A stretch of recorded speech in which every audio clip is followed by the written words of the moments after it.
Everybody scream. Ah! All right, let's go. What were you saying? Go ahead, Halcyonic. Okay, so if you could just humor me for a second and repeat the phrase that was just we were just talking about, like, God's spirit moving across the water, and then you said something about the hand that ties heaven to earth. Yeah, Do those okay. go together? Okay, yes, they do. Okay. First, I have yeah, to. oh yeah, go ahead. I have to say, listen. What Christians say about the Bible is from a translation, and most of them, not all of them, most of them never do the work necessary to actually look up the original words. And if you do that, your preacher, your local church preacher, is going to discourage it, and I'll tell you why. It's because it'll destroy his church. You can't maintain a church and do that. You literally can't look up the original words. They don't make sense to the translation. So I'm being a heretic and being an atheist. I didn't care about such rules and church doctrines. I just started looking at the words. So what it actually reads at the beginning of the Bible, which Kelvey quoted from a translation, which he's a smart guy. He knows it's a translation. You have to throw away the idea that, how did he say it? The Spirit of God hovered over the waters? What kind of crap is that? How about this? Sets of moral constructs influence people. Is that true? Well, obviously. Yeah, of course. If you believe it, you're going to act on it.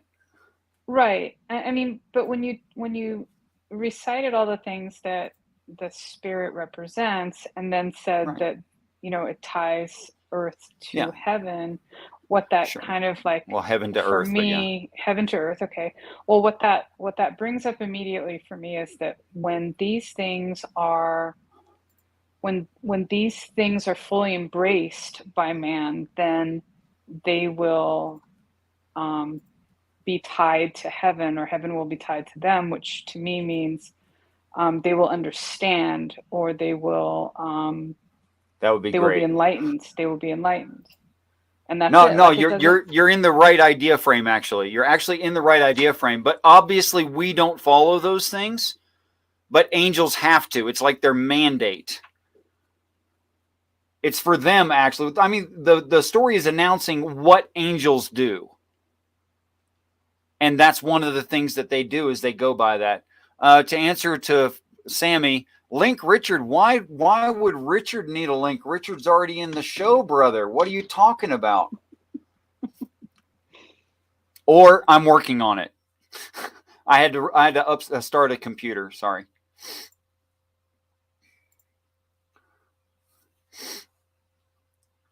So it's what it's saying is the hand or power, the assisting thing. That's what the letter Yod is.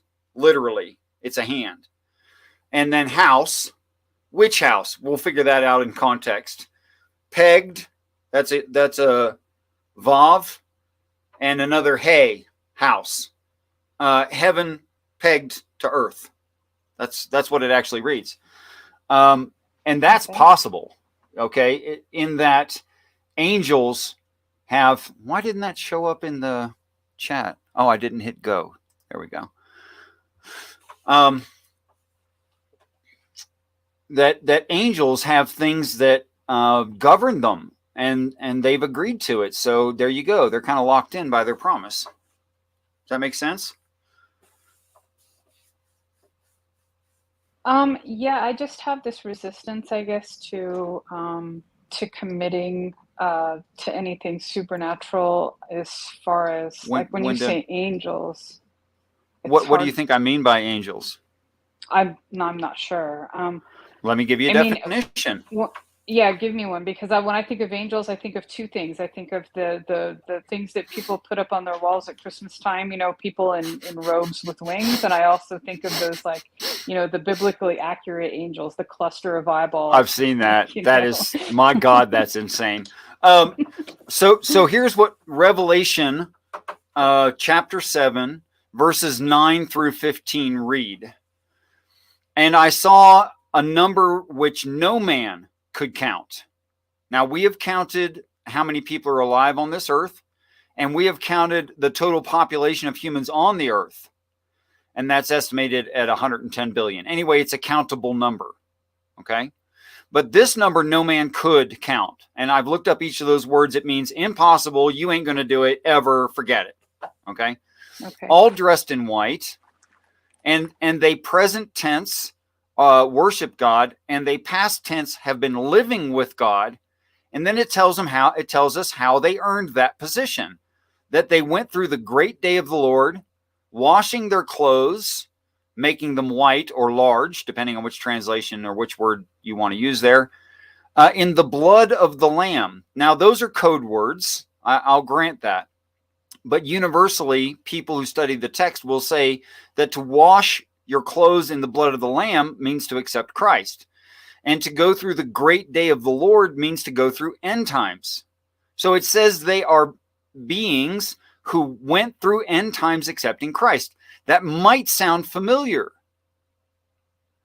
But I only know of one kind of being that needs to, for sin, make themselves pure, accepting Christ, and who would live through an end times. End times happens to an earth. That makes them earthlings. So it says angels used to be earthlings. Christians deny it. And I'll tell you what the whole argument comes down to in the text. It comes down to the word and. Whether it's separative or cumulative and. It's saying, is it saying and aside from that? Or is it saying and in addition to that? And that's the entirety of the argument. But the whole subject is angels, and it calls them angels. So I see no reason to change the context of the word or specialize the word and to mean a break in that when it's continuous. Doesn't even look like there is a subject change. Okay. So it's just the human beings we eventually would make ourselves, doing things like defeating diseases, solving food shortage and supply problems, eliminating diseases, things we're working toward anyway. They're just saying we've already done that. In fact, they're saying you don't need to do that. We're going to do it for you. Silver platter, type 1 each. Here you go.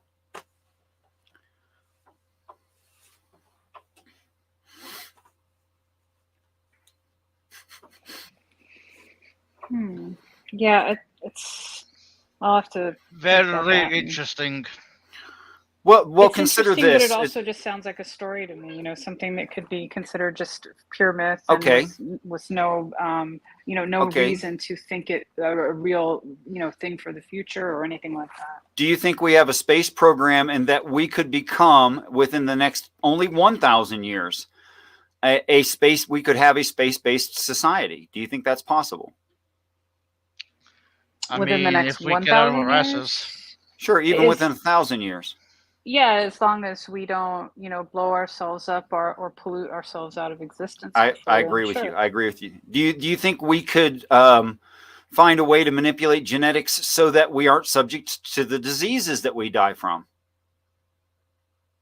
in the next 1,000 years? Yes, for those that can afford it at first, yes, but I'm not sure if it'll ever be, completely accessible to everyone. But it is stuff that we're shooting for. We're trying to do these things, right? We're already on our way towards that right now, yeah. Absolutely. In fact, it's been declared that the first person who won't die of old age has already been born. So because in their lifetime, the cure these things for old age will be available. Yeah. Science Magazine 2016 projected in its August issue, near the back, something about page 70, I don't remember, that we would unlock the human potential and no longer be aging by 2026. And that's not popular science. It's not, I actually had to read stuff. It's not pictures. By 2026. Okay, well, I'm ready. Let's go. Let's Let's do that aging backwards thing too, though, so that we don't have to be Well, they No, if didn't you were- project. things that we are. No, They if didn't you were project that perfectly yet. self-healing, you would just appear to be about 27 forever. Oh, Yep. nice. I don't know if you would, if Go ahead. you were like already in your 40s or 50s. If Why you're not? perfectly healing, you're just going to perfectly heal your DNA as it is. Well, no, they said they said that it will turn back your cells like 20 Like if when they most regenerate and heal, they most will 30 be as if years, right? If you're you, if you're knew. if No, you're like he's 70 making a different or point, 40. guys. Yeah, Serb's that, making a different point. Whatever damage you've already received would remain that damage genetically. Not Yeah. really, not if you're a parent. no, that the genetic information has already been removed, is what I'm getting at. So there isn't. You would have Yeah. to go in and add it back in. Right, and that is what David Sinclair has found. Has in his team has found. Has found. Has I don't know if you I don't know if you read that. It was released like a couple of weeks ago, but it's something that David Sinclair and his team have been working on to where they actually were able to reverse, to actually to reverse to reverse a cellular time, and and actually move it forward. Right, there's a reason. The reason why we age isn't mutation. Is the way we used to think. Right, it's the loss of epigenetic information. And Richard is like, yes, Midnight, go on. Yeah. But some of it is DNA damage. Okay, so let's grant that there would need to be gene therapy to return a perfect person of perfect health. Let's just grant that. Yeah. Okay. But my whole point was, within the next 1,000 years from right now, these things look very plausible. Okay. Now let's consider in an internal critique what the text claims of itself. That it took an existent planet and terraformed it about when they think we think that happened. So something about 3.5 billion years ago, atmosphere, oceans developed, going all the way up to 900 million years ago. So some pretty your like your 10 basic body forms, etc., and it goes on and on. Like, they were already able to cross a galaxy that long ago, is what's being claimed. They were able to come from somewhere else and do these things. Now, if that's true, they're so far beyond what I'm even saying is evidently plausible, and probably the next 1,000 years accomplished by us. So they're really not claiming very much at all. If they're that old of a society, these are really small claims. I mean, I imagine you could probably make something like an Earth before you could travel across the galaxy. I think it's probably a lesser I would think it would be technology. easier to terraform than Yeah, because I mean, if let's say we just go, we want another Earth, so we look at Mars. We go, Right. What does Mars need? Well, Mars needs more nickel and iron. Needs to be molten on the inside. It needs a lot of water. All that stuff's in the solar system. All you got to do is throw it at Mars. Well, it might be a little bit more, but yeah, I get the idea. Yeah, it would be much easier for us to terraform Mars than leave the galaxy, I would think. So, I mean, in light of where we are in technology now, in something about 200,000 years, if they're a society even, able to terraform a planet 400,000 years ago, which the science says that this stuff's a lot older than that. Well, I don't know why any of this would be even challenging to them. They're like not even bragging. When you say science says this stuff is a lot older than that, what are you? The stuff on this earth, like, the Carniferous period, and and coal beds, and like the stuff's old, man.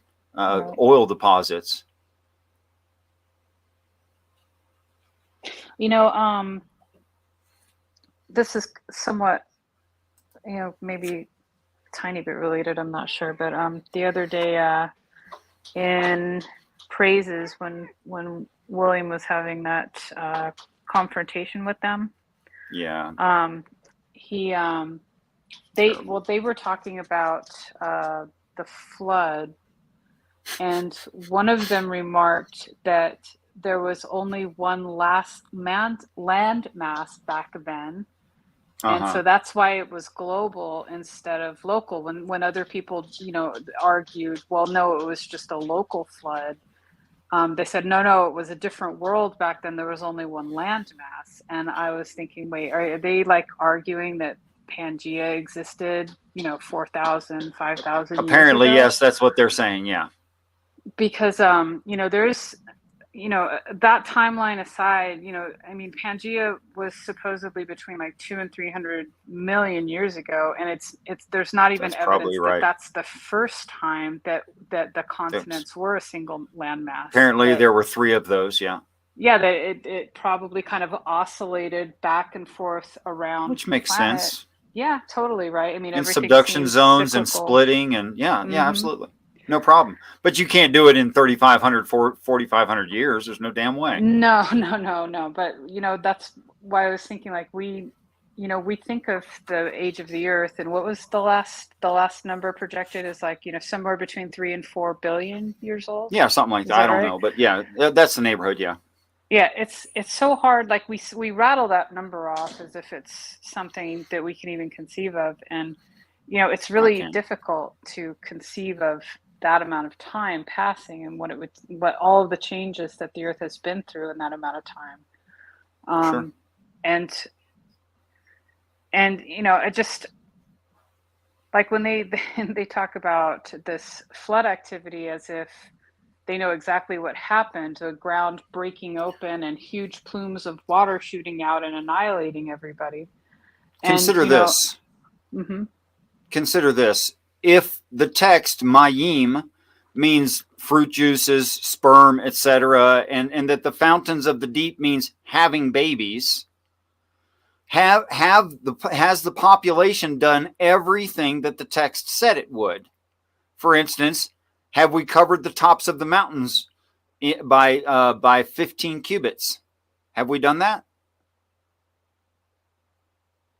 I mean, with people, is that what you mean? Yeah. Not Not in a blanket exactly. necessary, but it says over top of. What do you mean? I mean, 15 cubits is kind of hard to justify, but Really? I I think it's mean, more than that. I think we have an international space station in low orbit. That's well over the mountaintops. yeah, but that's really stretching, I think, Is it? to accommodate a story. Yeah, I think so. I mean, there's a lot of Not. uninhabited territory on the Earth. The ISS has covered the entire Earth. In fact, by the time you look at how many rockets everyone is launched with persons on them, what part of the Earth have we not covered? And at the bare bones minimum, we have aircraft that have flown over top of every part of this Earth. That's true, but it's a very abstract, you have to take the text very abstractly and then apply. No, that's what I'm saying. You have to take it very literally. This is not abstract at all. I'm taking it super literal for what it really actually reads, word for word. If it means a large group of beings have done these things, then we have done everything it says, from elevating the ark. Everyone agrees there's a large group of beings that elevate the ark. Shit, somebody built one, a replica, sort of. That's how important they think it is. That things like wisdom and knowledge influence masses of people. That's just another fact. If Jesus is intended to be some kind of spiritual leader, does he walk on the waters? He already does. Are we destroying the planet? Who would argue with that? I mean, we're destroying aspects of it, Well, there could be some tipping. It looks like there could be a tipping point where there's just not recoverable. Well, I mean, I think that we have like an idea that it's not recoverable, but I think in reality, if humans went extinct, there would be problems, that would be associated with that. Hmm. But that there would be a lot of the natural world and the animal world that would continue without us. There would be areas that were so Sure. poisoned that might not be able to support And a I'll lot of, grant you, it's very species centric. It's very tribal. I agree. It assumes that we're the most important thing here. I'll totally grant that. right. But since it's for those beings that read, and the topic is the beings that read, then I'm just going to grant the speciesism. Okay. Okay. Are we possibly, or almost, some people say definitely, creating an environment accidentally and sometimes on purpose that we ourselves cannot habitate? That seems evidently true. Do we kill each other off? I mean, I don't even need to point that out. That's endless examples of that.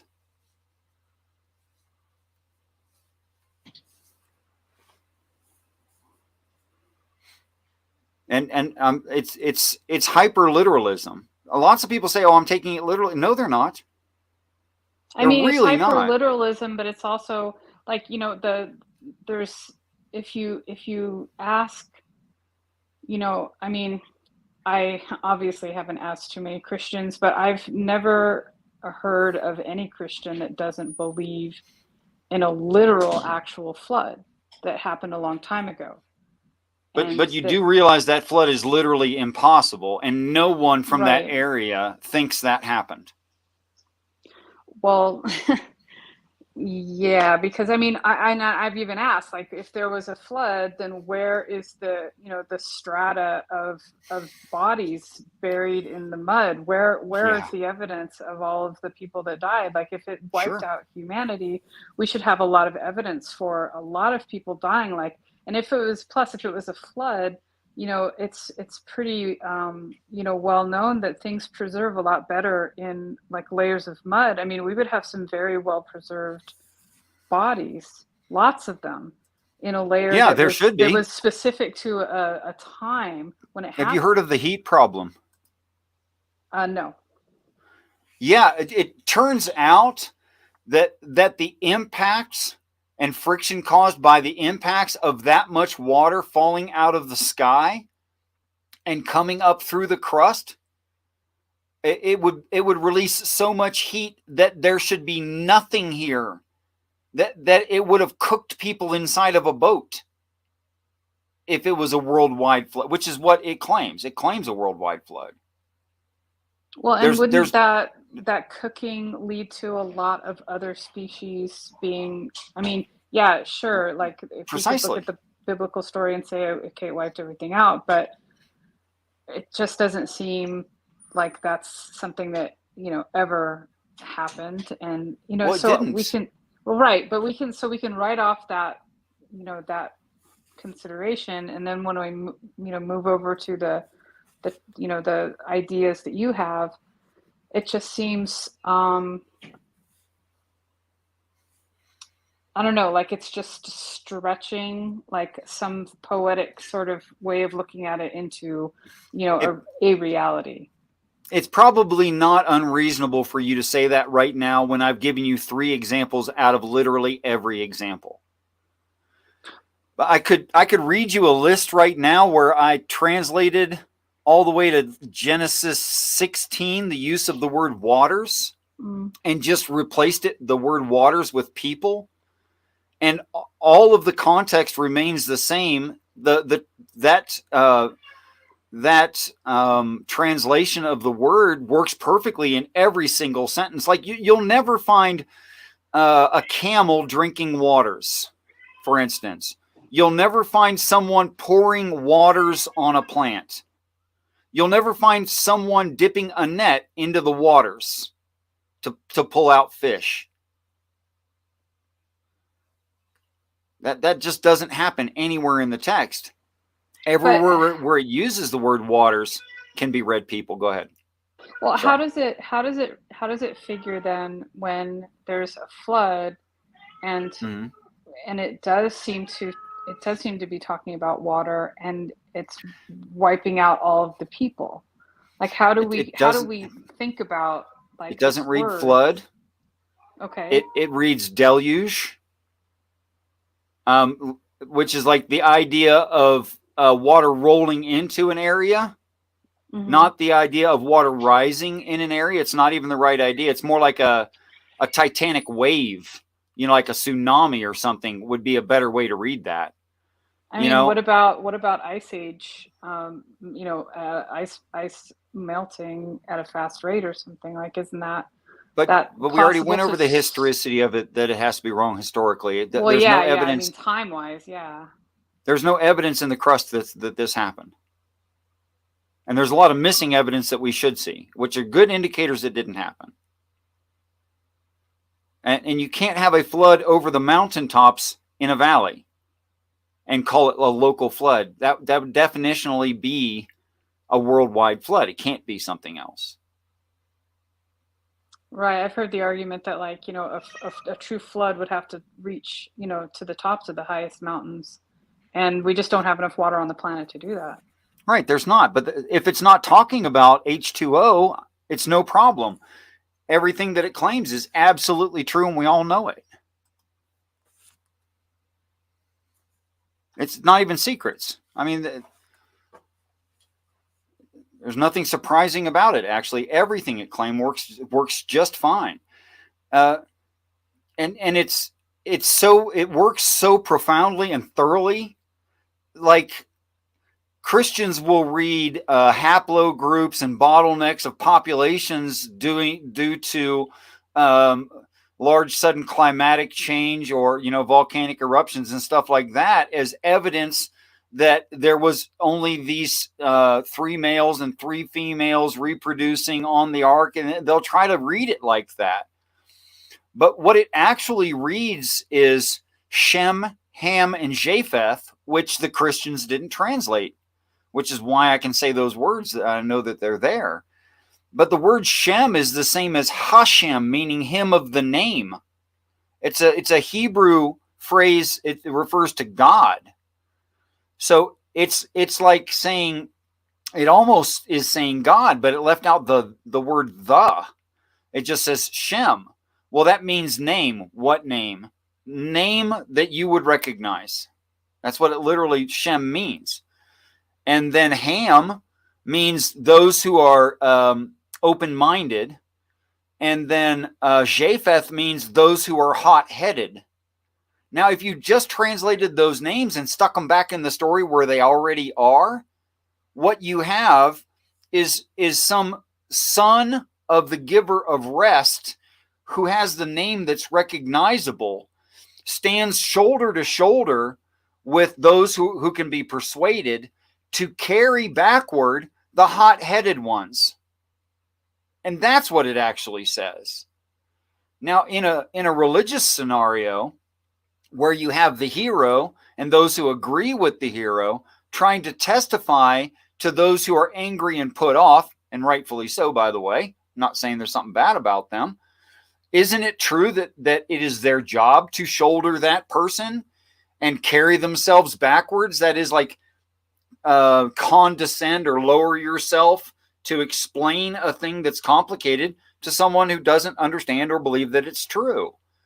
But that's what the story's talking about. It's not talking about naked, drunk people and the first guy that walks in the tent gets punished. I mean, those ideas are not even there, but that's how it got translated.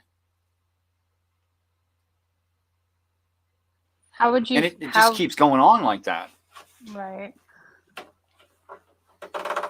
I mean, how would you feel if let's say in, I don't know, within 10 years of right now, it was somehow shown that this text, the Old Testament, was, and let's say, I guess let's just focus on that. That those things, the events, and all of the writings were just not applicable at all. Like, would you pull back on your interpretation of it and What do you say, well, mean I guess I was applicable? wrong? Like, Applicable to what? it's just not it's not applicable to anything in our reality, in our future, it's a made up story, completely made up story. There's no. Well, first, I've been through the whole thing, and absolutely Mhm. all of it is plausible.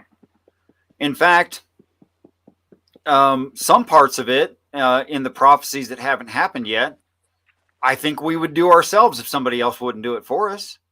We're trying to.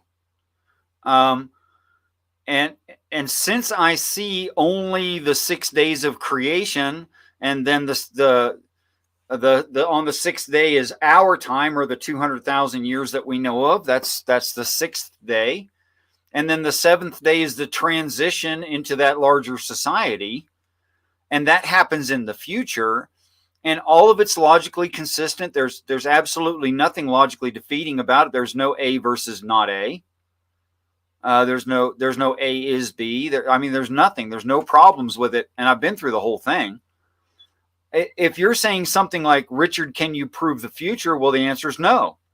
But I can prove the plausibility of something. Like if it claimed that putting zinc into hydrochloric acid produces helium, I'd be like, damn, that's wrong. But everything, even the chemical necessities that it's describing, actually are there in chemistry. Is it explicit, or are we? It's pretty explicit in places. Can you give an example? Sure. It claims in the story of David and Goliath, in the reading frame that I've adopted and what I think is true of the text, that it's describing the ignition of Jupiter as a short-term star. Now, if Jupiter was not made of flammable stuff, I could totally go, well, that's not going to happen anytime soon. And I didn't know the chemical makeup of Jupiter or the moons around it when that reading frame came out of the story. When that I think should be read in the story. So it's claiming that a certain set of things, rather complex things, more than like 30 points of falsifiability, would happen in a certain order. And when you track the steps of it, everything's already actually in the right place. Like, it could totally work. Now, was that exclusive to the Bible? I don't know where that occurs. Okay, so where is that first noted? It's Judaism is a fairly young religion, comparatively speaking. It's also the story of. I said this wrong the last time, and I have a habit of saying it wrong. And let me work on this real quick. Hold on. It's the story of Argus, the Cyclops. If you look up the story of Argus, the Cyclops, it's the same story as David and Goliath in the way that I'm reading it. That it's talking about the fifth character away from the king. In that religion, it's Zeus. He's the main god. And you got this Cyclops 5 characters away, and he's maintaining the beautiful woman, which we appropriately named, by the way. The moons are named correctly to that religion, which means they still work in the story by their own names, which is maybe just a happy coincidence. That the Cyclops, who ends up with a stone in his forehead in the Bible called Goliath, who's carrying the pieces of armament, which are the same as the descriptors of Argus's furnace and sword, and his hammer for making swords, and his sword he's making. And anyway, it follows the same aspects. I can so this also is tell Greek mythology, or that you're talking about with Cyclops? What I'm saying is it's not only Greek and Jewish mythology. I'm saying it's actually everywhere. It's in all the mythologies. I mean, is it possible? I mean, okay, so you mean all the mythologies like worldwide not knowing about each other, or did they copy each other? I should qualify that. People not able to speak to each other, never met each other, didn't have that kind of transportation where they were trading, killed each other over their religions, thinking that their religions were different. Everything that you know is true, have the same stories. It's just from a different cultural perspective. It's not different stories. Like I could tell you that David and Goliath, as part of the story of Zeus, or I can show you the correct order. They already come in the correct order. The Kachinas of the Zuni people of North America, they have the Kachinas that represent these same exact signs of end times and in the correct order, which would be the necessary result of David and Goliath happening to our solar system. The idea that the gods fight with each other and the gods are planets, and it's talking about interactions between near stellar bodies or the gods warring, is one way to say it. And it just goes on and on and on like that, so much so that the Christian doesn't seem to realize that the word Bethlehem is house of bread, which is the proper name of Virgo. And there's no town called house. That doesn't even make sense. It's the name of the town is describing a more important, larger thing that is called a house. It's an astronomical reference. And that David takes most of the armor of the giant, which is the brassy looking stuff, or the moon Io, into his tent in Bethlehem. That would be cast out toward Virgo. That's what that would mean. After all, David does this without traveling. It never says David took the armor to his house in Bethlehem. It says that he put the armor into his house, into the house in Bethlehem. Well, how did he do that without leaving the scene? Because immediately he's got the giant's head that he carries back to before Saul and back to Bethlehem. Sorry, back to Jerusalem. Does everything need to be explicitly explained, though, to be considered as part of the story? Because it seems like, without it being explicit, then we could make wrong assumptions, like saying, how could he do that if he didn't travel? Okay, well, that's a great question. Maybe they just left that out. I mean, did they have to explicitly explain every little thing? Because I feel like if they did and they just figured what people would know, I don't think so. That you get one thing from one place to another by carrying it or whatever. Like, it just seems like, go ahead though. I think you have a response already. Maybe. You'll have to tell me if it's a response. I don't know that. What I count on is consistency of story and repetitiveness. And here's the example I like to give why that's important, and why it's verification. Obviously, when we find the same thing in several places, that's confirmation. You look for a certain set of circumstances and you find that horned beetle under that kind of rock near this kind of plant in this stripe around this part of the earth. Okay, then you just find those. That's where they are. And as far as why I think this is the right way to look at it is because it's just tiringly repetitive. How many times I find these same stories just everywhere. I mean, to the point, it's really boring. Sorry. No, it's okay. Do you feel that it gives us an advantage to look at these stories this way? Like, aside from being able to look at humanity in a way that's more unifying than, sort of alienating, outside of that, like, do you think that it gives us some kind of a, I don't know, an advantage on how to proceed into the future? Or like, is there an advantage of seeing it this way, or do we just like take it as myth and go on with our lives? Oh, I think there's, I mean, you could, and I've been having conversations with Sammy, etc., for a really long time. There's really nothing to change. There's no religion to adopt. There's no set of things you must do. There's nothing.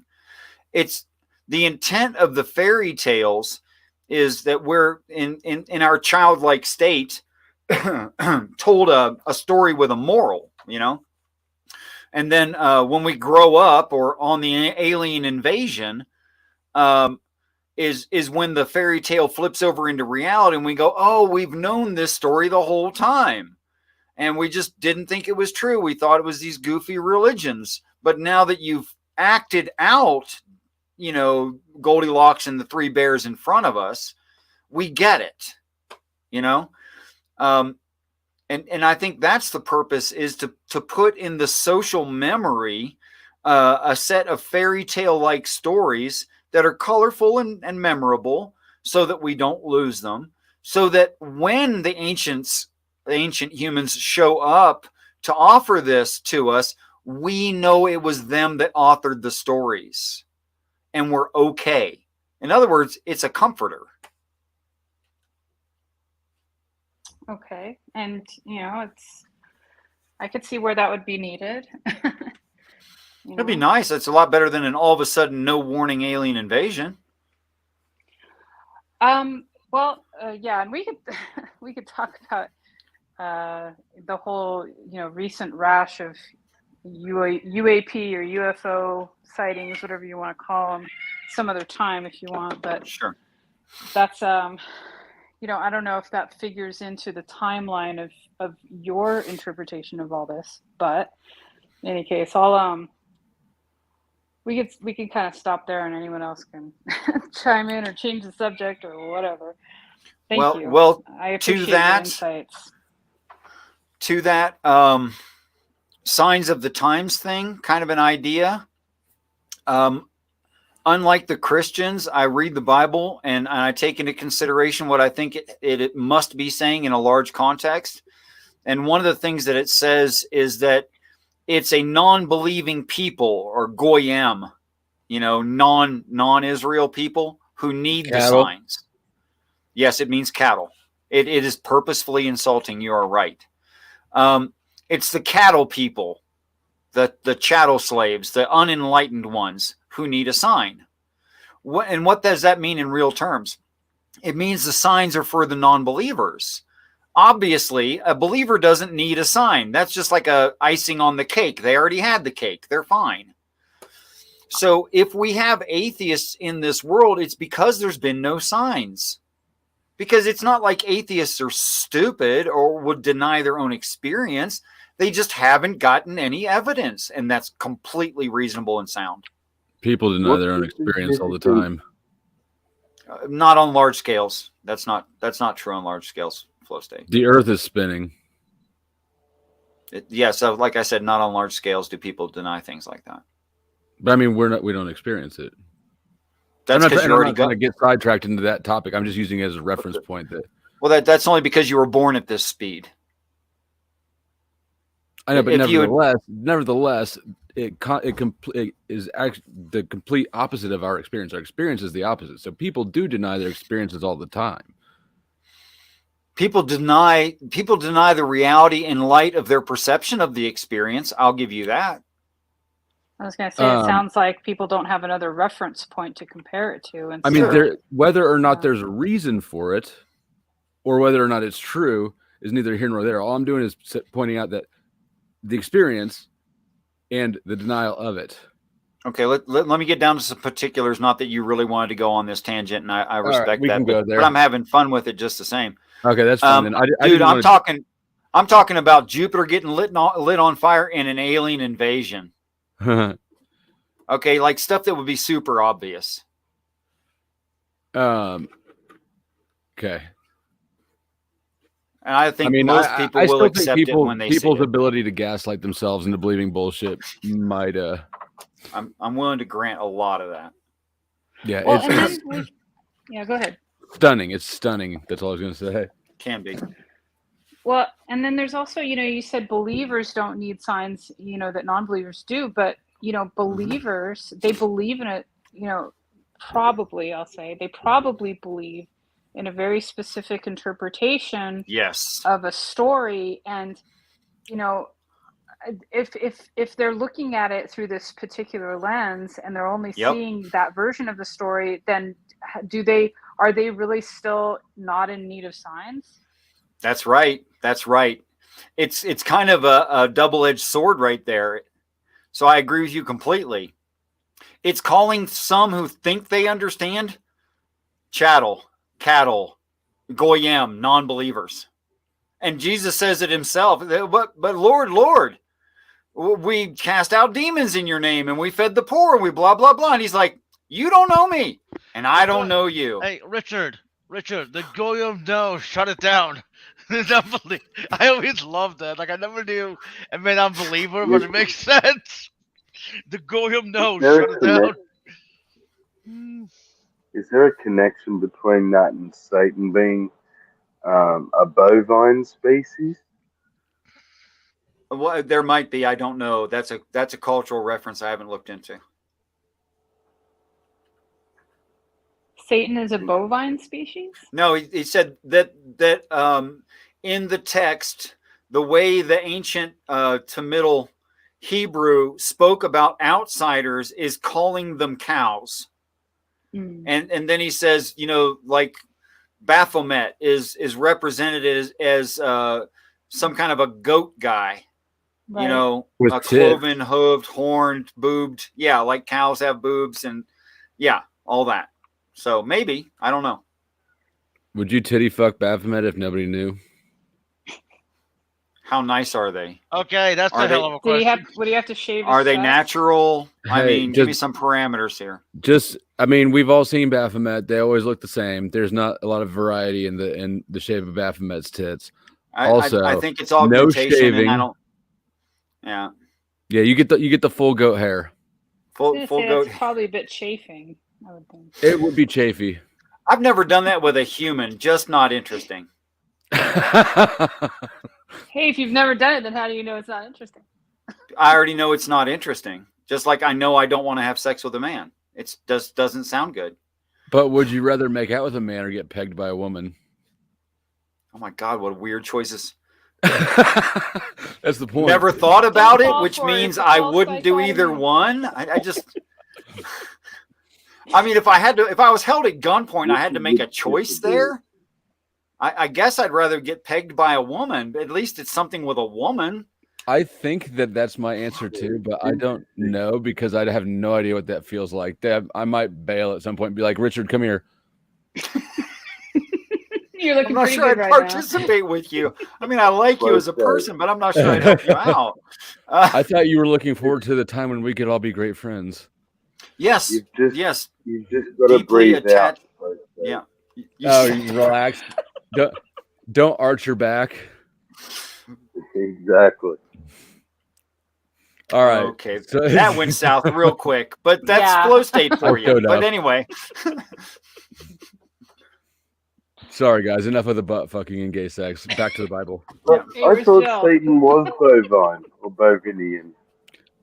Ball. Yeah. As far as I can tell, there's some kind of cloven hoofed, but very close to us genetically, and we maybe some of the difference between us and the other apes is that they stuck in a little bit of their own DNA into us. Wouldn't that be pigs? Raising.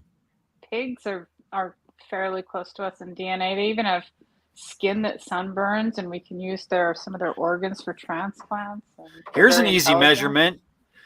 Here's an easy measurement because genetics decide the makeup of the animal, and it also decides what an animal needs to eat.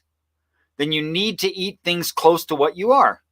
So look at our food sources. That stuff's genetically close to us. Isn't there a tribe, a cannibal tribe that call us long pigs?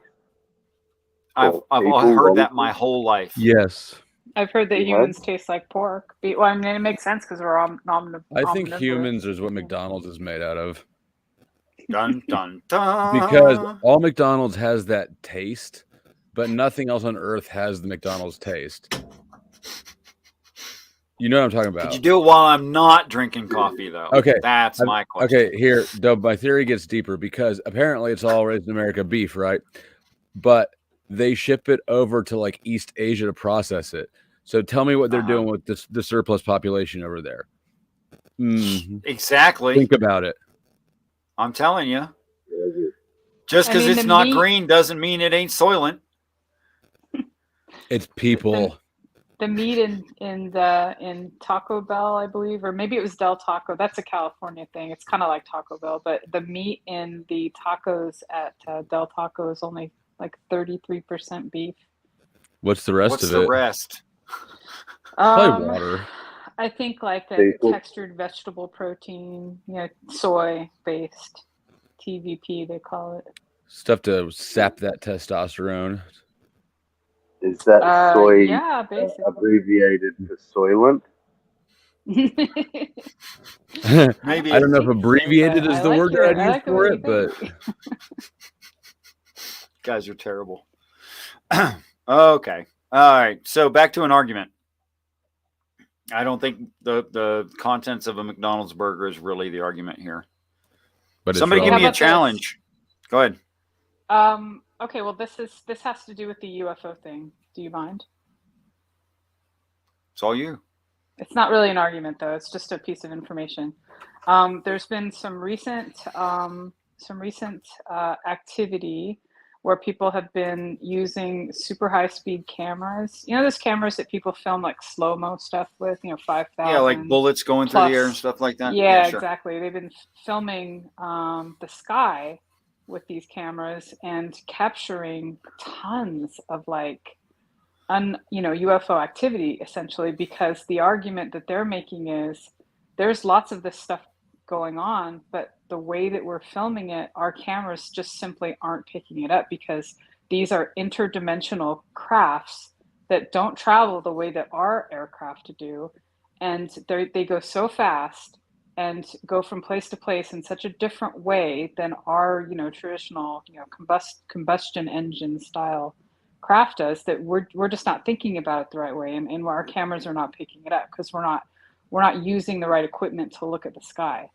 It's entirely possible they're going comparatively slow when our jets are chasing them. Gotcha. Keep going. Yeah, no, well, there's some video and some photos of lots of little things that look like probes almost, and some of them are following aircraft and some of them are just flying around. And it's just an interesting idea, and I really do hope that our military or whoever's got the money to do it is conducting research with this idea in mind, that we're now going to be looking at the sky with this, the fastest cameras we've got, essentially. So here's my theory. Mm-hmm. Since what time is the stretching out, or what faster time is, or I'm sorry, slower time. What slower time is the stretching out of the fabric of space, and gravity wells stretch out space. The deeper you are in a gravity well, the slower time is going, although it would seem normal to anyone who's in that. Anti-gravity would effectively put you at average space-time experience. In which case, if they've created anti-gravity, which we see no propulsion systems and catch no heat off of any of these objects, they'd almost have to be using some kind of anti-gravity device. It would also be anti-gravity well time. So perhaps they're experiencing time in a very, what would be normal to them way. Meanwhile, our fastest jets are going like this, creeping. and that's to us Mach 2. Explain the breakneck changes of direction and whatnot. Yeah, they're probably slowing down to make those turns to something reasonable to them. But it looks ridiculous to us. There's and I don't know if you've seen this, and I'm going to get it wrong, but I'm going to try to look it up real quick so that I can reference it. All that was just out of my butt, though. That was just me playing around. I don't The know any of that's Nimitz true. encounters. Do you know about that? The Nimitz Nope. encounters. You want to share a screen or anything? Feel free. Well, if it's here, let me see if I can get to it from here. The USS Nimitz, I assume, because that's such a weird name. Yeah, it Okay. is. Well, okay, so just yeah, and it's a great video to watch. But the people that actually witnessed these craft talked about them moving like with, you know how like with, let's say, you know, we've got a jet that's about to ramp up and take off and get into the air. There's Sure. like there's a ramp up period, you know, getting up to speed, right? Sure. And to corner and turn, there's there's like a radius of turn and space needed and all that stuff. Well, with these Right. craft, like, you know, it was like they were here and then they were here and then they were here. There was no ramp up. There was no drag. There was no radius of turn needed. It was just like Right. like you're putting in coordinates and hitting enter. Maybe that's because they're going 2 miles an hour. What do you mean? See what I'm saying? To them? Or To them, maybe they're doing 2 miles. Maybe they're on a tricycle. To them. But to us, it's super advanced, like beyond our Sure, but that could imagination as far just as be how the we could even.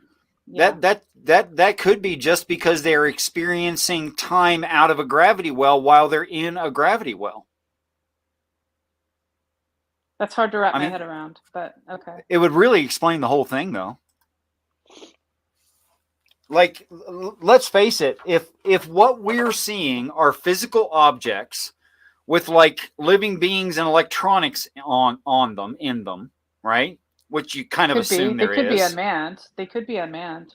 And they were going Mach 2 and made a 90-degree turn at Mach 2 in literally 20 feet. Did a 90-degree turn. Do you know what happens to those breadboards? Fleshy. It's all paste on a wall. Nothing would survive that. They literally can't be going that fast. Unless they are moving through space in such a way that creates no heat drag. You know what I mean? Like no. What do you mean heat drag? What's that? Like friction or. That would have nothing to do with it. You still have. Any object in motion tends to stay in motion in the direction that it was already going in at the same speed. Okay? Like at those turning radiuses at those speeds, if that were true speed, it would rip radios out of, I mean, it would shred steel. Right, just but maybe they have like a little pocket of like interdimensional bubble now you're that talking. They are operating in. You know. Now you're talking.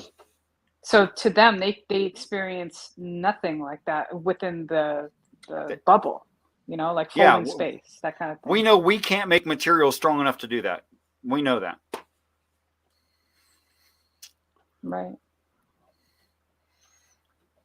So if they're dragging a pocket of another existence with them, and they're existing in that pocket, and maybe to them they're holding still, and only the rest of our world is rushing by them at Mach 52 or whatever, you know, that would be fine. Right. That seems to make sense. I mean, with what we see on the outside, if these things are real and they actually exist, you know, we see, you know, no propulsion system. Like you said, there's no heat signature coming off of them. Right. Despite their speed, there's no damage. It's like, have you ever operated in AutoCAD? No, I'm a manual machinist, but I've never used AutoCAD. Well, I mean, there's when you draw a line in AutoCAD, you just like click a spot, and then you can just put in how long the line is, enter it in numbers, and then hit enter, and your line is that long. It's like just like somebody I said, mentioned like, AutoCAD. it's almost, yeah, well, AutoCAD. It's almost Go as ahead, if they're Midnight. just like putting in, you know, coordinates and then hitting enter and they're there. It's not like, you sure. know, but go ahead. Well, no, I really love AutoCAD. I've used it before. I actually back in 2007, I actually got a certificate for it, right? And it didn't it didn't really go anywhere, but but I do know how to use it. It's just been years since I've used it, so Yeah, just it's wanted Is to add anybody that else part. like insanely skeptical of the entire UFO thing going on right now? I'm skeptical of Yeah, you. there's lots of people. Like I'm anybody else not here personally. discussing the physics of how they make turns?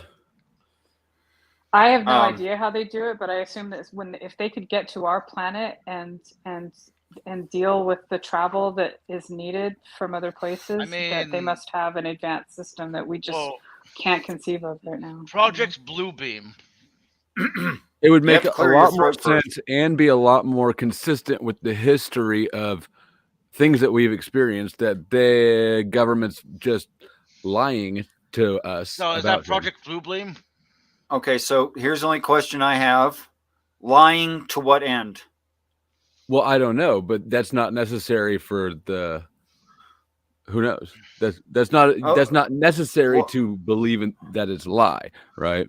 okay, so let's Well, I mean, grant that we're talking about it, which okay, so means there's at least a popular understanding of the idea of them, right? And what does that do to people, for people, and how does that, at least that, give some larger overarching agency some advantage in some way? well, I mean, if you just take the narrative from Project Bluebeam as an example, you freak people out with an alien invasion to create one world government. That's just, but the ways that you can manipulate somebody it's pretty open ended. The You way can do a I lot of see things it with it. though is Your like Sammy, your imagine I have microphone this. is trash, bro. Can you refresh or change mics or get closer to it or something to fix it, please? Yeah, stop sucking so bad, man. Well, it's just a bad connection or something. I'm just talking shit.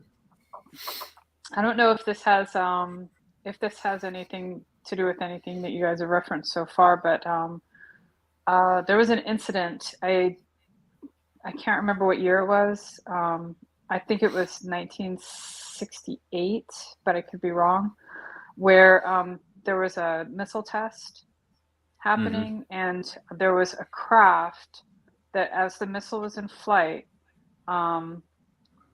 flew to it, beamed something at it, and disabled something that had been on board on that I don't know if it was like a warhead or what, but it wasn't like it wasn't armed to go and blow something up. It was like a test, but there was something on board that was disarmed by this, and there was footage of it, but of course it was taken away and never to be seen again. But there were people on at that event that saw it, and of course they were told that they were sworn to secrecy and all this stuff. But there's been like a rash too of involvements with nuclear equipment and weapons and things where it's almost like intervention, like let's not let them blow themselves up, like as if. Is this any better, guys?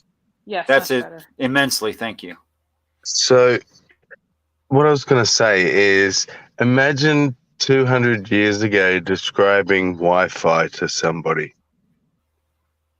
Yeah. And I think it's pretty silly of us to not realize that there's probably laws out there that we haven't discovered yet to do with physics. Yeah, like laws that we know, didn't think could be broken, but that can, or that exist under different ways circumstances, to or something do it. like that. Yeah, exactly. Yeah, I actually wrote a little piece to try to describe what that would be like. Imagine living in Mesopotamia, some 34, 35 to 5,500 years ago. Try to imagine that. Okay. Or even longer. And somebody showed up, and they were part of a team, and that team were communicating with each other via some kind of like a cell phone, you know, and someone experiencing someone from that team taking a cell phone call, right? It would be something like, and the onyx tablet made a sound, and the sound was the ringing of bells. And the man spoke to the onyx tablet, and as he spoke to the onyx tablet, it glowed with the light of the moon, and the onyx tablet spoke. Like, it just sounds like magic, you know. And I read the text of the Bible, and that's what it looks like to me, the whole thing.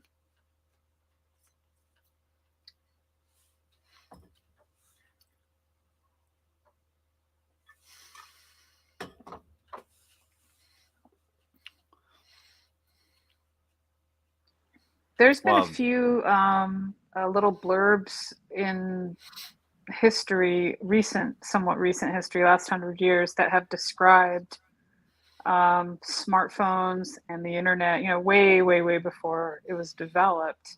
I'm trying to find some of those references now. And Nikola Was- Tesla definitely was big into that. I think but Aldous Huxley was one of them. that's who, yeah.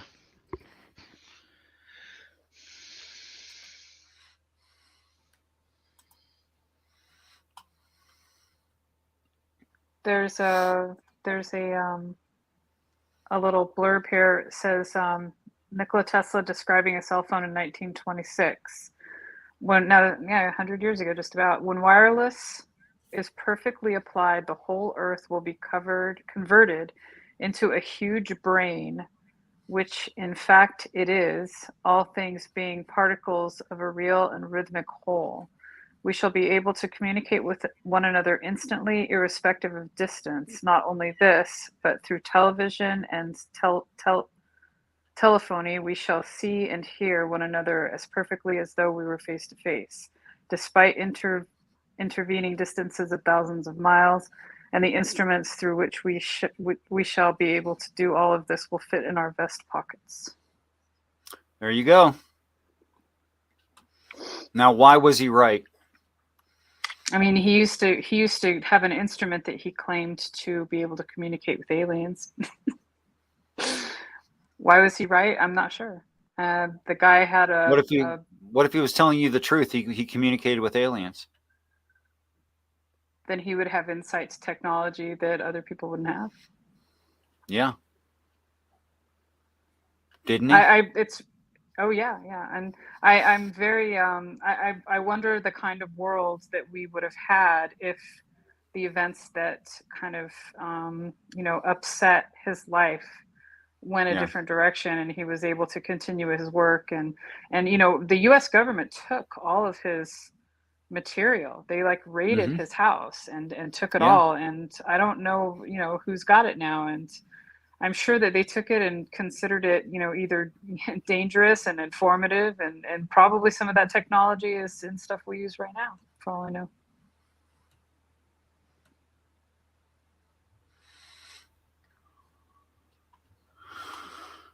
Yep. Stuff like that. I mean, it's my contention that human beings have been communicating with our ancient alien ancestors accidentally and on purpose throughout the ages.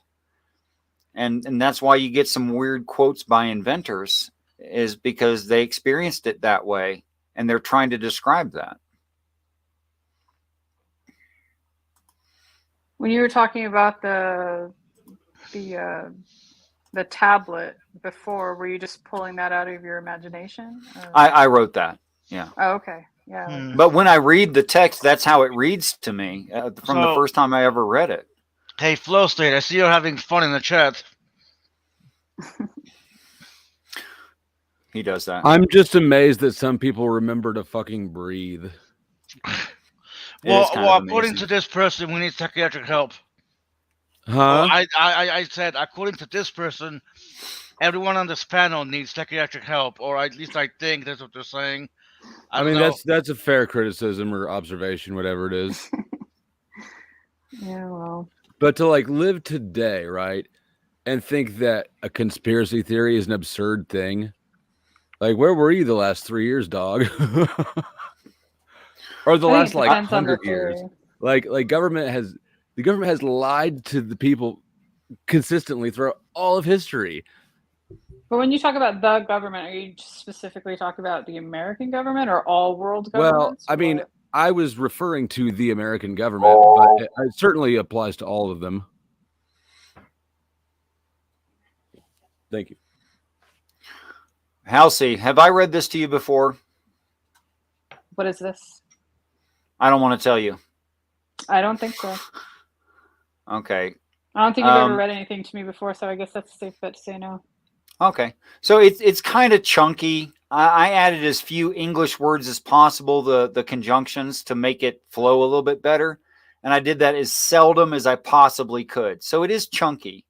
Okay. When It's you not say very chunky, I smooth. think of peanut butter, but go for Yeah, it. it's like chunky peanut butter. Yeah, very I much like think that. of, well, chubby It's girls. like, Because yeah, that I kind of eat chunky. me peanut butter. All right. Oh, okay. I'll just keep the general concept of chunky in mind. How's that? Great. My desire is it will come to pass and be better for you in the earth that absolutely every of mankind in the earth will be better when they find the terminate language barrier that is of one way and determined, the final language shore promised to be.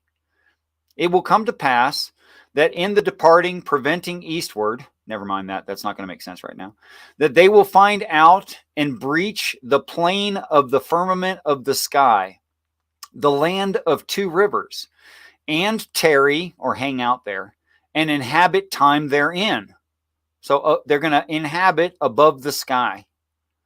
Mankind promises, I can put it present tense, existent mankind companionship, ascribing them to make white tiles, and kindled the idea utterly within them and burned it thoroughly inside them so that it would come to pass. And it came to pass that the made white tile built troubled slime pits of desire to come to pass, like pits of red mire. And they had promised the ascribed buildup would be guarded for everyone, a great tower, elevated as a stage and a pulpit, whose head is lofty in the air, and it wrought them conspicuous position by name. In other words, not famous people get known. And regard, despite being scattered abroad throughout the earth. Regarded in sight, perfected everything in the firm earth, and perfected in sight everything to all whoever was in the firm earth. That's all a description of what this does. And then it gets destroyed. Follow? I'm not sure if I follow. Okay. If I asked you what's the terminate language? Terminate language meaning like a language that everybody would be able to speak and understand, or what do you mean by Terminate means terminate final. language? Terminate Right, means the okay. ending. Final or ending language. But you just a singular language is what you're talking about. One language, Yes, right? it's a singular terminate language, yeah. So when you say a singular terminate language, I have to assume that everyone knows it. Yeah.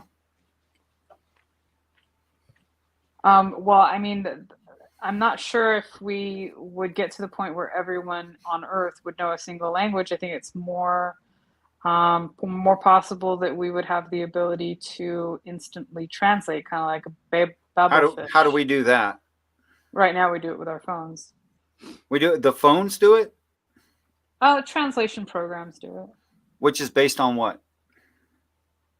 You mean the actual technology? Yeah, like what actually does the translating? I mean, I don't know how those programs are written, but I'm sure that they take in all the possibilities of what words are, and will give the possibilities of what words could mean. I Well, don't know I'm going the to ins say and it's outs of I'm software. going to say it's logic and mathematic circuitry. That's what I'm going to say it is. Hey, can I jump in and address theological in the chat with all of the claims that I never made? Oh, So sure. let me ask you a question, theological. Where do you stand on chemtrails? Okay, You can we'll carry wait on. for I'll a wait response. That's some other, it'll yeah, pop up. yeah. Go ahead. He'll respond down there. Okay, so there's a lot of people that have said that the final language is mathematics, because mathematics is a universal language that can be used to translate or describe anything, and I think that's true. Oh, yeah, I mean, we're dealing with, when we take it down to binary, sure, but that's not a language that humans can deal with No, directly. I can't speak maths. I'm not the pilot. I'm not the pilot folding space time. What was the name of that movie? Dune. Yeah, I can't speak mathematics, but mathematics can literally is what's making me able to talk to you right now. Right. Okay. And it says it'd be promised to be secure. And also that it wasn't, that it created red slime pits of mire, created that. That its head was above the sky, where also people are above the sky and hang out there in that same vicinity. Is this something you wrote or something someone else wrote? No, that was an idea for idea translation of the Tower of Babel. Oh, okay. Like if you didn't apply Christianity to the Tower of Babel, that's literally the definitions in a row. Got it. Okay. Yeah. So it's closer to a transliteration When you say without heads above interpretation. what was the thing above the sky? Did you say heads above the That sky? people will hang out above the sky, and this thing's head will also be in the same vicinity above the sky. I mean, satellites come to mind, but They people do aren't to me really too. hanging out in that strata right at this moment, not as a Sure we are. typical thing to do. I mean, but very, very specialized individuals, are, yes, occupying that strata, but in a very limited fashion. In a very limited fashion, but it doesn't say they're of any recognizable number or significant number. It just says people do it. It doesn't say how big the group is. So you could say, well, it's describing a bigger group. I could say it's describing a smaller group. It doesn't really say. But it is true that all that stuff's in low orbit. What's that? I think it's more like exclusive, but you could also interpret it as not people in the physical sense, but people in the virtual sense. And that the crisscrossing of satellites just broadcasting internet signals could qualify, if you want to think of it that way. You could. I'm usually more literal than that, but you could. We're definitely hanging out in that strata right now, if you want to think of it that way. Yeah, we kind of are. The Ethernet and all that. Yeah, absolutely. Okay. And that it was promised that it would be secure, and that it's not secure. That it claims to make people who are unknown famous, and known by name, not just known by reputation. Right.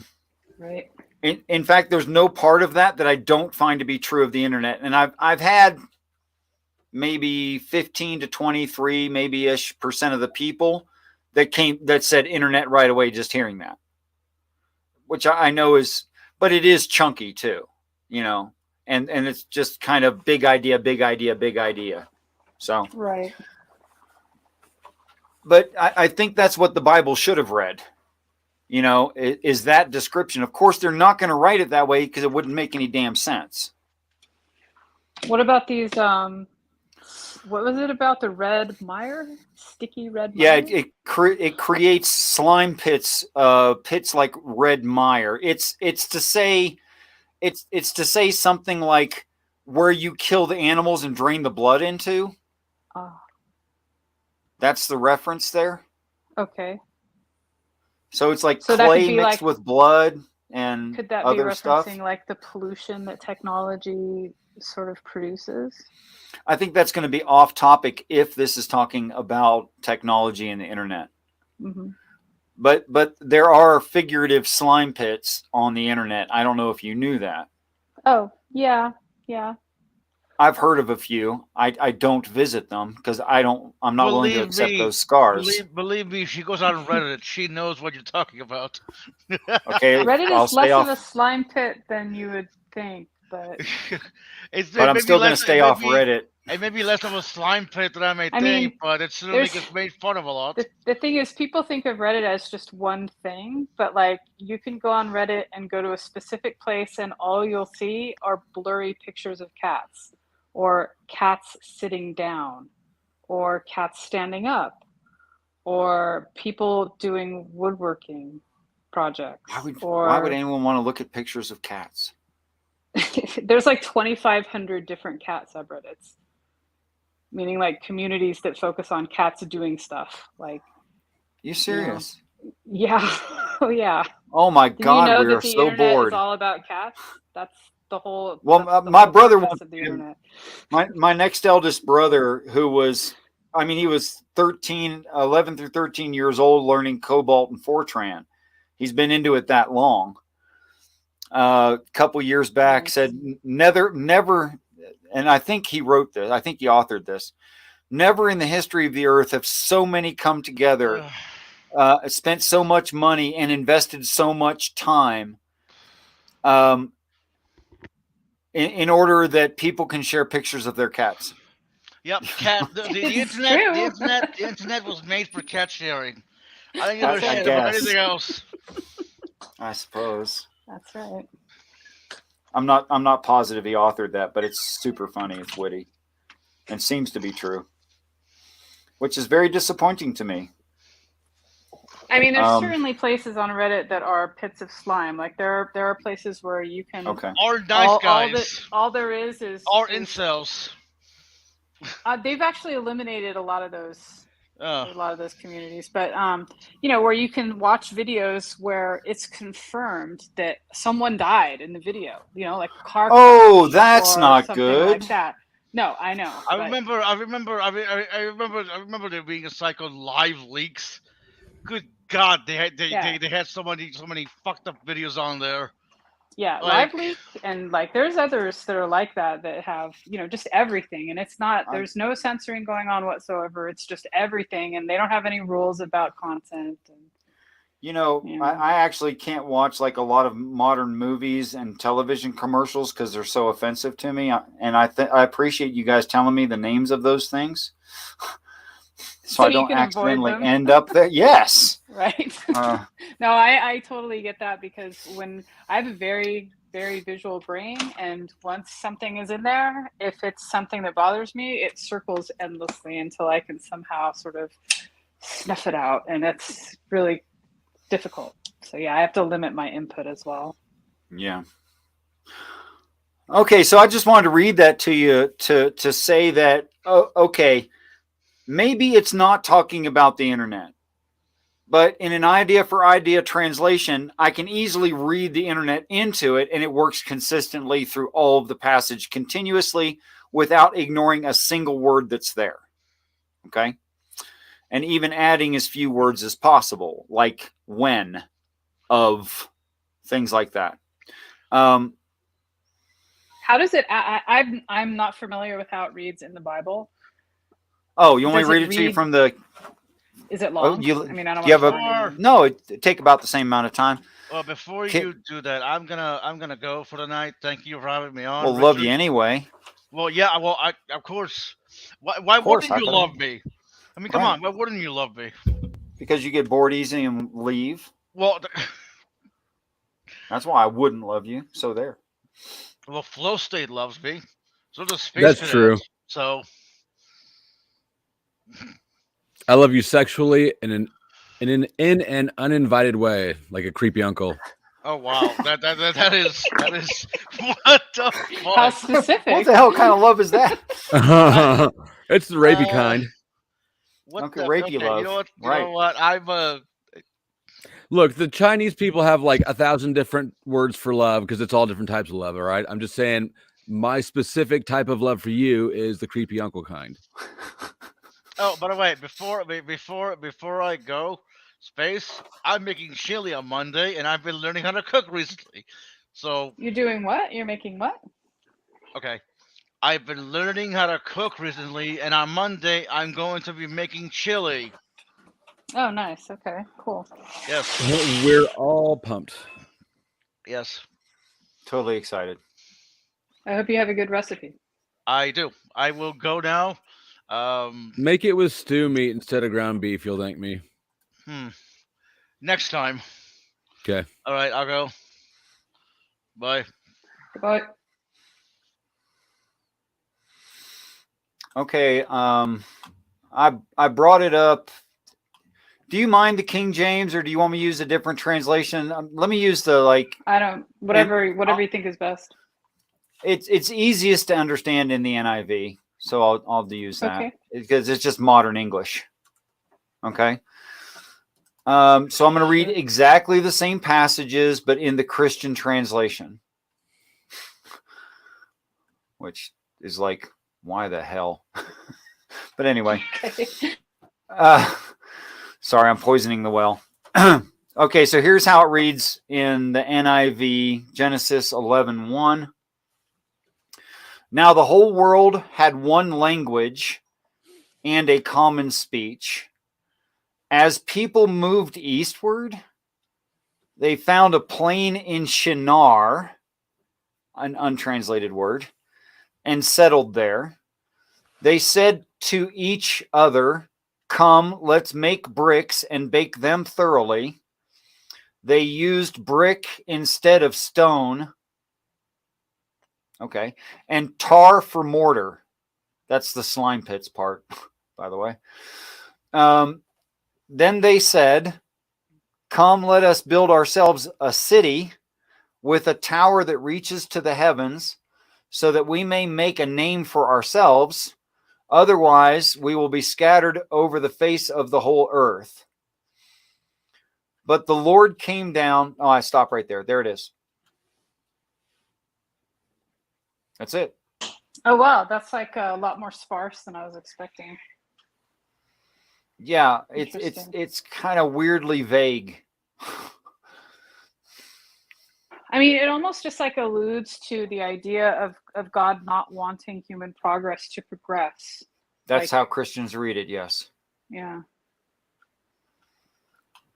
Now, the way I read it, if I kept reading the translation to you through all of the story,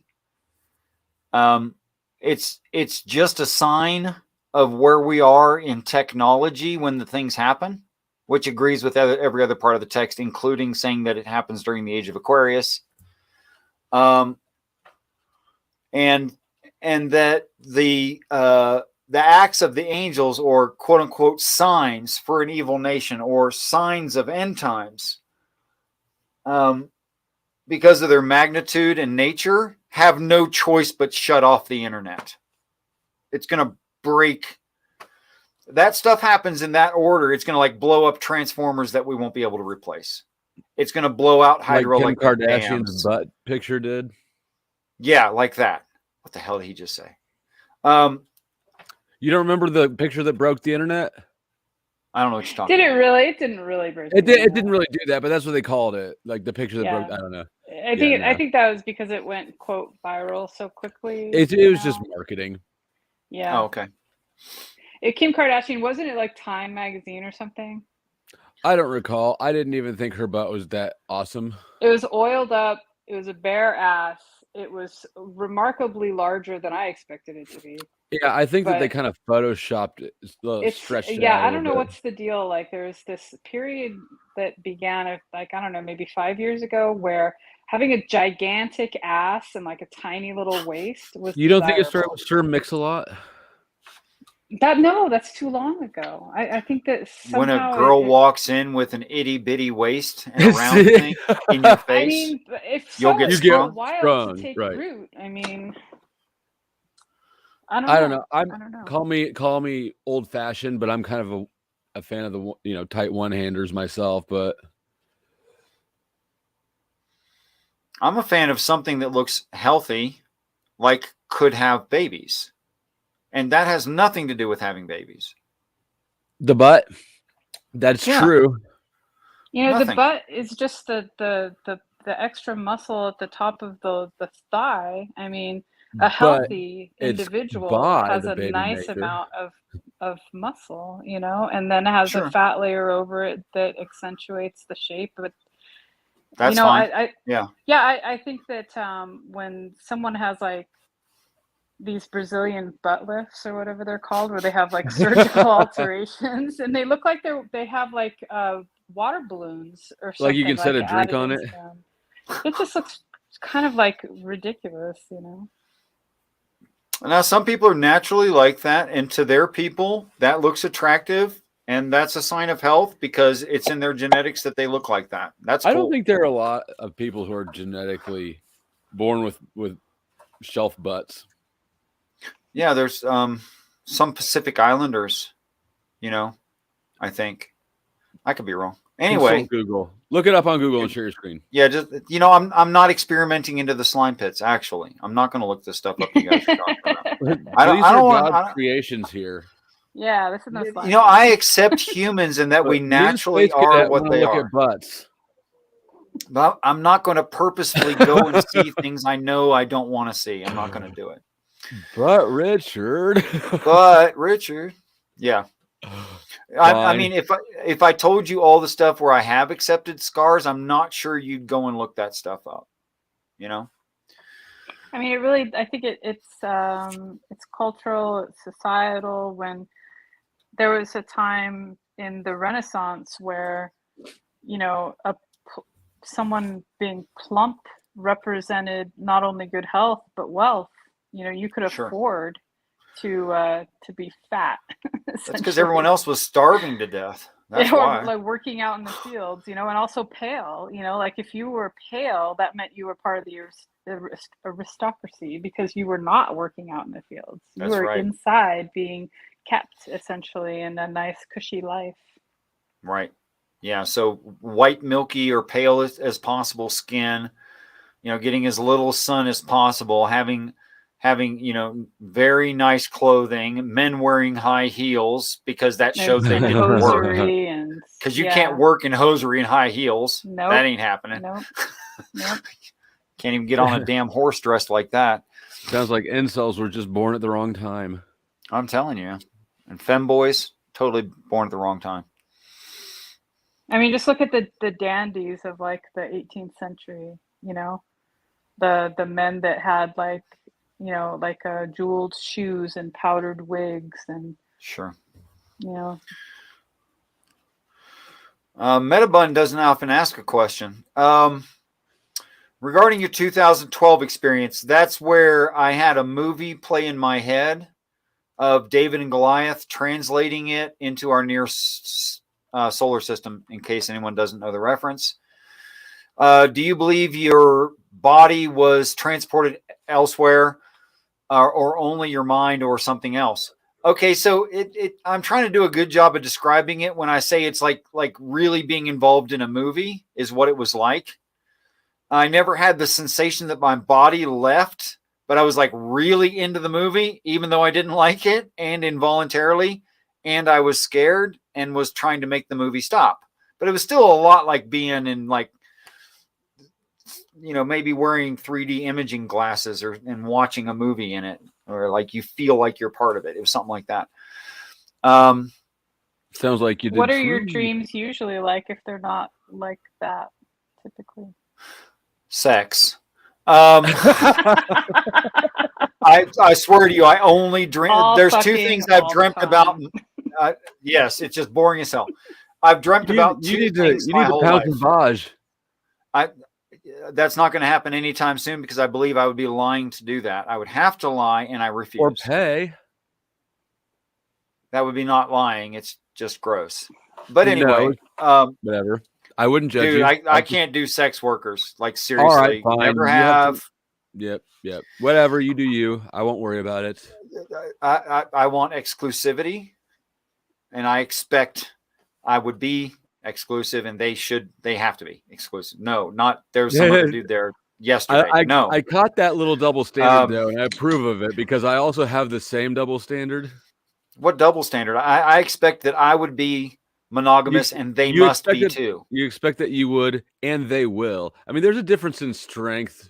No, I know I would. I always was. Okay. But that's beside the point. I've had adult relationships. So it was like being like wearing 3D glasses, but through the entire experience, I knew that I was sitting on a friend's couch with 3D glasses on. It was like that. Interesting. The most I lost track of my body at any point, even though I was like 30 miles from the moons of Jupiter, looking at them up close and personal. And I didn't have a spacesuit on because who needs it?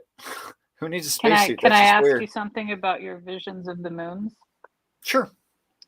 In your dream, when you saw them, does the vision that you had at that time correlate with the best pictures that we're able to get right now? Surprisingly, I feel like they're a little bit better. In fact, because I could only find grayscale pictures of Mercury for about 2 years, I actually thought that the vision was wrong on the color of Mercury, and I never spoke about it because I was embarrassed because that part was wrong. Because in the vision, it's shades of brown and tan. So I thought that was wrong, and I just never spoke about it. But it turns out it's actually covered in like rust and tan-colored blotches of desert. Yeah, that's right. But I thought it was wrong for a couple of years there. Oh well.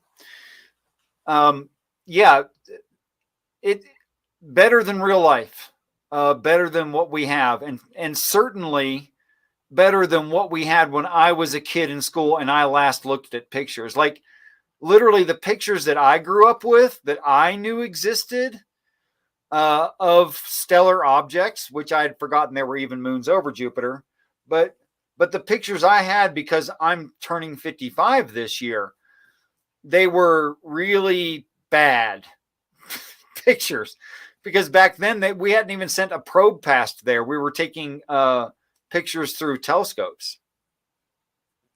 Now, bad. When you saw the moons, do you recall how many you saw? There was no debris moons. There was no rock moons. Those weren't part of it. Okay. Yeah, only the 4 major moons were in it. Okay. Like I say, I was like 30 miles away from the moons, and they're a good distance from the planet. In fact, I thought the distance was ridiculous, that they shouldn't be that far away, but they really are. So it's not like I could have made out an orbiting rock 12 miles across. There's no way I would see that at that distance. Right. Shoot. Oh yeah. So I don't need to know any details about your other kinds of dreams, but I was just curious, like when you are in a dream, and this I guess could go for anyone else that wants to answer it. I don't know if this is common, but in almost all of my dreams, personal stuff. Well, when I dream, it's as if I'm like, have you ever seen the movie Being John Malkovich? Oh, I love that. Yeah, great movie. Okay. You know how they're just seeing through his eyes? Yeah. Okay, well, for me, when I dream, it's like that, and it's as if there was some other existence already in process, and I'm not always myself. Like I'm just like, I'll kind of wake up in my dream, and I don't mean lucid. I just mean I'll become aware in my dream that something's going on, and I'll be like walking down the street. Can I But can I take a moment for house cleaning Yeah. here? Go for I it. have no idea what this comment is about, or this one. So I don't know what's going on theological. Oh my God! I Theological introspection rage quit and reported you. My bad, I Richard. assume it's because of you, Flow State. It's definitely because of me. Were you seriously like doing what they perceived in your view? Because I Was didn't I perceive insulting you them? as what's that? Was I insulting them? Definitely. Yeah. Do you think? Oh, you were purposefully insulting them. Okay. Yeah, I was. Okay. I didn't catch on. Sorry. I mean, it was in the chat mostly. Oh, well, I wasn't reading chat. Yeah, but it was nothing like worth being that way about. I see a lot of entries by them and just a couple by Well, you. I quit engaging with it like a minute ago. I didn't realize that we were Okay. still that they were still engaging with it.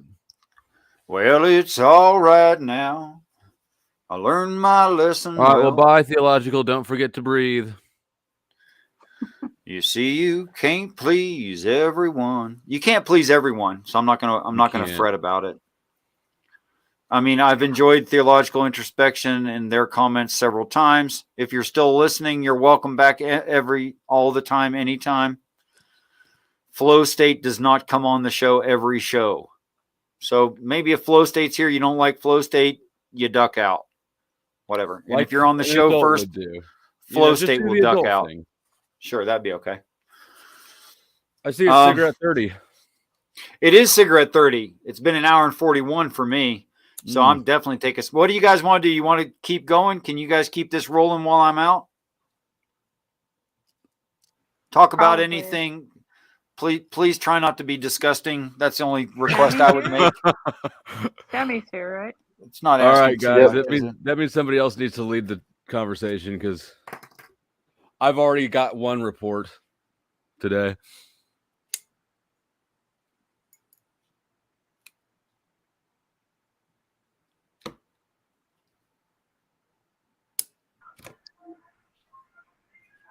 Good greens, eh?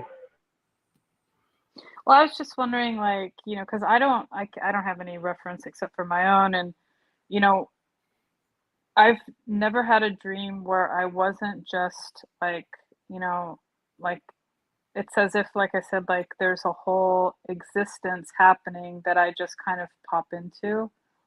Like you're just kind of And catching on to the plot that you're actually engaged in. yeah, and but like I said, I don't always feel as if I am myself. I've never been someone that I could identify that wasn't me, but there's been times where I didn't exactly feel like myself. I just had my thoughts that felt like mine. But I mean, did you I don't feel know if like other you were? people. Did you Yeah, go feel ahead. like you were someone else? Was it like a lack of identifying with yourself, or was it positive identification with somebody or something else? No positive identification with someone else. It's more like The observer. I feel I had physical attributes that were not of myself, I guess, but they were not. I couldn't say, oh, it was like this person or that person. It was just more like Where did this penis come from? like I could do things that I wouldn't necessarily be able to do, and that could just be like the dream world talking, like any potential type of thing. But I don't know if other people's dreams are like they're watching something, like Richard was describing him like watching a movie, or if they're in the movie. Your dreams sound like mine. Yeah, I had I have a lot of repeating dreams, like a lot of not recurring exact dreams, but recurring themes, and they always have some of the same elements in them. And last night I had one of my recurring dreams, except for it had a brand new element, but all of the other elements were the same. But this new element was a main element, and it was very bizarre, Go on. very strange. Okay, well, I have a category of recurring dreams that I call office dreams, where That you call what? office dreams, where the recurring elements that are always seemingly the same, is that it's a large office building that has had people, like a lot of people working in it, but recently in the last however long has dwindled down to almost nothing. Like almost no people work there now. When you go in, there's lots of empty desks, lots of like liminal spaces, if you know what I mean, almost like the back rooms. I don't know if you're familiar with that, but like just lots of empty desks, lots of empty rooms, lots of desks with wires hanging out instead of computers, computers that are not being used, computers that are disconnected, rooms full of boxes of crap, just stuff that indicates that there's like it's shutting down or something. And like I'm always there under the pretense of not really supposed to be there. Like I snuck in under the radar. And in my former dreams of this type, I almost always try to set up shop somewhere undetected and just hang out as if I belong there. But in this particular dream last night, and I've had like probably at least this dream at least I would say a dozen times in my life, but last night, like I said, there was When a did they new start? element. Because I mean, I have recurring 10 years thematic ago, dreams. I guess. 10? Probably 10 years ago, yeah. Because I have similar recurring thematic dreams, but it's normally like for 6 months at a time or something. But go on. Okay. So yeah, so in this particular dream, there was the same sort of thing going on, lots of empty offices, and like I would hear people talking maybe like, around the corner, like in a cubicle or something, but I'd never really see them. Like I would hear them and then I'd maybe catch a glimpse of someone just kind of like turning the corner, but I would never talk to anyone. I would never see anyone face to face. But in this dream, the new element was there was fish tanks that had been like abandoned, and there was lots of fish tanks that had like dying fish in them, and like dirty water, and like all kinds of stuff going on that just indicated that they were just going to keep being abandoned, and eventually all the fish would die. And like lots of offices had them, like big elaborate systems, and I remember looking around for fish food and like trying to feed them and thinking about, well, maybe I could take one of these tanks home and like save some of these fish. And it's just like the weirdest like thing to like be added to this thing that's kind of been static for so long. In these dreams formerly, there were always certain elements present, the pretense of being there without supposed to be there, empty offices, lots of surplus shit hanging around, empty desks, a break room that had like a half-eaten box of donuts in it. I mean, these are all things that were always in these dreams, right? And for all of a sudden fish tanks to be in it, it's just really bizarre. So That's interesting. yeah, really weird. Well, I mean, the empty office building sounds. I mean, I don't even think metaphorical. Like that's basically what's happened the last 3 years.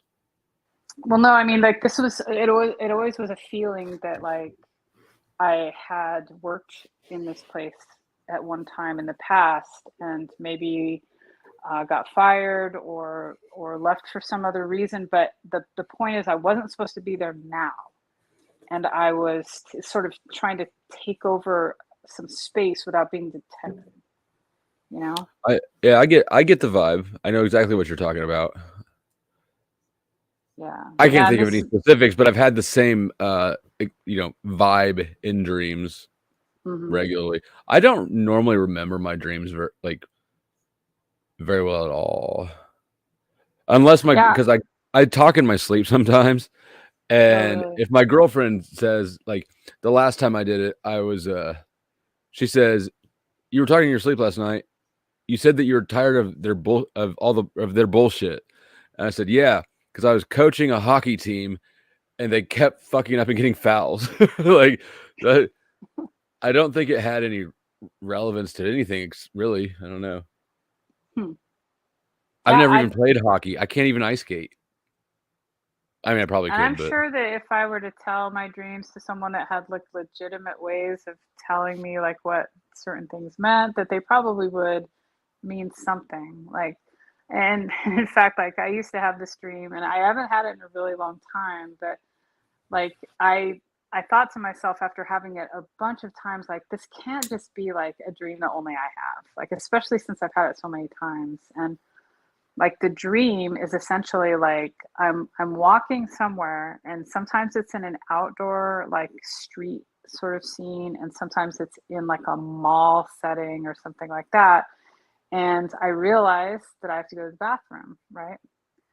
And so I either enter a building off the street, or I enter a place within like a mall type of a thing. And like if it's off the street into a building, I just open the doors, and like there's this like labyrinth, and I'm always like up above, like I have to step down like 15 steps or something to get down into this space. But when you're up on this sort of platform, you can see like over all of it. And there's this like huge labyrinth of what look like bathrooms, right? But when like you go down in it, um, every single bathroom, pretty much without any exception, is fucked up in some way. Like there's no door, or there's like just a bare pipe sticking out of the wall. There's a broken toilet. There's a flooded floor. You know, there's just Now, everything has something wrong with it. is there like is there a sense of urgency, like, oh, I have to go to the bathroom really bad, or is it just like, well, that's interesting? Well, I mean, every time I've woken up from that dream, I actually did have to go to the bathroom. Don't But go to the bathroom. If you found a clean bathroom to use in your dream, you don't use it. We got right, problems right. then. Yeah, well, the funky thing about that whole thing is that like, and yeah, there's the weird thing about it is like after looking at this like main sort of area for like a while, I noticed that there's like this little hallway, right? Like off to the side that like seems like nicer in some way. And in this hallway, there's doors that all lead to these rooms that each have like a bunch of other things going on that are sort of bathroom like. Like there's like a weird like medical tub, and then there's like a shower, and then there's like a bathroom with like a door that barely goes to like your shoulder if you were sitting down. You know, just weird like anomaly bathrooms. But since there's like no one in there, I think, Anomaly like I bathroom. found like a good place, right? But then someone always comes in. And then and then like the last part of these dreams always ends like the same way, and it's just so fucking weird. But I end up in like one really nice bathroom, right? Like, and I'm talking nice. Like there's inset lights in the ceiling. There's a big, beautiful like mirror. There's drawers that pull out that have everything you could want. Like, you know, like Is there a stacks of bidet? medicine samples and little soaps. And I mean, just decked out, right? Clean towels, all this stuff. There's no shower, but there's like 4 or 5 stalls, and they're all perfectly nice, right? So I'm like, oh yeah, like I'll just use this bathroom. And I go into one of the stalls, and this has happened like almost every time in each of these dreams. Um, as soon as I'm like in the stall with the door closed, I can hear people, right? I can hear people like coming into like the adjacent areas, and they flood into the bathroom, and I'm hiding in the stall, and I think to myself, oh, this is for them. Like this bathroom is for, it was prepared for them, and I'm not supposed to be here, right? And I'm like hiding to wait for them to like to go away, and that's like when I wake up. And like that whole like that the first part of the dream, the labyrinth of bathrooms, I found out is actually really common. And Yeah. supposedly what it signifies is someone who has a lot of trouble expressing themselves emotionally. Isn't that weird? That is weird. I mean, Yeah. yes, it's weird. And I've like all of your dreams so far have sounded very familiar. Like I don't like I said, I don't remember my dreams well. So I can't say if I've ever had those dreams, but like I instantly got the vibe. Like I know exactly what you're talking about. I think probably I have had at least the office dreams. Interesting. Did you look into that one? No. But I feel like I almost feel like it has to be about some kind of feelings of like inadequacy and like imposter syndrome type of feelings, you know, or like I'm not sure about myself, and I don't want anyone to like, I don't know, like find out that I'm, a fraud of some kind or something like that, Because you feel like you're not supposed to be there. Yeah, I'm not supposed to be there. I'm like secretly like kind of gathering resources for myself that aren't mine and stuff like this. I don't know if I. Yeah, I I mean, I don't felt know. like I'm I'm not just supposed to be there guessing. in a lot of dreams. Yeah. I don't know if I've And then I've gathered resources. I've had I've had cat dreams where like Cat dreams.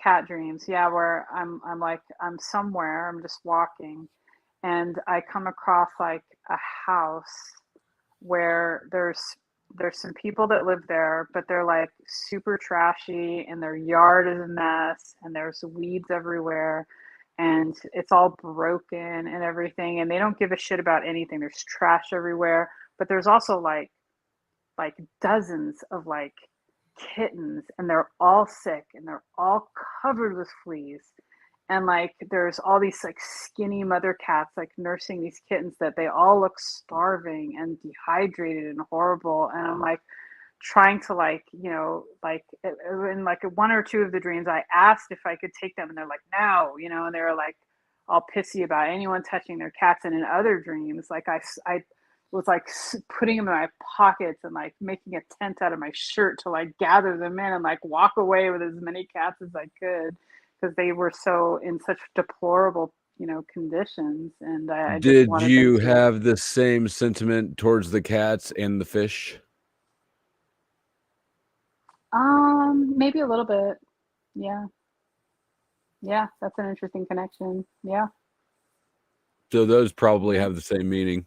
So whatever your Yeah, they have cat some dream was relation. about, it sounds like the cat dream was getting incorporated into the office dream. Maybe. Yeah, because I've had the cat dream a few times. Not too many, but maybe like half a dozen times. Yeah. So, but the Yeah. office dream is a longer running series. Yeah. And I've had there's the longest running one was dreams about my old house that I lived in.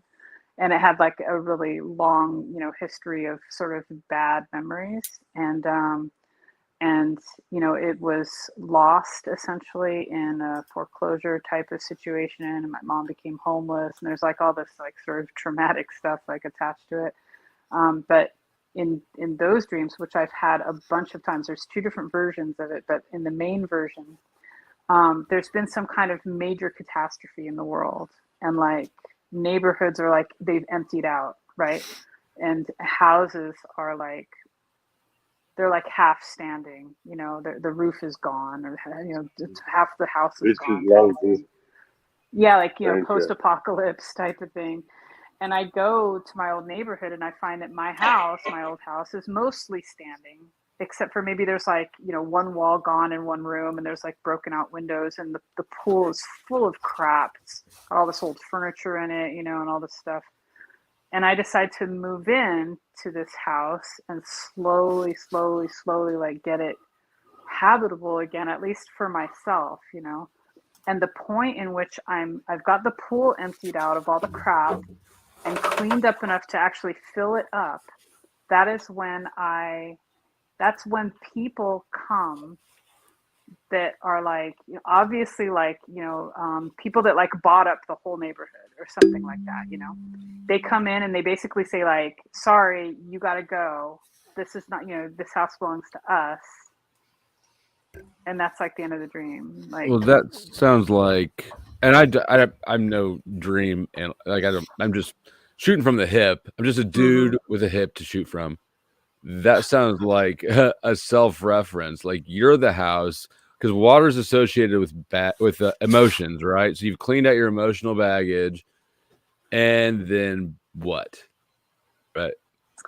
I don't know. Like, I almost think that it was literal in some way because, like, even though that house had like a ton of, bad, memory references and it was wrecked a lot of the time that I was, living in it.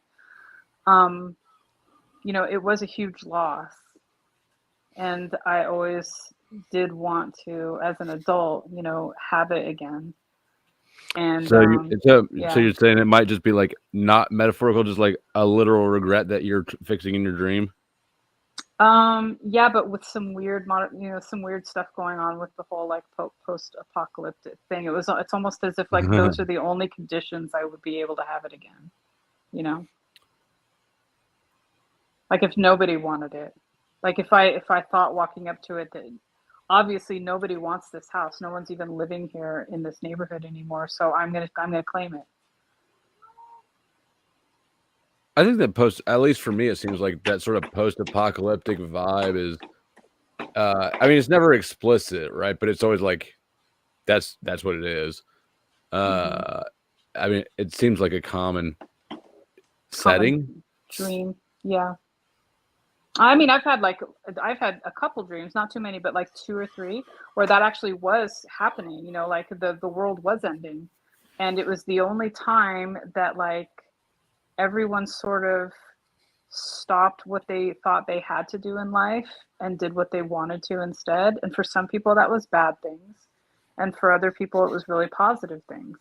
But like no, you know, there was no more gas, so nobody was driving cars. People were like camped out on the freeway overpasses just because they liked the view for the sunrise, you know, that kind of thing. And like, you know, there was like the moon was like, you know, coming towards us in this huge way. So like you saw this huge moon in the sky, and you know, just stuff like that, like really startling visuals. And but yeah. You ever have dreams where you can't punch? Like you can punch something, but you can't get any strength. Yes, and I've had weird dreams where I'm running and it feels like I'm not going anywhere. See, I've had the punching ones, but I've never had the running ones. I've had some weird driving ones too, where I wake up and I'm driving my car, my old Dodge Dart, right? I wake up and I'm driving, but I can't see. Like it's almost like I'm driving in like an abyss of darkness, right? Like there's nothing in front of me. Like when you're late to work and you don't have time to scrape the ice off the windshield. I feel that the car is running, right? I can feel the vibration of the car, but when I look out the window, there's no road. It's like it's floating or something. I look in the rearview mirror and like my eye is all fucked up. You know, like it's really tiny or something. Was there anything unusual about the moon aside from its size? No, not really. I mean, it was just large and way too big in the sky, you know. What sense did you have about the moon? That it was How'd you feel about it? I felt like it was the source of our undoing. Like it was going to be the source of the earth coming to an end, you know, like eventually there was things happening that were going to happen in the next, you know, few weeks or whatever that were going to destroy That's perfect. You know, our ability to live like we do and stuff. You know, that's it. Okay, so I want to jump back in time a little bit to our conversation before I went to smoke break. Sure. These are the kinds of pictures I saw in my science books when I was a kid, because we're talking about 1981 here. So as you can see, they're vague and foggy and you can't make anything out. It's just like kind of a general image. Mm-hmm. And this is actually the icy moon, Europa. Yeah, mm-hmm. Europa over Jupiter. And this is like the best images we had for science books when I was a kid. Oh, wow. So you can see the total lack of clarity here. Yeah. And this is what they presented to us. And in my experience, aren't most NASA images composites, artist renditions made out of data? Well, they're made out of lots of photographs. No, these are actual film photographs, like with a regular camera attached to a telescope. That's how we used to do it. Okay. So this is real looks film. Like your telescope is drunk. Well, at that distance with atmosphere in the way, this is the best you get. Go home, telescope. Yeah, they're kind of trashy. But this is the kind of images I had in my science books when I was a kid, you know. You can check me, 1981. That's what they were like. That's when I would have been in 9th grade. God damn. So, wow. Yeah. I'm getting older. was always my favorite moon of Jupiter. Yeah, Io's not better. It just looks like a fuzzy gold ball. Right. Okay. So that's the kind of images we saw, you know. So when I was like 30 miles away from them with no atmosphere in the way and they were perfectly clear, I mean, I know that I did not look at the moons over Jupiter with recent technology. I know I hadn't. But Yeah, there was I mean, there was nothing surprising to me in the recent photographs that NASA has, the most up to date ones. you're like, oh I yeah, was that's like, what that looks yep, like. those that's exactly right. Yeah. Yeah, in my dream, I remember the moon looking very detailed. You know. Yeah, I want to talk to you about the moon in the sky because you're not the first one to mention that to me personally or in front of me. In fact, one of our sisters had like all these different paintings where they were in their natural environment and was looking up at the sky and the moon in daylight. By the way, not a night moon, a day moon. Was very, very near to the sky. And she had the impression that there were people inside the moon and that they were having a good time and they were happy and she wanted to be with them in the moon. Wow. And yeah, mine was a daytime moon too. It wasn't nighttime. It wasn't that's why I asked at night. That's what I said. That's why I asked you. That's why I commented on that. It's because I expected it would have been a daytime moon. And it was if it's specifically prophetic. from a freeway overpass where there was people standing around. There was tents. There was no cars driving anywhere, essentially.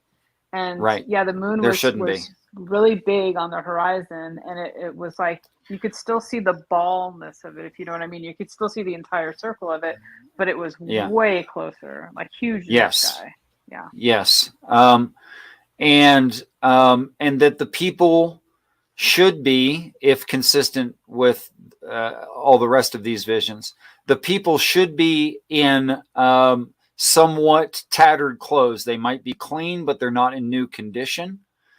And there should be like rebellious people using might to be in charge.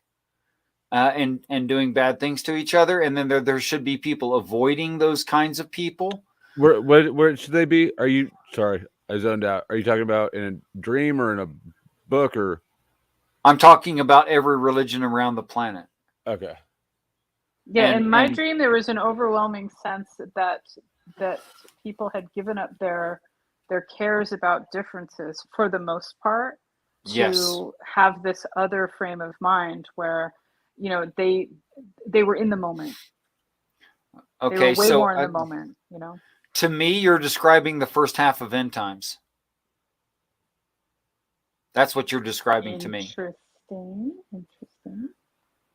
Definitely not the second half, but the moon representing the spaceships arriving.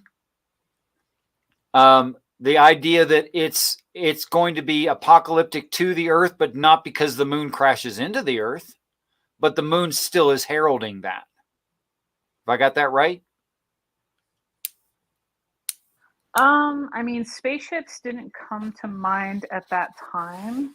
Right. But the moon didn't feel threatening to me. Like, even though like it felt like it was the thing that would be like the bringer of the end of life on Earth. Everything was strangely calm, and people even seemed happy. Like, so it was the end of the world, but you felt fine. Like unity was with us for the first time. That's how it felt. Like we were unified for the first time. Try to imagine an alien invasion and people's reaction. I'm so glad you got that reference, Richard. Absolutely. I'm old enough for that. I didn't hear you said it's the end of the world as you know it, and I feel fine, which is a song. It's the end of the world as we know it. Right. Which is about the same era as We'll Make Great Pets. But anyway. I don't know that song. Oh, really? Hello, Spotify. Look it up. I'm about to. That was the offshoot band from Jane's Addiction, or was it Jane's Addiction? Don't know. Not good at that. All right. I remember lyrics of songs, and I remember the background music. Even the parts of the music I don't find interesting, I still remember, but I don't remember band names. Okay. So, of course, where the economies have collapsed and people are on government subsistence on a daily basis, but they're all camping out because there was a great big earthquake and there's almost no buildings left. And the buildings that are left aren't safe to be in and are generally abandoned. You would find people like everywhere in tents in weird places and sometimes some really advantageous places because there's no Walmart, there's no gasoline. The military has moved in and is handing out rations every day, once a day to people, and they're told to take their rations and get lost. There's no point in living in a house so long as the weather is good enough, and there wouldn't be enough houses to go around because so many people are living in apartments, and those apartments being made of, not flexible wood would have crumbled. Whereas, wooden structures would do a little bit better they typically do a lot better Right. in an earthquake. And Yeah. mud huts would be just fine. Yeah, absolutely. Yep. People making impromptu earth ships. Yeah, I can totally see that. But that's a story like I wish Sammy was awake. Sammy, are you awake? Oh my God, this song is such a throwback. Like it's so. You love it? Yeah, I fucking love it. I haven't heard the song in so long. I forgot about this song entirely. Which one again? We'll Make Great Pets by Porno for Pyros. And there yes, we go. Porno for it Pyros. is Jane's Addiction. That's the same vocalist for sure. Yeah, Perry Farrell. Yeah. Okay, I'm gonna finish the song. Sammy, would you be willing to share your dream with Halcyonic without my interruption? Yeah, it depends on how good you can hear me. It's a little bit muffled and a little bit distant, but it's not horrible.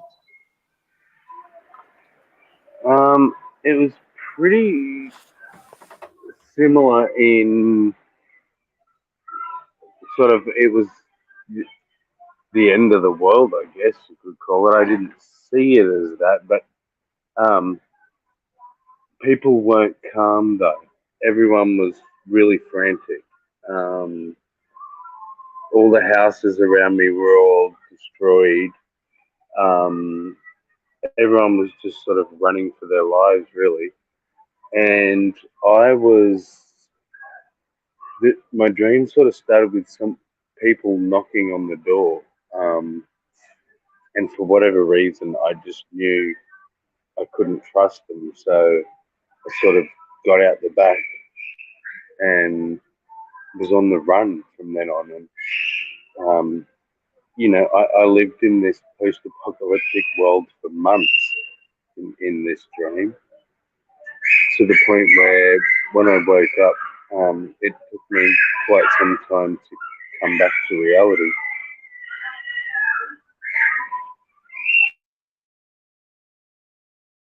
Wow. Interesting. Yeah. Interesting parallels. At the end, I managed to make my way to some building that I was hiding out in, and there was other people there. And yeah, we were all running from something or someone.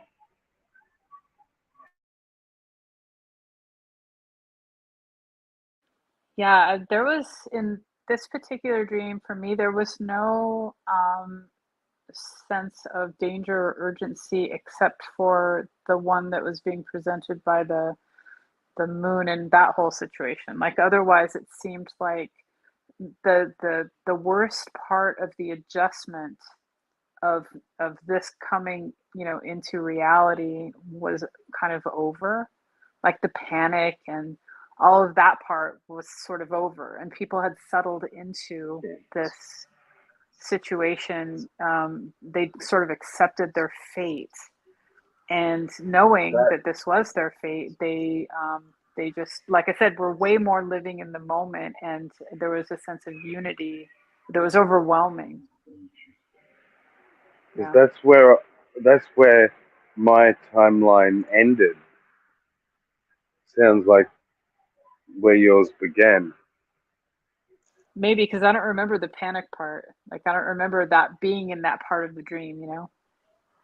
But like I Yeah. was telling This. Richard, I don't know if you were here for it, but like in my dreams, it's always as if there's something like a scenario or reality that's already in progress, already in existence, and I just sort of pop into it, not as a new person, but as a pre-existing person that my consciousness just sort of pops into.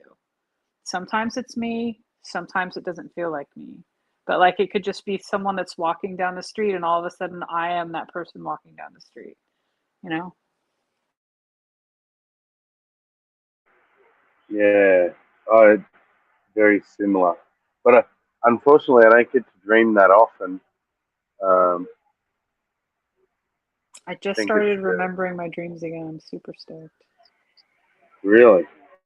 Yeah, just recently. Yeah, there was like a 3 or 4 month period where there was just nothing. And I mean zero. And it was really frustrating because like previous to that, I used to dream. I would say I would remember dreams from almost every single night and sometimes multiple dreams per night. But I also have narcolepsy. So, like, when I fall asleep, I dream within like seconds to minutes of falling asleep. And normal people, need about 45 minutes to 90 minutes to reach that stage of sleep where they're having the dreams that are detailed and that kind of thing. But like when you have narcolepsy, you dream within seconds to minutes. Like with the threshold is 10 minutes when they test you. If you start dreaming, having Fascinating. REM activity within 10 minutes, you have narcolepsy. That's one of the main indicators anyway. I don't know if that's like a absolute, but it's one of the main indicators. Oh, that's crazy. I didn't know that. Yeah, I also didn't know it until I met someone else that had it, that it apparently it causes large disruptions in the memory making process, like the memory making process in your brain to have narcolepsy. There's a few different reasons, but So how did I you have like? Were you huge holes falling in my asleep at the memory. wheel or something? What how'd you? No, when I first sort of suspected that there was something wrong. I mean, I have other sleep disorders that have had for a long time. Like I've for about 20 years, I had sleep paralysis, really bad. Like I would have multiple episodes per night of sleep Yeah. paralysis. Yeah, and I never had that shadow being or anything like that as some people describe, but I did have uh, sense of fear. But in any case, getting away from that, there would be times when I would be at work, and all of a sudden I would just get hit with this overwhelming, like, desire to close my eyes, and I would have to go, at 10 a.m., after getting there just 3 hours earlier, I would have to take an early lunch and go crash in my car for half an hour because I just couldn't stay awake. Um, and What that was those your I job? tech support. Yeah, that's probably why. I don't know. Nobody else had that problem. I you I know. felt that way when I worked in banking. Mm. Yeah, if I don't have music or something, like I get really, really tired really quickly. Like I Those have to have office some kind of environments can be stimulation. hypnotic, right? Like there's something about the fluorescent lighting, and it's always a little bit too warm, and Mm. everything in there's plain gray. The Like I don't know. quiet gets to me. I Yeah, can't handle it. Like if I'm at home, I'm either my mind is buzzing because I'm reading, just endlessly, or I am on a live stream like this, or I am distracted by some Netflix show or YouTube videos or something like that. I cannot handle silence. So, you're my type of people. no, really? Yeah, Yeah. But and I how yeah, long? so that's like one What about alone indicator, and time? then oh yeah, go for it. What about alone time? Alone time? Like what do you How mean? long do you like being alone or nah? In the physical world? Yes. Yes. It's almost exclusively my like I mean, yeah, like I but you know what's funny is that like I mean, I guess it's not that funny, but yeah, like if if there's a prospect of like going over to someone's house or someone coming over to my house, it's almost always a blanket no. Like I don't really like You lame. face-to-face interactions. Why? I don't know. I just don't. Like, it just makes me super anxious, and I always have to find something to do. It's not people's company is not good enough. Like, I can't handle just hanging out Oh, with okay. someone. I get you. Yeah. Yeah. Yeah. When the thing that you're doing is being with other people as the activity itself, that's Just can't do it. it's not enough. I Like have to find. we I'll gotta do go and something. I'll go and look through their fucking bookshelf Oh to my find a God, book I to do that read. too. All the Really? cabinets Yeah. and shit. Like I'll Yep. catch myself snooping through people's stuff like mid snoop, Looking and at then their somebody pictures who on knows their me better will walls, their have to music apologize for me. collection, their book collection. You know, I just constantly am distractoid, you know, everywhere. And yeah, Yeah, if just people sitting and talking, I can't do it. I just don't like it, but I also can't. It makes me so anxious and antsy and stuff. I just, yeah. an activity makes everything go better. Whether we could play Scrabble, we could get drunk, whatever. But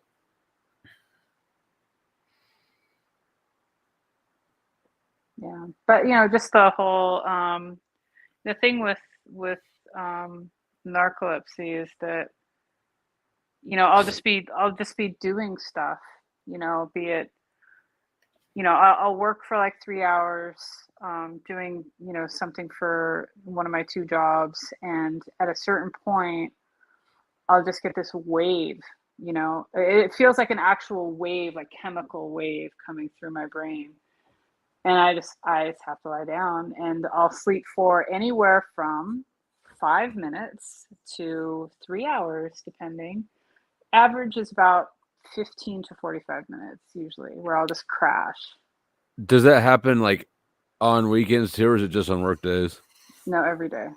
Okay. I never sleep 8 hours. I'm usually awake for between 3 and 6 hours, and then I crash for anywhere from 1 to 3 hours, and then I'm awake, and then I'm crashed, and then I'm like, that's how I just live my 24-hour life. Like weeks go by in my life, and I don't notice. Like Would you months go describe by. your amphetamine use as heavy or very heavy? You know, I do take 5 Yeah, milligrams it's of the Adderall middling. per day. 5 milligrams. That's I've it. never even 5 heard of a milligrams. dose that small. Oh, really? I Yeah, was it's on Adderall. I was on yeah. like 330s a day. Oh shit! Wow, that's major. That was a long time. That Is was that like, is that the quick release or the extended capsule release? well, let me. Were they Oh, pills or it was capsules? no, yeah. They were the extended release at first, and then I had them move me to the instant release, and then I graduated from college. Ah. And then you didn't need them anymore? Well, I mean, the school healthcare ran out. Oh, okay. There's like a national shortage right now. Yeah, I see Yeah. all the dope fiends freaking out. Yeah, I'm And lucky that I have such a low consumption rate, you know, because you have seriously, I 5 just take. milligrams. You can drink half of a Red Bull, and you'll be there.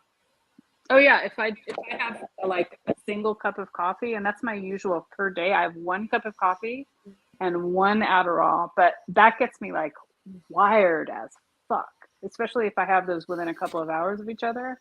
Yeah, I'm good. So I'm very, really sensitive to So like you're a hard partier, stimulants. I can tell.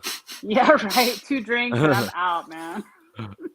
5 milligrams of Adderall and a cup of coffee. I don't. Meanwhile, you know, like Here I if I am have with a like if I blowtorch have and a like glass acid tube. in my Like possession, I'm like, let's do acid. I've done acid once, and it was too weak to do much more than really like make the strip club lights look blurry. But that I don't know. It Unless freaks you've me had out. like good, strong, pure stuff, like you haven't had the experience. No, I Which is haven't. That's what I'm fine. saying. Like I've had nothing but good experiences on shrooms, but for whatever reason, Mm. acid kind of freaks me out. Oh, really? Probably because I've seen a lot of people have bad trips. Yeah, I mean, I don't even like I've had what some people would call a bad trip, but it wasn't bad like nightmarish. It was bad like emotional purge for 6 straight hours type of thing where, you know, like I felt like worked over. And it was just because like I went in not necessarily looking to like party and have a good time. It was more like a reset, you know, like a cleansing. And that it always ended up being cleansing, which is good, but it was also exhausting. See, I've always went in having a good time, and then it ends up being kind of refreshing on the way out. Like, damn, I left a lot of junk back there. Yeah. I With would that, love for shrooms to be legal. I want to grow some really bad. well, I'll tell you a little secret. You can grow them anyways. Oh yeah, and I even have a perfect place to grow them, but I just haven't taken that step yet of like getting all the stuff that I need and going ahead and doing it. So.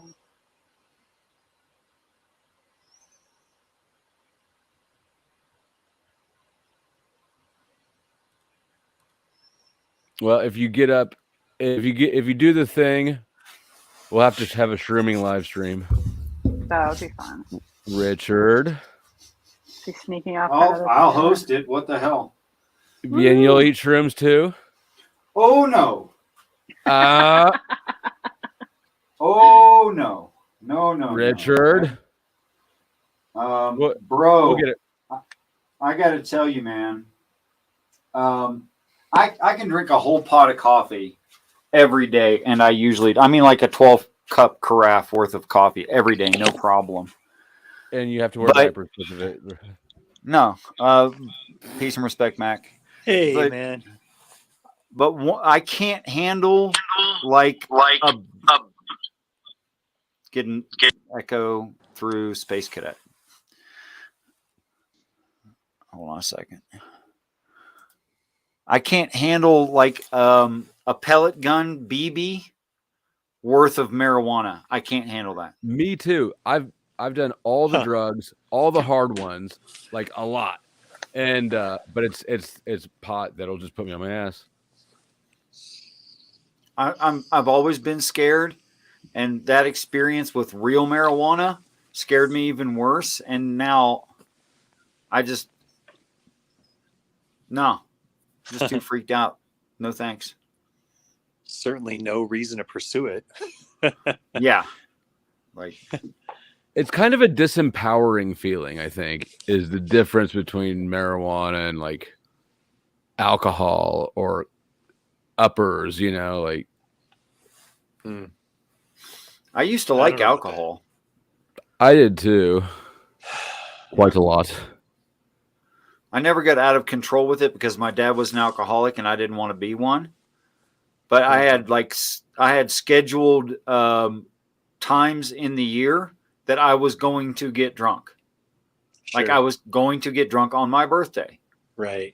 Well, of course. I was going to get drunk. Yeah.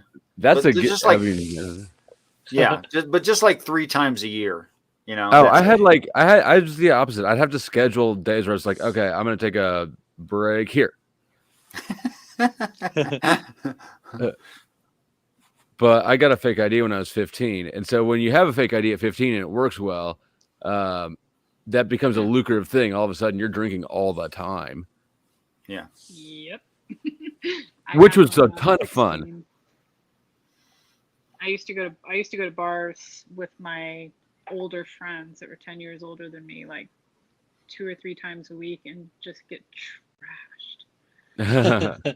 But we went to well, I had a lot of gay friends back then, so it wasn't like I felt really gay people have the best drugs. Throw that out there. That they definitely like to party hard, but you know, like I never felt like I was going to you know, be picked up on or anything. Like I felt safe with them. Like, you know, if it was a straight bar or something like that, I probably would have a whole different story to tell. Let me tell you how happy 15-year-old me was in a strip club, drunk. Just the best. Space, you said you never had a bad, like what you would classify as a bad trip. Would you say once, and I'll, if you want to know about it, I'll tell you about it. Yeah. No, I just think I've had what, like when you said you've had what people might consider a bad trip. Like I completely can relate to that. Like I still consider it valuable, but it wasn't like it was fun, you know? And I think that perspective might be reflect your maturity more than your experience. You know what I mean? Like it's the same thing with bad life experiences. Like you could say, well, you know, that was really shitty, but I'm not sorry that I went through that, you know? Like, you know what I'm saying? That's kind of why I jumped in. That's kind of what and I agree with that. I think that's a mature and a proper perspective really on everything. I mean, there's definitely times when I wonder what would life have been like without this happening, or with something different happening in its place. But since it's something that I have no idea, like I can't actually imagine it, because anything that I do imagine will just be speculation and a fantasy. Sure. There's no point, you know. And the domino sequence of you know events that would change from just one butterfly effect. You get what I'm saying? Lots of things. Yeah. I guess if at any point in your life you're feeling good about your life, you got to be okay with everything that happened before that, because that's how you got there, you know. And you also know that things are about to get really fucked up. Yeah. But I mean, what but do they like, say about life on Easy Street? When I life don't looks know. like Easy Street, there is danger at your door. Yeah, that's what they say. They do say that. But I mean, growth really only comes through unpleasant experiences. Yeah, that is true. And if you look at all the people that you admire, they've all gone through some shit. And if you look at people, if you look at somebody who hasn't, like a middle-aged man who's never had to like prove himself or had any actual hardship, it's a pretty like unhappy. I wouldn't trade places with them. Dude, I'm thinking of a specific guy that I ran into tonight, and I think I completely agree. But you know what I'm talking about, right? Like they have not proven themselves to themselves. You're talking about like privileged people, like exactly. Yeah, I do know what you're talking about. I was kind of thinking too that, like, you know, if someone goes through an experience that's difficult, in order for them to learn or grow from it, they have to be observant. You know what I mean? Like if they just move through it without really acknowledging or understanding, reflecting. I don't know. I think it's just another moment to move through. You know? Just getting through something.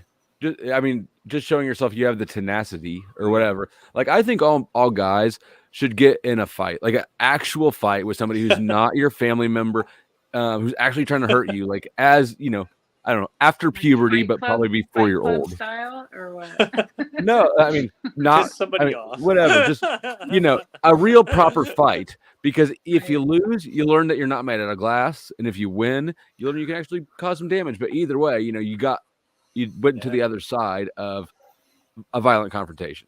Right. Well, and that's also like, do you want the very first time you get into a fight to be something that, you know, there's really something important on the line and you've never done it before? Like, it's best to have at least one frame of reference. Something important. That's interesting. I don't know if importance matters. Maybe it does. I don't know. I don't know. Probably not, actually, because then it loads up. Like what I'm talking about is the fight itself, right? Just proving to yourself that you can go through that, and is the thing itself.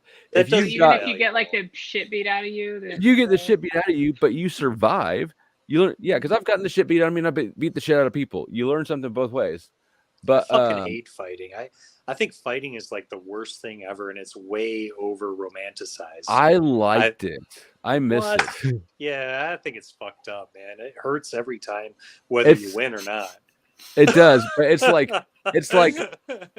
the most high intensity sport. Adrenaline City, man. I mean, seriously. I hate it. Your I'd be your fine never fighting system again. is on a Stone Age level in those situations, you know. But I hated every fight I was ever in, and I was good at it. Like I never actually lost a fight. Like nobody ever hurt me. Yeah. Challenge accepted. Let's go, Fight. Madison Square Garden. But I quit. I'm I serious, quit doing it's- that shit when my daughter was born. I made some rules for myself because Yeah. I figured I I, think- can risk my own life, but I can't risk her dad's life That's right. arbitrarily. That's right. Right. Man. I think I was just really innovative, and I would do things that people didn't expect me to do. Titty That's twisters. interesting. No, never tried that. That's No, I mean- pretty effective. If you want a fight to end quickly, just stick your finger up the other person's butt. It'll surprise them. I was That's thumbs in good the eye rules. sockets. You Why can are move- they naked? Gotta get them there. Gotta get them there first. You gotta seduce them. This is how sex goes. With who?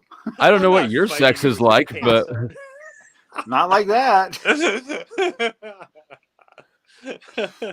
I had this boyfriend who had a friend years ago Uh-huh. who him and his girlfriend would Risque. wrestle, like hardcore wrestle, like with Oh. the intent of overpowering one of them, overpowering the other, and that was the only conditions that they would have sex under. Like, that is They so would- strange.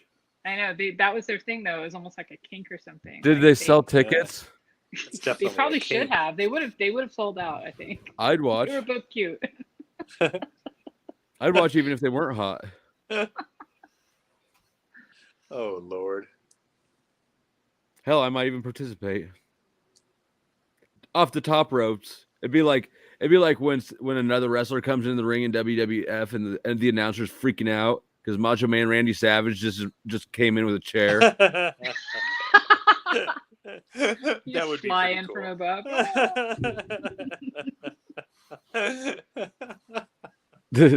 Damn, I'm getting hot and horny.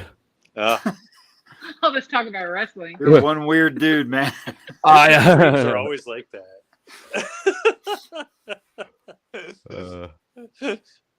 Oh man. But that is a really weird sexual situation. Yeah, How do you what the- find another person that kind of weird? I don't know. What was their Is there- conditions? Hey, that, Sammy. they like to punch each other in the face and like get really What the rough. fuck? And they Full yelled the on N-word fight. at each other. So actually, I did bang a girl that wanted like that in college. She wanted to be hit. She said, "Hit me," and I was like, and I kind of like gave her a wimpy one. And she didn't know that I had just gotten a tattoo on my back, but I had just gotten a tattoo on my back. And she called me a pussy and like ripped her nails across my back. And boy, I smoked her. You That punched next her? one. You know, I heard I recently shouldn't from laugh. someone. Then what? But I mean, it's kind of funny. Eddie. She liked it too, which freaked me the fuck out. I was like, Oh we got to my get out of God, this dude. laundromat. Let's go across the street to the Wendy's. Oh my goodness. Now that's class right there. Some Yeah. people have like, comedy in their blood. I swear. I also told her, I mean, the way that we got there is I told her that I was opening for Jack Johnson the next day. Oh well, that never fails.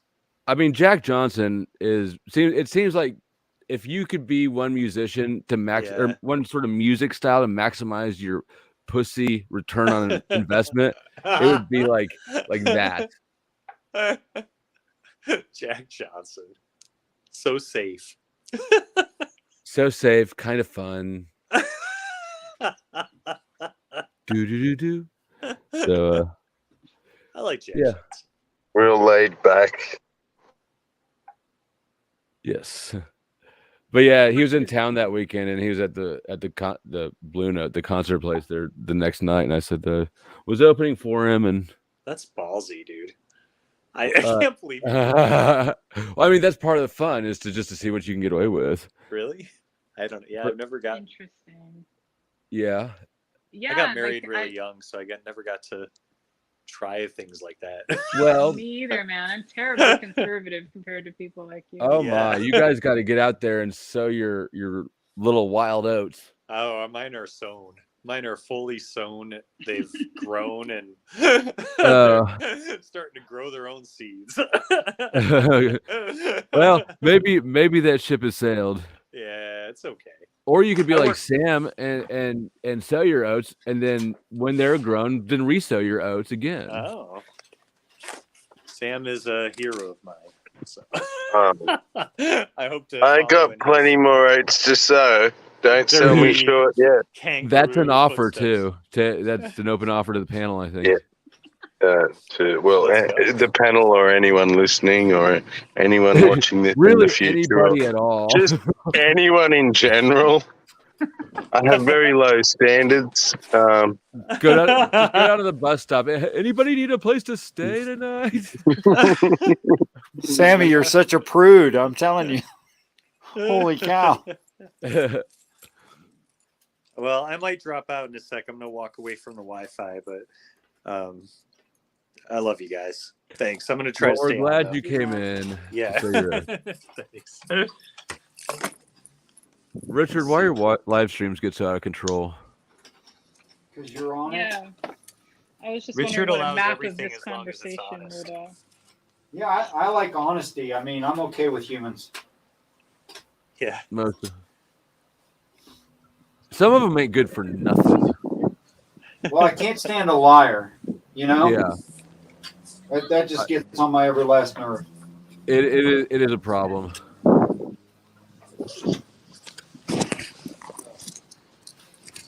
Oh shit. Really? Is there such a thing? Like, I don't buy the whole premise. I swear I only lie till you're in the sack. There you go. Then I'm completely honest. I don't know if that's considered lying though. That's more like tactics.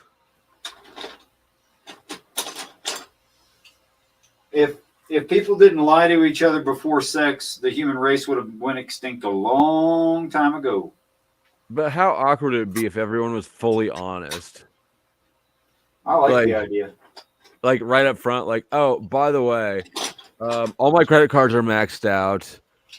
I didn't shower yesterday, and I farted on the drive over here. You know, like And look, I'm pushing 3.5 inches. All right. and that's measuring from my asshole to the tip. Oh my god. I'm gonna transcript of this when it's all over. I mean, where do you start the tape? Is it what? How far back in the tape before you're cheating? In my opinion, front of the testicle sack. Anything beyond that, you're lying. That's how I From know the you got a side, big dick, that's Richard. the most honest way, from the side.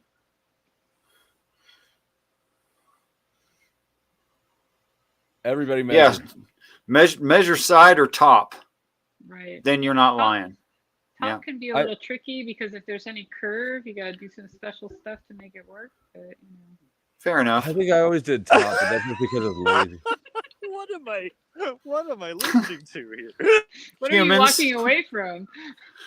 Humans talking about honest measurement of penises. That's what this is. It might be more accurate if you had somebody helping you. You know, my my set of calipers at home has a depth measurement thing. I think that might So be we can useful. measure vaginas next, you're saying? No, I'm saying you could go Oh. through the urethra and figure Oh, out how good deep. lord. Like if you want to get real technical, That might and be the accurate most about it. precise. That's It'd be hard to tell when to stop. You know, your urethra is like 3 Instantly? feet long, right? You know that, Yeah, right? babe. I'm packing 4 feet downstairs. I mean, I know to stop like before it starts. I want to stop right now. Yeah. Just thinking about it.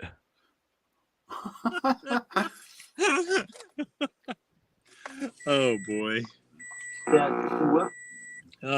Okay, what are you packing, Richard? You want the truth? Yeah. Okay. That's kind of awkward question. I'll just tell you the truth. 8.5, 8 3/4, depending on who I'm with. He's well endowed. Jesus. Right. pretty much a clean. Is this a I'm tall pretty much a man clean thing? 7. You strike me as a tall person. Is it true? I'm not tall. I'm 5'8". Really. All right, well, I'm Yeah. going to bed now after that. Richard's I'm not- at least half Yeah, Italian, so I you're don't know trapped. why. I always thought of you as like. All my brothers 6'2" are the same way. You All my do look brothers tall. Yeah. Taller. All my I just brothers are the assumed- same way. We're not real big dudes, but I mean, why do you know that? I don't because know. I grew up with them. I don't know how big my brother's boner is. Well, why not? I don't know. Maybe we're You just not barely that know him. close. Like now I you're mean- gaslighting my relationship with my brother. I'm gonna call him. Okay, not only were me and my brothers close, but our girlfriends and wives were all close too. There's you just can't keep these things secrets. Oh, okay. That's it. I gotcha. Dude, girl talk is fucking nasty. And I mean that in a good way, but you know when girls have been talking, right? Like you can walk in. My ex-wife used to work at Show Me's, which is like a Hooters sort of, but I remember one day walking in and I sat at the bar and I could instantly tell. I looked around at all the girls. I was like, every one of these girls could draw a perfect picture of my cock from memory now, couldn't they? Yes, they could. That is a riot. I mean, I used to be kind of embarrassed about it because I've always heard these ridiculous stories growing up, right? And all I knew was like myself and my brothers, right?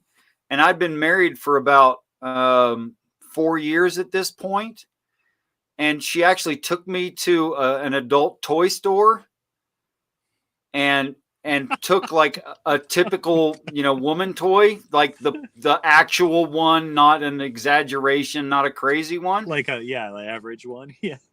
Yeah, and it looked like a cast of me. It was like, holy cow, you're kidding. Everybody knows all the best dildos look like microphones. No, the realistic looking ones. Well, Flow State, it's fun hanging out with you, congratulations, man. Richard. Huh? It's fun hanging out with you, Flow State. I haven't Well, really thank you. gotten a chance to chill with you much. I like your energy, man. I appreciate it. Where are you Not at on everybody the? does. I got somebody reported Richard tonight and then ghosted the channel. Oh, So- really? That's okay. Yeah. Where are you at on the theological question? And I apologize that I don't already know. I don't- Theological question? Yeah. Where are you at with the God question? Me? You Um, there, I- Flow State. yeah, so I am like, do I believe The in human God? I'm talking to? Well, the- Do you are you a what's your I'm view? not Yeah. I'm not a theist conventionally. Okay. I would say that no Christian would accept me as a Christian, Okay. except maybe Richard. Right. But also I'm not an atheist. I'm not an atheist, and in that I'm not a materialist, right? Right.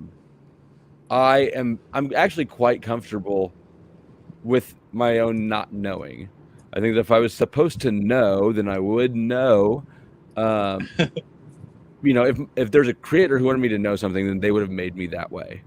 And so I'm okay with knowing that there are limits to my knowledge. I don't know, but I don't think that because I look at religion as really just an extension kind of the same materialistic brain rot that's in atheism. It's all just different flavors of institutional worldly, Yeah. Absolutely. Know what you mean. so I'm tracking pretty much everything you're saying. okay, because I feel like when I answer think this question, I feel like it's just incredibly gray. Yeah. Well, maybe that's appropriate, right? Right. Maybe that's the most honest stance to take. I don't know. Thanks Well, for answering. that's what I was just kind of curious. I know you're kind of in this world, this great debate Right. world or whatever. So I was just curious where you're at with all that. So Yeah, I What- I don't have anything to disagree with what you just said. So I think that there's something there. I don't know what the thing is. I definitely don't think there's nothing there. right. You know, like the Bible being just trash, you know, according to a lot of atheists. Like, I mean, that just it just seems like very one-dimensional thinking to me. In the same line that it seems like very one-dimensional thinking that, you know, the Bible is literally how the pastor told you it was. Because Christians' understanding of Christianity is not from the Bible, like Richard says over and over and over again. Man, that's so true. I mean, if Richard has demonstrated anything, it's that. And by the way, he's not the only one. I mean, it isn't that part of what he says isn't that big of a claim. It's not that hard to demonstrate. That Right. Oh, it's super easy. Believe is not biblical. I was actually listening to a long form sort of interview today on a local radio station from these 3 Catholic dudes that were talking about, they were talking about the faith, you know, but all of them like took for granted that all of the, I don't want to misrepresent what Catholics believe, but I guess like all of the most recent shit from the Pope or whatever, or the bishops is true. And even if it contradicts stuff that was said before. Well, they kind of have to if you pay attention to that political fiasco. Oh my God, dude, it's a mess. But you know, but all I can say is that whatever they were saying was true was definitely not what the Bible says is true. So they have to like defer to something outside of the Bible to even like talk about their belief system, you know? So I think that's exactly. I think that they would even agree that what they believe isn't what the Bible says is true. I think they would have to agree with that. You know? Like, yeah, like it's been updated or something. So the biggest like issue I ever had with Christianity is the source, right? You got the Bible that everybody agrees is the Bible, Catholics, Protestants, whatever, and it's the Word of God and it's perfect and all that stuff. But it was compiled by the Catholic Church. It was compiled by the a perfect example of historical corruption. Compiled this book. Like, how can you possibly trust this source? Then you've got all the translating errors. I mean, like, there's just so much gunk here, and you consider the source. It just bugged me. Yeah. But I do think, and another thing that's interesting about the Bible, though, is I very much view Christianity not as an extension of Judaism, but as an inversion of it. That's interesting, an inversion of it. I mean, you go from one God to, well, we're still one God, but we're 3 gods, and I am my own son. You go from the law was God to, don't worry about the law, just believe that the 3 of us are one God. That's definitely go from the Messiah hasn't happened to the Messiah happened a long time ago. I mean, there's just I can't remember all of them right now, but there's a pretty big checklist I've had in my head of things that are inverted, how they take Judaism or Jewish values and then turn them over and do the opposite and then sell it as the same thing. Right. It's like usurping. Yeah, just find me one Jew, you know, some kind of traditional Orthodox Jew that goes, oh, yeah, Christians are reading the Tanakh correctly. Right.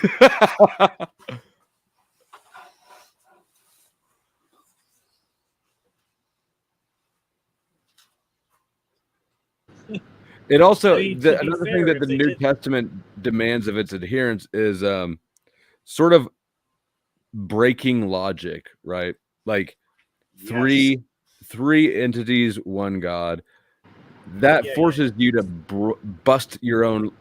It can't be, right? So you have to really break your brain, your understanding of logic, to force this belief on yourself. Which also seems like something that all of the great brainwashing institutions have in common. Yeah. Yep. And once you've done that, once you've broken their logic, you have Nephilim eating babies to excuse God from, you know, collateral damage from the flood and stuff. Oh my gosh, these claims. Where'd Housey go? Eating babies is logical. They're very tender. They are. You don't want them to get old and tough and rubbery. We call it It's like veal. Yeah, exactly. That's long veal. Oh Jesus! Oh man! Okay. Don't eat babies. Unless if they're your channel own. gets taken down for that, then I think it deserves it. Don't eat babies. It's a public service announcement. This is not health. This is not medical or health advice. Speak for yourselves. I'd like to Speak put for a yourself, caveat mate. on that. Don't eat babies unless you're a Nephilim. Or you're at McDonald's. Whichever. What do you think those chicken nuggets are made of? You know that's not chicken. I know damn well that's not chicken. It sure looks like chicken. It tasted like chicken when I ate that stuff. Chicken nuggets? Get Yeah, out of it's here. It's just mechanically removed It's chicken. pulverized. Right, so it's pulverized. It's pulverized, melted into like kind of a paste, and then there's who knows what sort of animal product. Chicken's supposed to be white, not brown. Eggs? That sounds racist. Like an off-white. Yeah, why are you so racist? I'm not racist. I hate all chicken nuggets. I do too. They're all fucking sketchy. All right, Richard. I have a question about all of this. Believe it or not. Yes, sir. So, do you consider Judaism to be closer to reality than Christianity? Or I mean, and when I say that, I mean like the mainstream versions of those two faiths. Right. Closer to reality. Yep. I don't think it's closer to reality. Because I mean, an Orthodox philosophical Jew is more like Jordan Peterson-esque. You know, that it's philosophy. Right. That it's not. Yeah. Does it make human trait observations? Yes, it does. Is that the point? Oh, hell no. That's not the point. That's just what they tell the Goyim. Yeah. Well, the reality about the nature of God and creation and the future. I think it's teaching the hero how to deal with humans. That's why all the human nature stuff in there. Interesting. Teaching the hero how to deal It's a psychology lesson for the hero. Yeah, that's what I think. That's interesting as fuck. Yeah. I mean, it falls in line with you know, the occult, basically, and my understanding of the occult, basically just advanced psychology. Advanced psychology, yeah. Applied. Advanced psychology applied. Sure. So it gives like real-time lessons. The really interesting thing about it is that if you considered that the end times announcing miracles had already happened, it would generate a situation like the Old Testament. And if those things actually happen in his life in that order, it's all predicted step by step, telling him exactly what he should do. That would be true for the New Testament stuff too, though. Yes. Right? Yeah. Yes, it's just a slightly different topic. Instead of large overview for how to run the military and what cities you should engage with and in what order and why. Now you're down to how to teach your officers how to run the troops.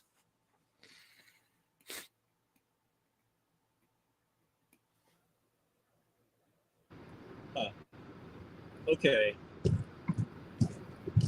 So, like a different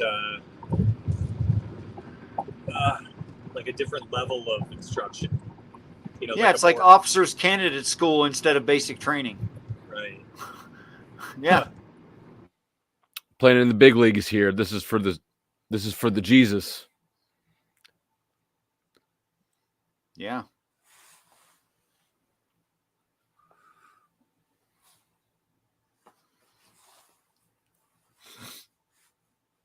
Yeah, it's like how to pick your officers, how to sort through them, how to know who's going to act like what in what kind of a situation, giving them nicknames by their personality types.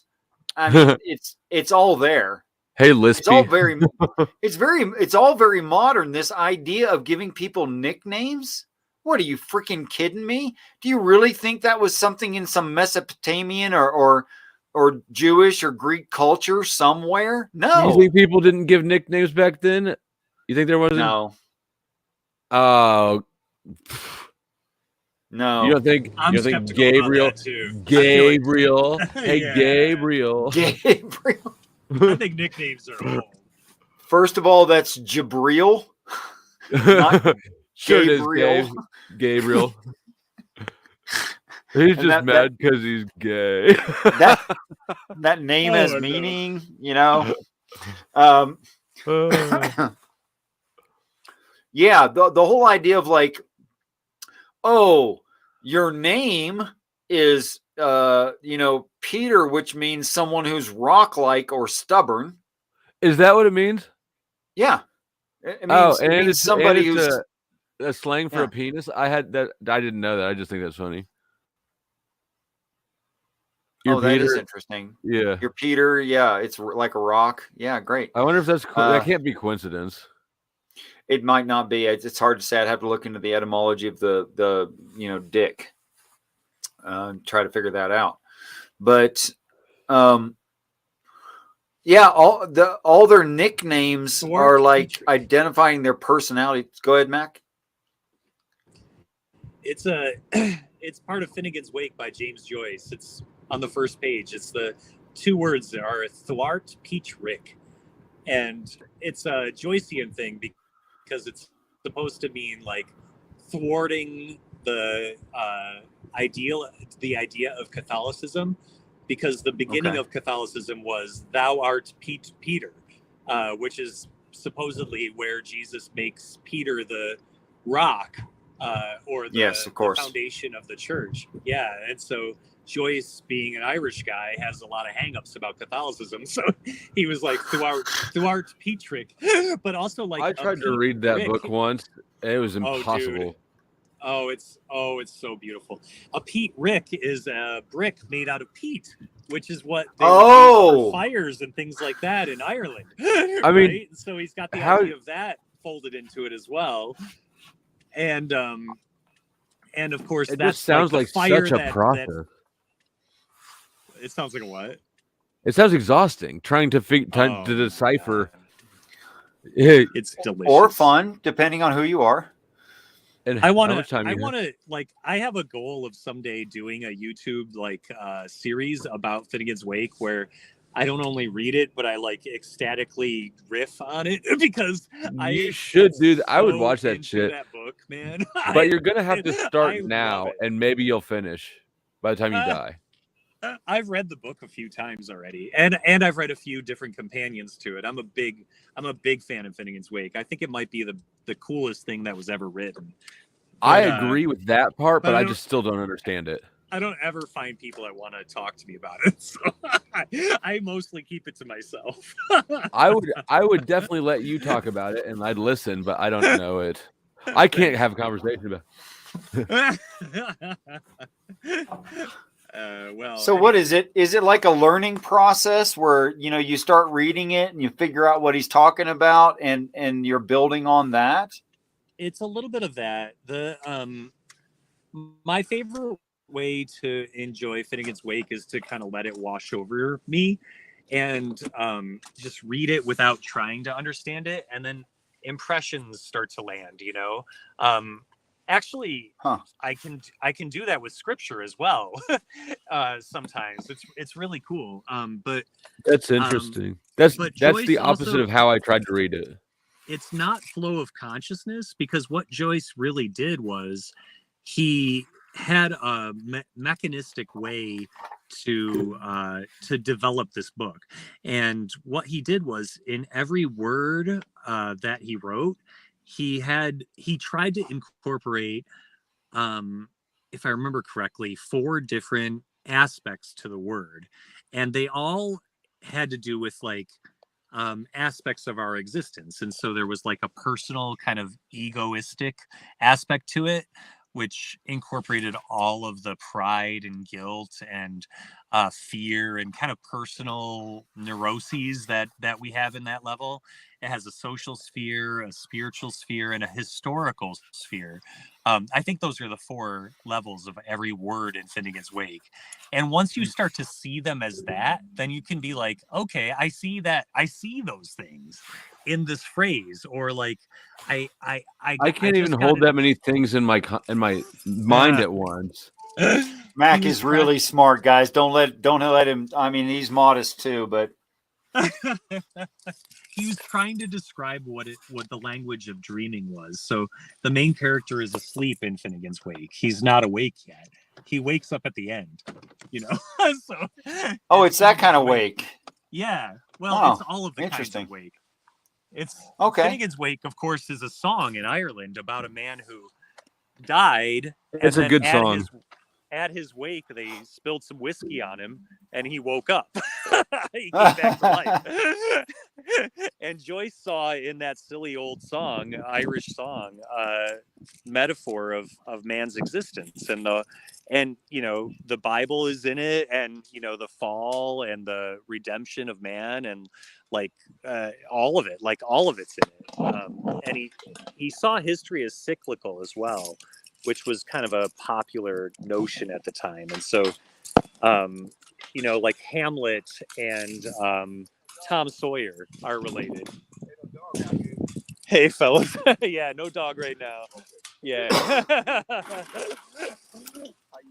I'm all right. How are you two? All right, I'm man. sorry to block the sidewalk. No, you all right, man. I was worried about getting bit. And my dog might lick you to death. Listen to the neighbors. You too. Peace, guys. I am happy to share that moment with all of you on YouTube. We're happy to eavesdrop. They seem like very nice people. Yeah. I got a good neighbor. All right. I'm going to pull in and park and stuff and stop talking about James Joyce for a bit. But, man, you just opened the doors, though, Flo. I might have to do this. Oh, I guess I missed something. Damn. Space. It was crazy. Oh, yeah. I'll have to run it back again. It got you this video disappointed, so you won't be able to. I'm gonna quote the coming first back line. to life from whiskey. River run past. You ready, Richard? Go ahead. This is language. River run past Stephen Adams through swerve and shore and bend of bay, brings us back by a commodious vicus of recirculation to house, castle, and environs. That's the first sentence, although the first word... river, okay, commodious lost me. Commodious vicus of recirculation. No, I got the other part there, just the commodious word. It intentionally has the word commode in it. I thought, okay. Oh, no, that's fine. I just want to make sure I took it right. What writing is this from? This is James Joyce. That's the first sentence of Finnegan's Wake. I think that's as far as I got, and when I quit the book, and I decided that he was just making up gibberish, and it didn't mean anything, and he was just tricking everybody. Well, not really. If he's talking about impurity in the recycling of human waste, and that trying to be presented as purity and beauty. Oh my gosh, that's such a good take. So he's talking about government. No, he's talking about religion. Also the same thing. Well, it can be a form of government, but yeah, I mean, the river runs past Stephen Adams. yeah, it's like saying through Eden run a stream downhill of an apartment building, and the stream is actually like the sewage. I got you. I get it. I wouldn't have got it. There's more to it too. Or at least word that's what I research- took from it. I could be The wrong. word recirculation has the French word cirque in it, which I think means something like toilet or Circus. something gross. No, Cirque du Soleil is a circus. It's a circus of the sun. That's what cirque is in French. It's a circus. Sure. Okay. Nice. Yeah. Circumcised. Yep, So there's is- a little bit of that too. I also don't know love if that's how he I don't puts- know if that's relevant or at all. My contribution is to say words that sound the same. I'm It 5. does sound the same, but there's a very different root. He puts Eve before Adam, and he also says Eve and Adams, and it sounds like even Adams, like ATOMS, like even Adams, which I think is really cool too. Your nerdiness is showing. Can Tuck he in your hide cardigan, it? I'm not man. sure. I don't know if it's hideable. I missed you. It's pretty big.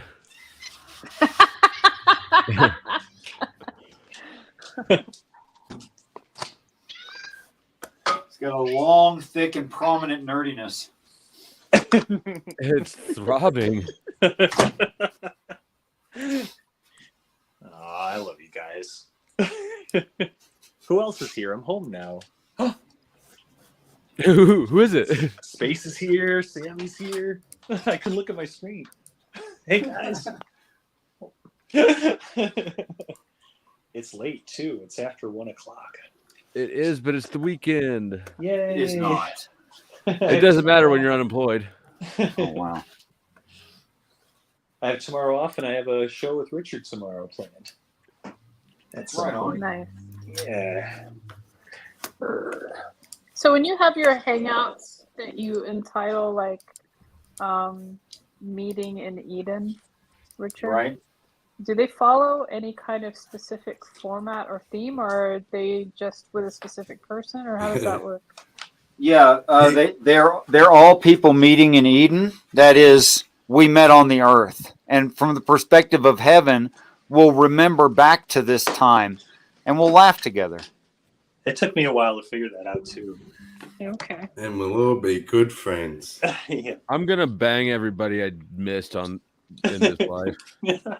Don't Right worry. You and me, Flow State, will be high I will. fiving. Don't worry about it. You're because I figured that I'll miss you in this life because you're like way far away.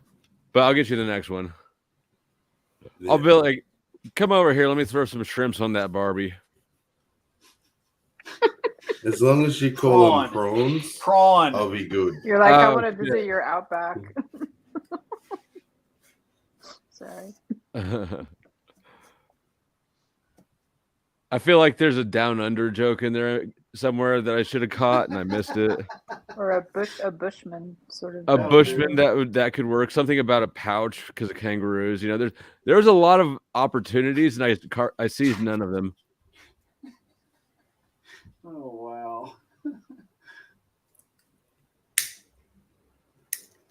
Yeah, the idea of meet in Eden, which a lot of the streams are named that, Housey, it's just whoever the person is, you know, and basically anything that they want to talk about, you know, that has to do with, you know, theory of religion, just anything.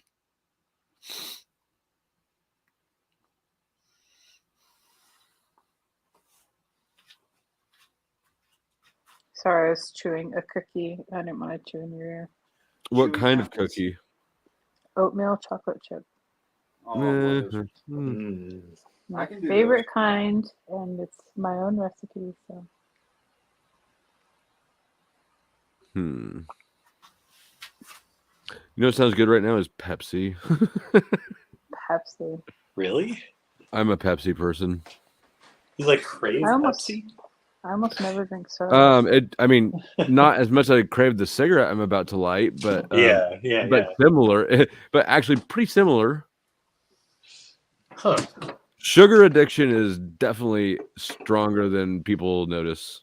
That I agree with that. Pepsi's I'm always definitely a tasted gross to sugar me. addict. Sugar and carbs, man. I'm bad about it. See, I could skip carbs. Bread. The point of bread is just to get the meat, to hold your meat with. Carbs are just carrier foods for the real food. I don't know. Have you ever had like a nice bowl of angel hair pasta that has like garlic butter and Parmesan cheese, and that's it, with salt and pepper? Not So really. good. I don't think so. Yes. It's so good, man. What kind of That pasta? is ultimate munchy food when you got nothing. Angel hair. Oh, yeah. Okay, yeah. I have. I thought you said some angular or something. I was like, I don't even know what kind of fancy ass pasta that is. No. Yeah, Talking no. I about get the pissed cheap if my stuff. girlfriend makes spaghetti, because like I don't know why you'd ever eat any noodles besides angel hair. I know it cooks fast. It's almost always perfect in its consistency, and the regular spaghetti, I don't like it. I All like those linguine, fat- okay, but I don't like spaghetti. I like angel hair though. Yeah. Butter noodles. That's like one of those things. It's like 3 a.m. and I want something, and she doesn't really want to cook and it's like, give me some butter noodles. Yep, And that's yep. angel hair pasta with a shitload of butter. Oh, Yep, yeah. butter. Try it. So I don't know. Do easy. you like garlic at all? Yeah. When you melt your butter, Oh. to put it in there, just put a few Talk pinches slower. of garlic powder in there too. Talk slower. You're singing It's my so tune, lady. good. Oh, Salt and pepper. If you got Parmesan cheese, put your throw that hands on the where we cheese. can see them. Anyway, that like a nice big bowl of like pasta, man, that knocks me out. That's like it's like I had So like a good. big half a glass of whiskey or something. Seriously. I mean, it definitely pumps some shit into your bloodstream like that. But like Panera, I don't know if you guys have Panera bread where you live. Yeah. I hate that restaurant. It's always dependably disappointing. It's overpriced. It's dependably disappointing. The Yeah. sandwich is like the lower grade mediocre. And then for And the it's side, filled like, with hippies. you want a bruised apple or plain potato chips or another hunk of bread. Right. It's like, get the fuck out of here with these sides. Fucking Panera. Like, what is this? The lunchroom at the poor school? I just paid $25 for this shit. I like the bread bowl soup though, and it's also like where I go when I'm on road trips because it's usually the best option. Chipotle. That's true. They're becoming more common. More If what? you don't mind the E. coli. I mean, I've never had E. coli from anywhere that I know of. it's just the thing they got busted for a few times. Well, you know what? Oh, E. coli happens, and everyone gets it's it. Right? I don't E. know. coli happens. I never worry about any restaurant except for McDonald's. Why stop there? I mean, what the heck? Yeah, you should I probably intentionally stopped there, right? Because I can't think too hard about all the rest of them, or else I inconvenience the fuck out of myself, and life becomes really hard. Okay. Yeah. What do you get there? I don't eat there. Oh, okay. Chipotle. Oh, at Chipotle or at McDonald's? Well, since you don't go to McDonald's. Oh yeah, I don't. Okay, I will drink. I will drink milkshakes from McDonald's. That's it. If the machine's not broken. It's always broken. But Yeah, like what do you get? What do you get at Chipotle usually? I get a burrito with white rice, black beans, and fajitas, half chicken, half steak, mild sauce and hot sauce, sour cream and cheese. And if I'm feeling rich, I get guacamole on the side. I don't want them like busting open the burrito trying to roll that shit in, so I just have them give me a side of it. Love you. Did somebody just say they love me after that Yeah. burrito description? Did you That say was like, black beans or? Yeah, I do black beans. I like almost the exact same burrito, only I ask them to strain the black beans because I hate it when they just plop it on there and there's a bunch of juice from the beans. Oh And yeah, it makes it all juicy and messy and stuff.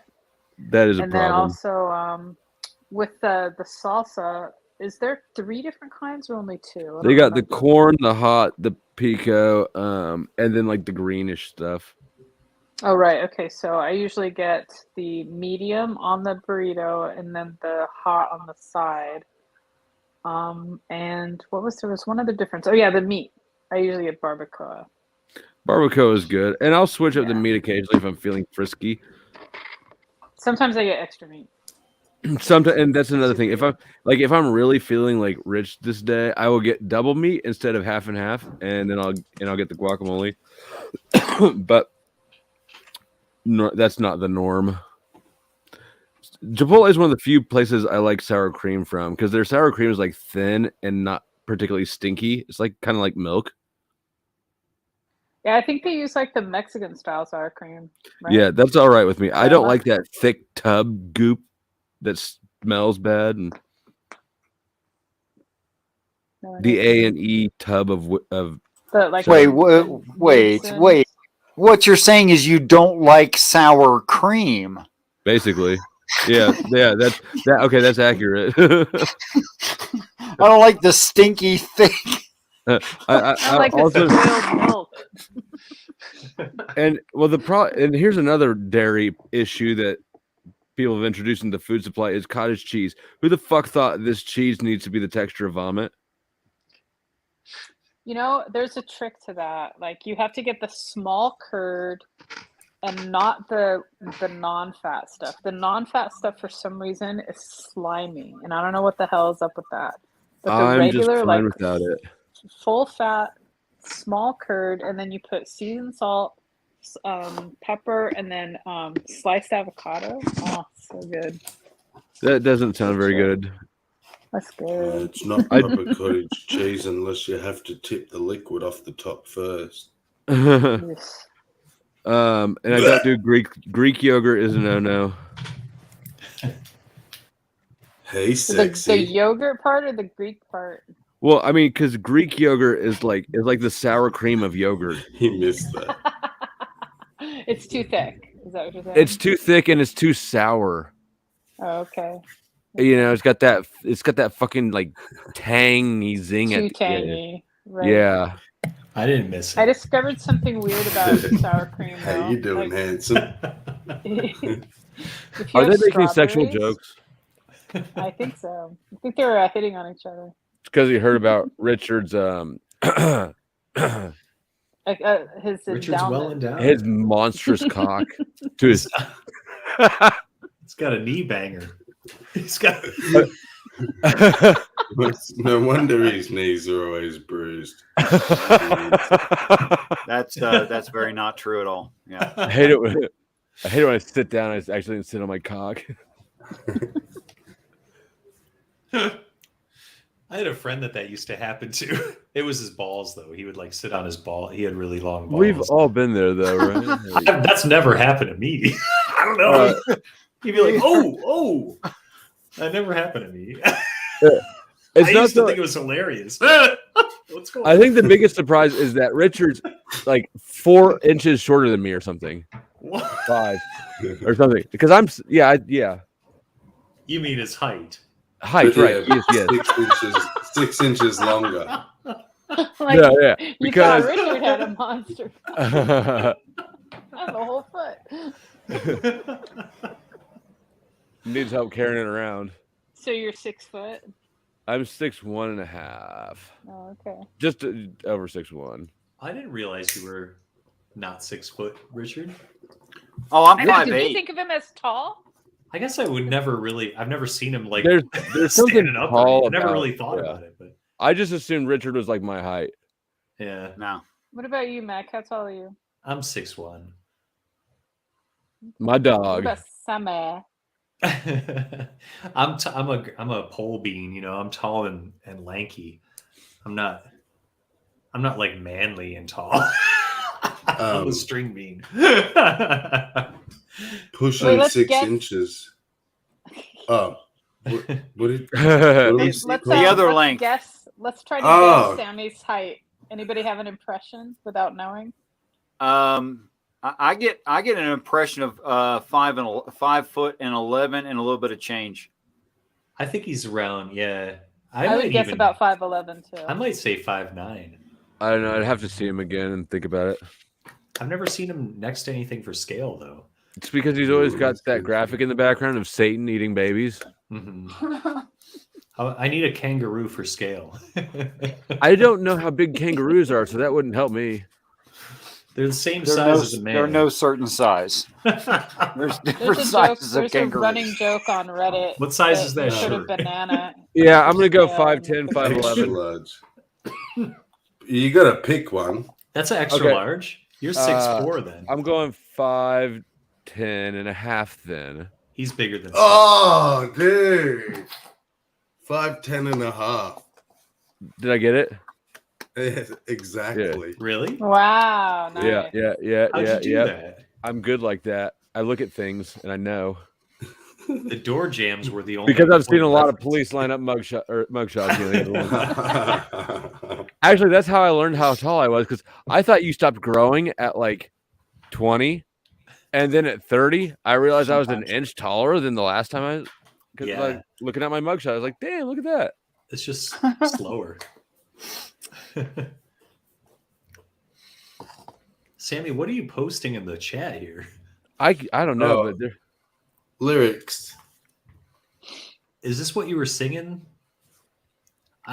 Sometimes, yeah. It's a band that you made very me think beautiful. of it because not so much the songs I've posted, but he has many songs where each little sentence or phrase is layered with meaning and innuendo and double meanings, and then you just make a song full of little phrases like that, and it's just huge. You get lost in the shit. And he just has such a majestic way of putting things, like referring to his age as 36 cycles Of what? around the sun. Laundry. Oh, sorry. So that I should have said an extra bit. 36 cycles, give or take a sun. Who is it? Augie March, the band is called. But Is that an Australian band? Yeah. Do they have a didgeridoo? No. Don't They're listen to hardly them. Australian. Don't like them anymore. Phony Australian. Marsh? Like Madonna's British accent. M-A-R-C-H. Yeah. I wonder if we have any Pepsi. I'll be right back. So you were thinking about Joyce when you wrote that? Who? You wrote, I mean, when you posted that's that, yeah, that's it's who when you we were were talking about James about, Joyce yeah. and stuff. Yeah, cool. Just the layers of meaning. Yeah.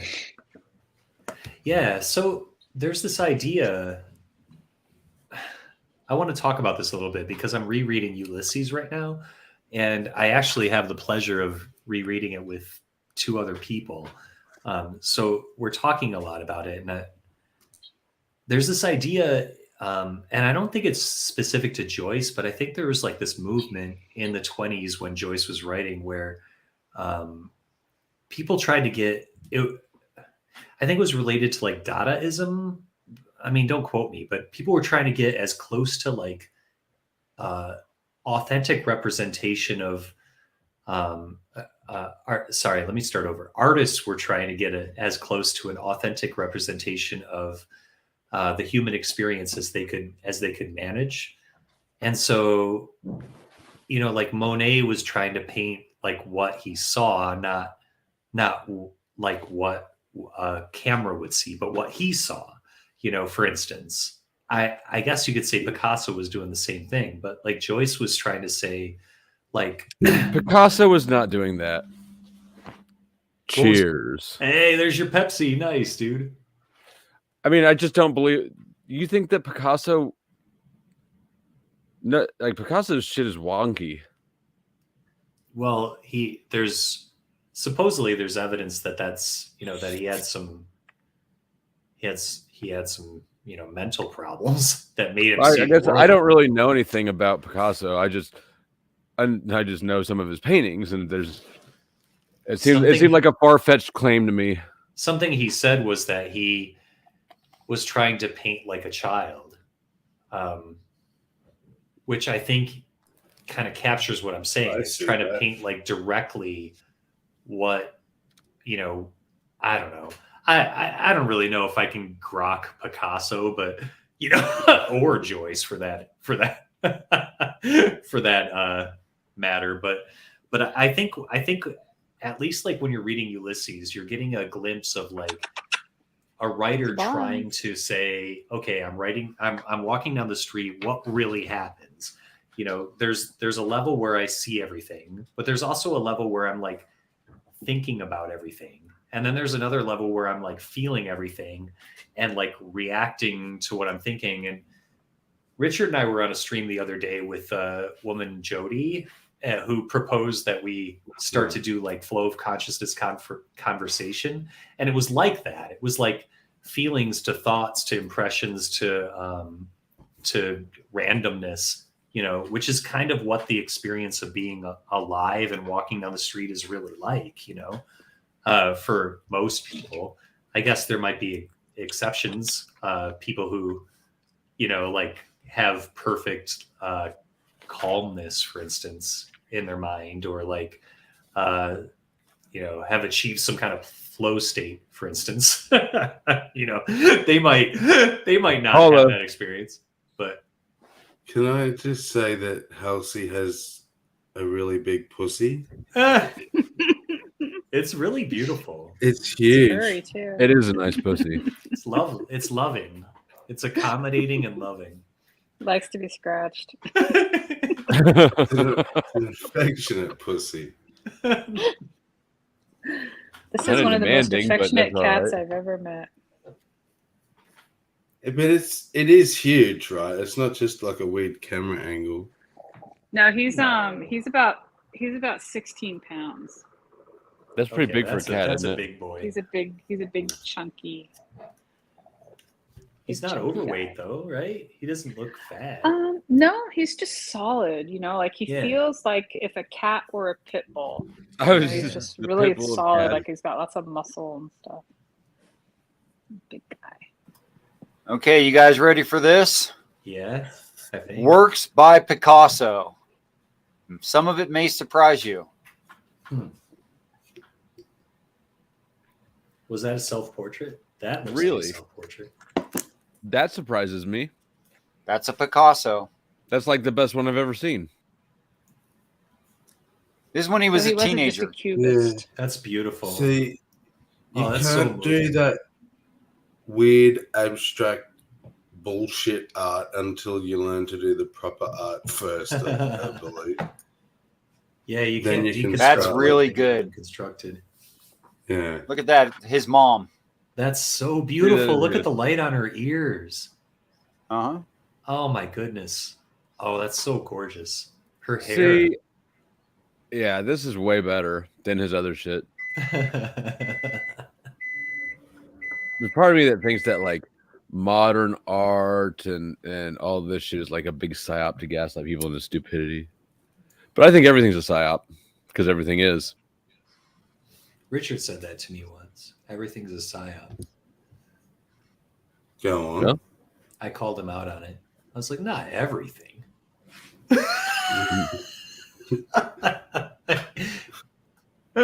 Did he convince you?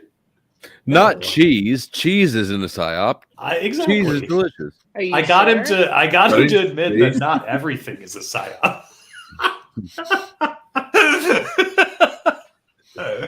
Cheese really might not careful always with be those cheese, but it's not a psyop. Absolutes. I'm careful with the absolutes. You gotta be very precise. Yeah. I'm very pedantic.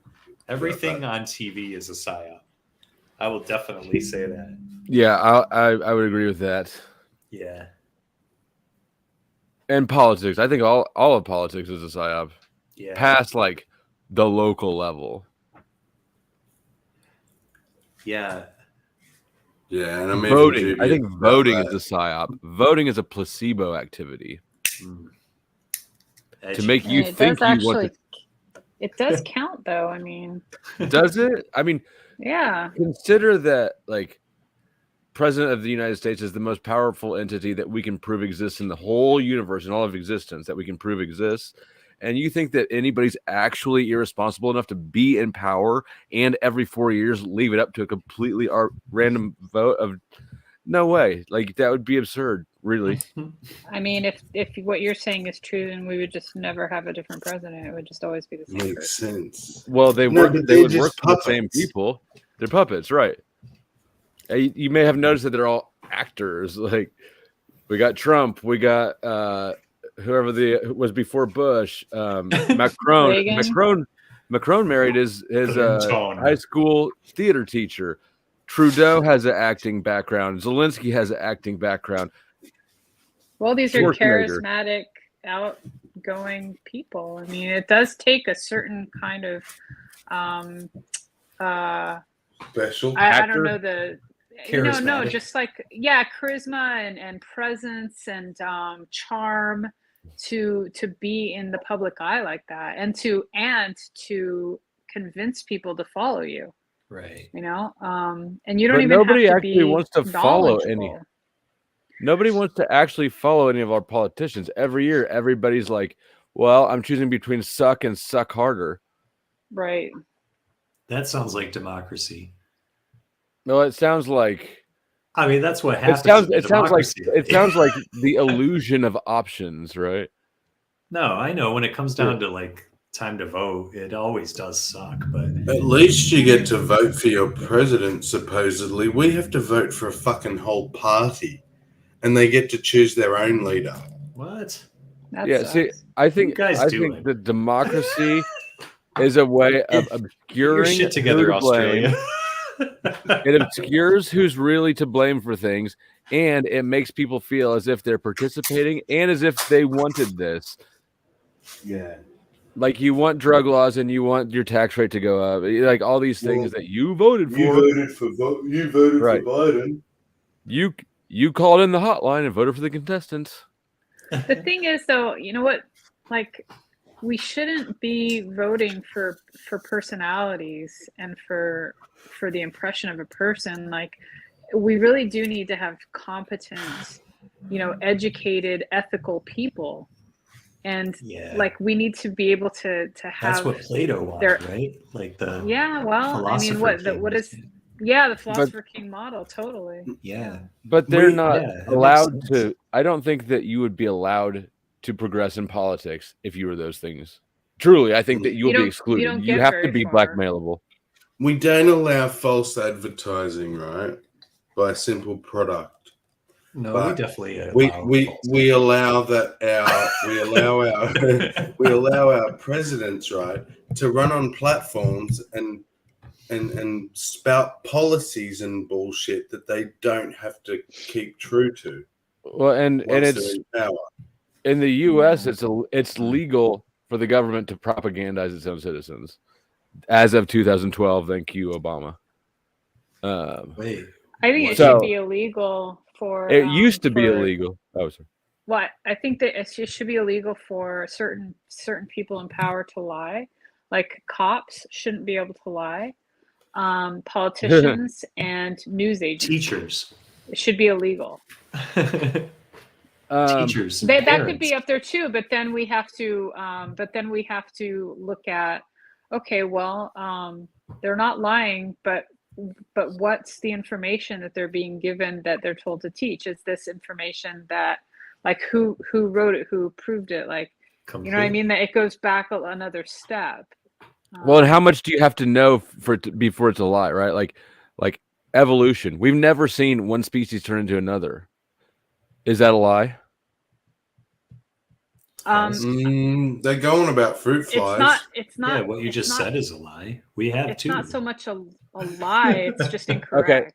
You know. We've never seen a dinosaur. We've never seen the core of the earth. Like there's all sorts of things that are That's taught that as we truth. have evidence of dinosaurs though, and we have remnants of dinosaurs left over in things that are alive right now. We don't have look any. at a rhinoceros. Look at certain large birds. I mean, here, hold on. There's to say that a large bird is evidence of a dinosaur is a massive stretch. Like birds if you are think of, dinosaurs. no, they're not. We all just watch. We all grew up with Jurassic Park. That's why it's an easy association for us. But I mean, even dinosaurs had feathers. Like they didn't. Some of them had scales, but there's evidence that some had feathers. They have fossils with feathers on. There are fossils of feathers, and there are bone like. We've really constructed a whole huge, complete picture out of what really is some fossils. So it's not evolution, then what? Like, what's in your the view of most explanation for paleontologists, birds are living dinosaurs.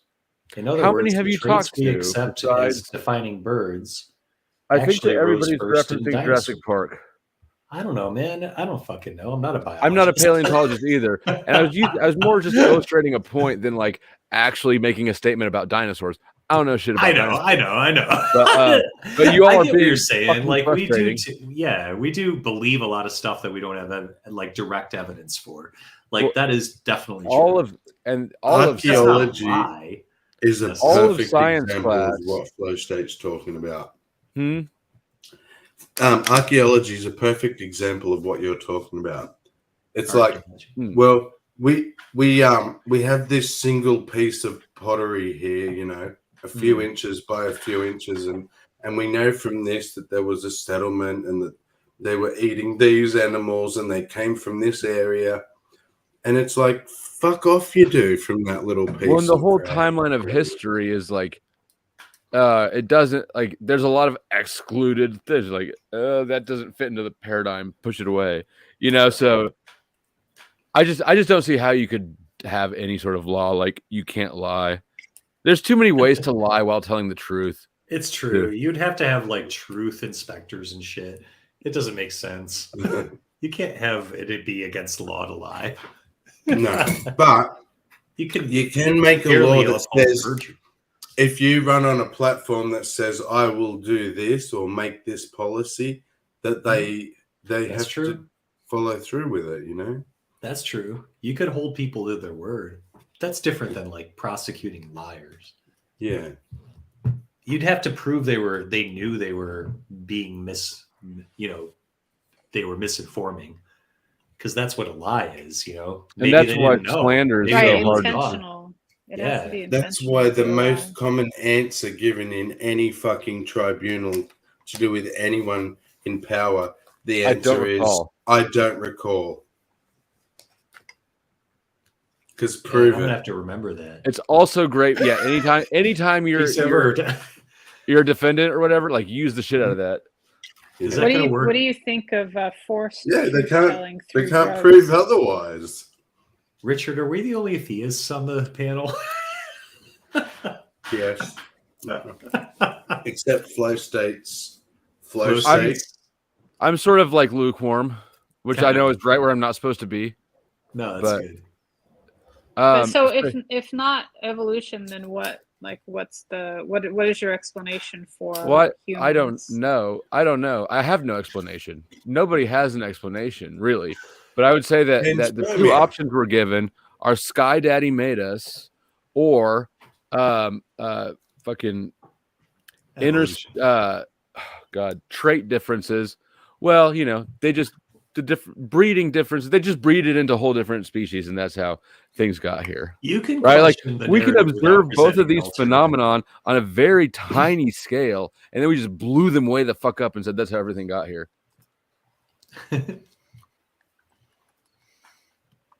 What's this? Closing. But there are a lot of. I have a lot of problems with evolution, actually. Okay, so here you go. Here's a prime example. Okay, we got Lucy. I'd fuck her, right? You probably would. Yes. Yeah, apparently. So I want you to look at the face and look at the the imposed intellect.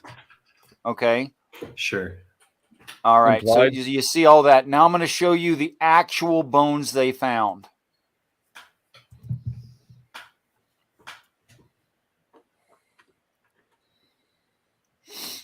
I've seen it. I won't be shocked. It's gonna be like a finger bone or something. No, it's a pretty good set. But I want to You show got you it. because I mean there was a lot of face there you just saw, right? Yeah. There's no face in the bones. But those are like examples. Ah, Wait, where is it? Okay, now I see. There's the actual bone There's of a Lucy. jawbone. There's a can- jawbone. Yep. And what Most are of those? it, at least. Skull bones. 3/4 of the lower jaw and some skull plate. look, I can see Lucy there. What's your problem? It looks just like her. But- Where did they Lucy get the is not width the of the only- face and the prominent cheekbones and Hi, Jupiter affiliated. the forward facing jaw. eyes? From And where'd they experts? get that from? I Because mean, of the gorillas teeth? have forward-facing eyes. Yes, But- I know, but you can't get forward facing eyes from this. Chimps have forward-facing eyes. I'm not even Yes, sure that you can get those skull plates with much confidence. Like that could be any sort of. Like there's no cheekbone there. They put them in the appropriate places. You've got a side of the face, right?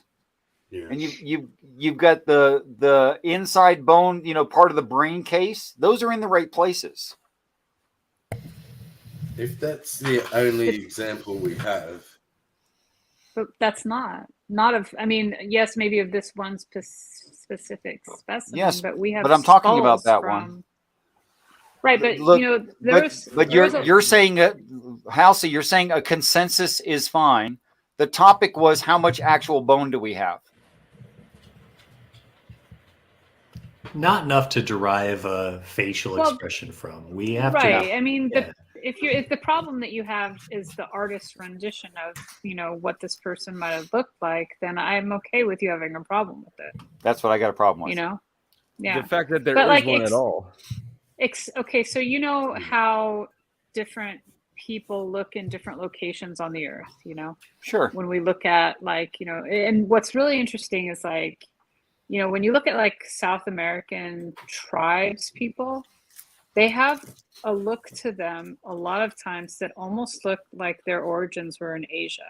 Mongoloid. And then when you look, well, no, that's not the preferred nomenclature. That's not, yeah. Is that they look like they almost look like Eskimos, And when you look that's not accepted either, Halsey. Eskimos, They're Inuit.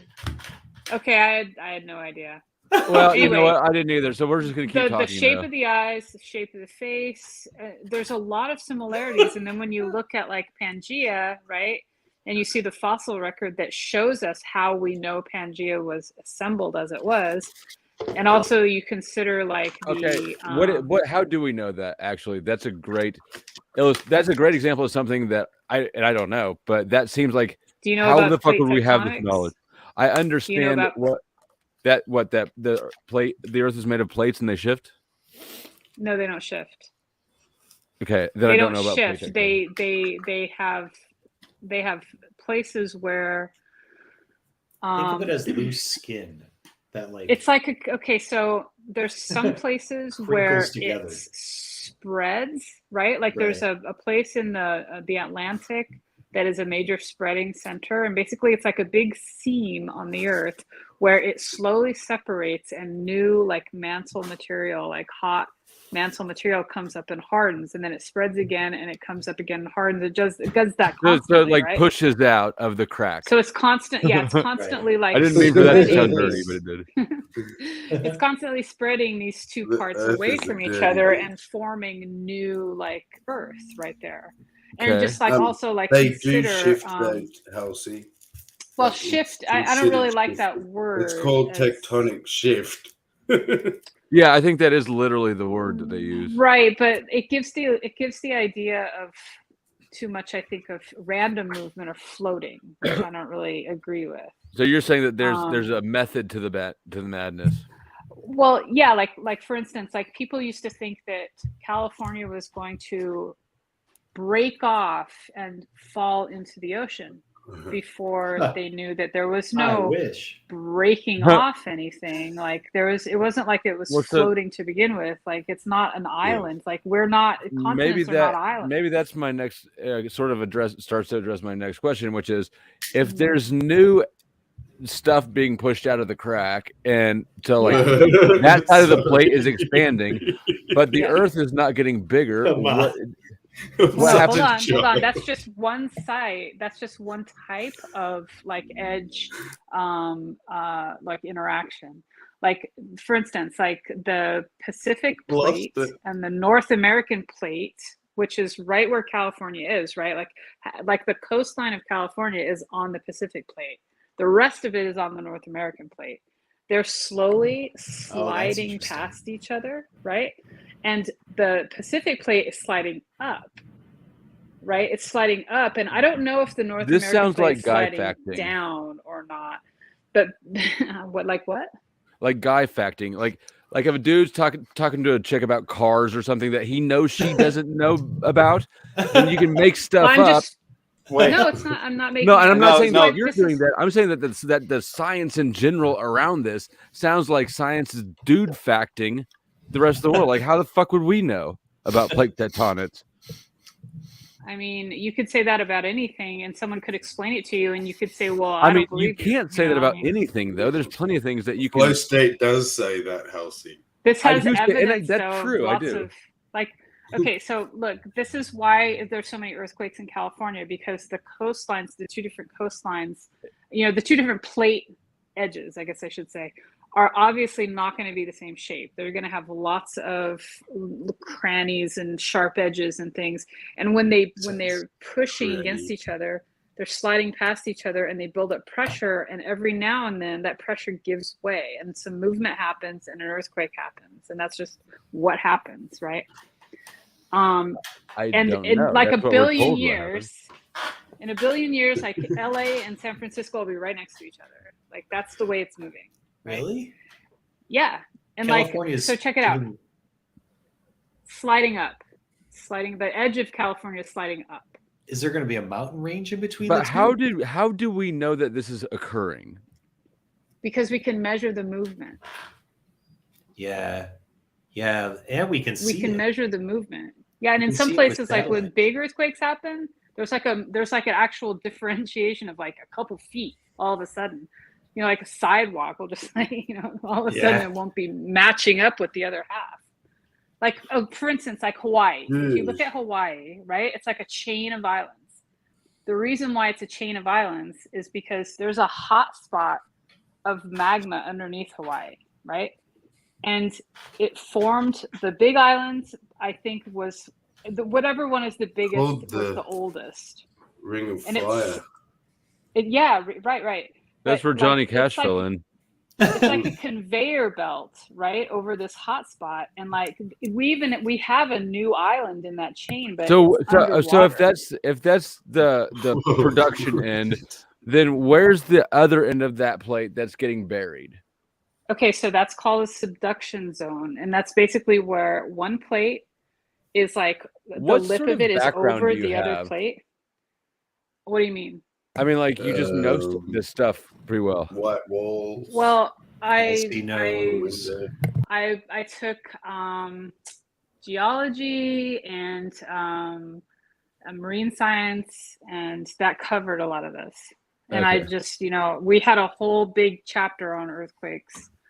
Mostly I learned all this stuff just talking to people for free. Well, I like to spend my money and go to school. So what can I say? Have a loan.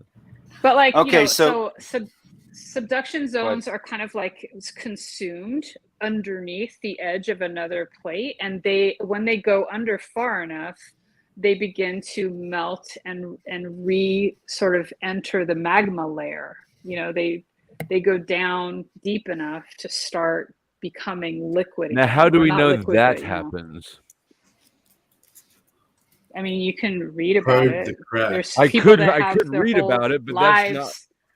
there's geologists study this for their life's work. They're not going to fake this information. It's not just one group stating this, it's the entire planet. And plus, like, if you look at So we're the back to mid-Atlantic group ridge, consensus and default to authority. No, those guys No. have evidence. They Maybe. don't just Okay. make assertions.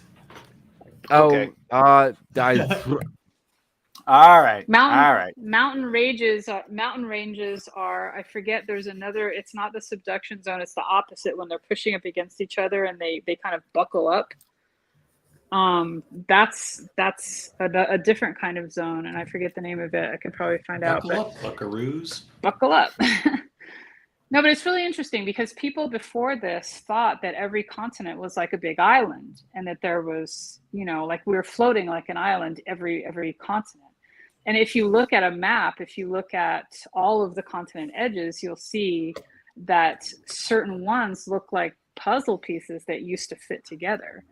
And this is the idea of Pangea. And I think that I don't know the full history, but when you look at the fossils that were found, like on each continent, there's a flow to it that shows that there's like these fossils like on two edges that were not supposed to be like having them, but their edges a long time ago were right next to each other. So those animals were there and they migrated from one place to the other. So it's okay. I want you to check this out. Look off the New York coast, and where the shelf falls off and the ocean gets deep. Try to remember that shape right there. Can you see it? It's Africa. It's the Horn of Africa. Continental shelf. Huh. There it is again. Yeah, look at the Atlantic spreading center. It's right in the middle of these two things, and it's like a big ridge that is spreading these two things apart. And there's a hypothesis that Pangea was not the first formation of the supercontinent, like that it happened several times. I heard you say that earlier. That's wild. Yeah, and look at the spreading center. It's the shape, almost didn't the notice shape this mud of wall. the continent edge. Check that out. If you zoom in on it, you see all those cracks and the little ridge. I don't know. That's when it. Have you heard of anyway. Gondwana, Mac? Sorry? Have you heard of Gondwana? No. Gondwana? Yeah. Oh, that looks like a crack right there. That was another ancient landmass. Before Like Pangea. Before or after? Good question. But it's what Australia was part of, and it's still apparently the original and hence the oldest continuous land, if that makes sense. Interesting. Wow. So what about any other edges or zones that we can look at? Antarctica.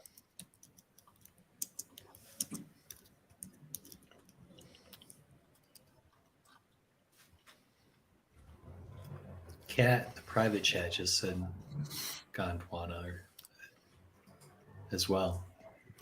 I'm going to have to look that up.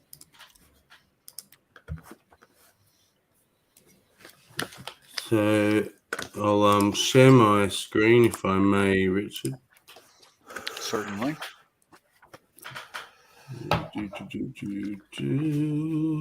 Yeah, there's like a graphic I just saw a few days What's ago up, Kat? with Pangea and like the flow of fossils as far as like what was discovered where, and it's consistent with the edges being together. So this is it. Ready? Yep.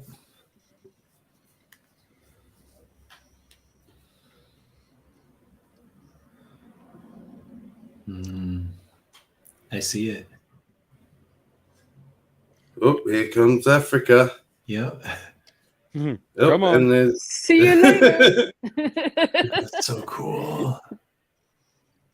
That's from Pangea to today. Yeah.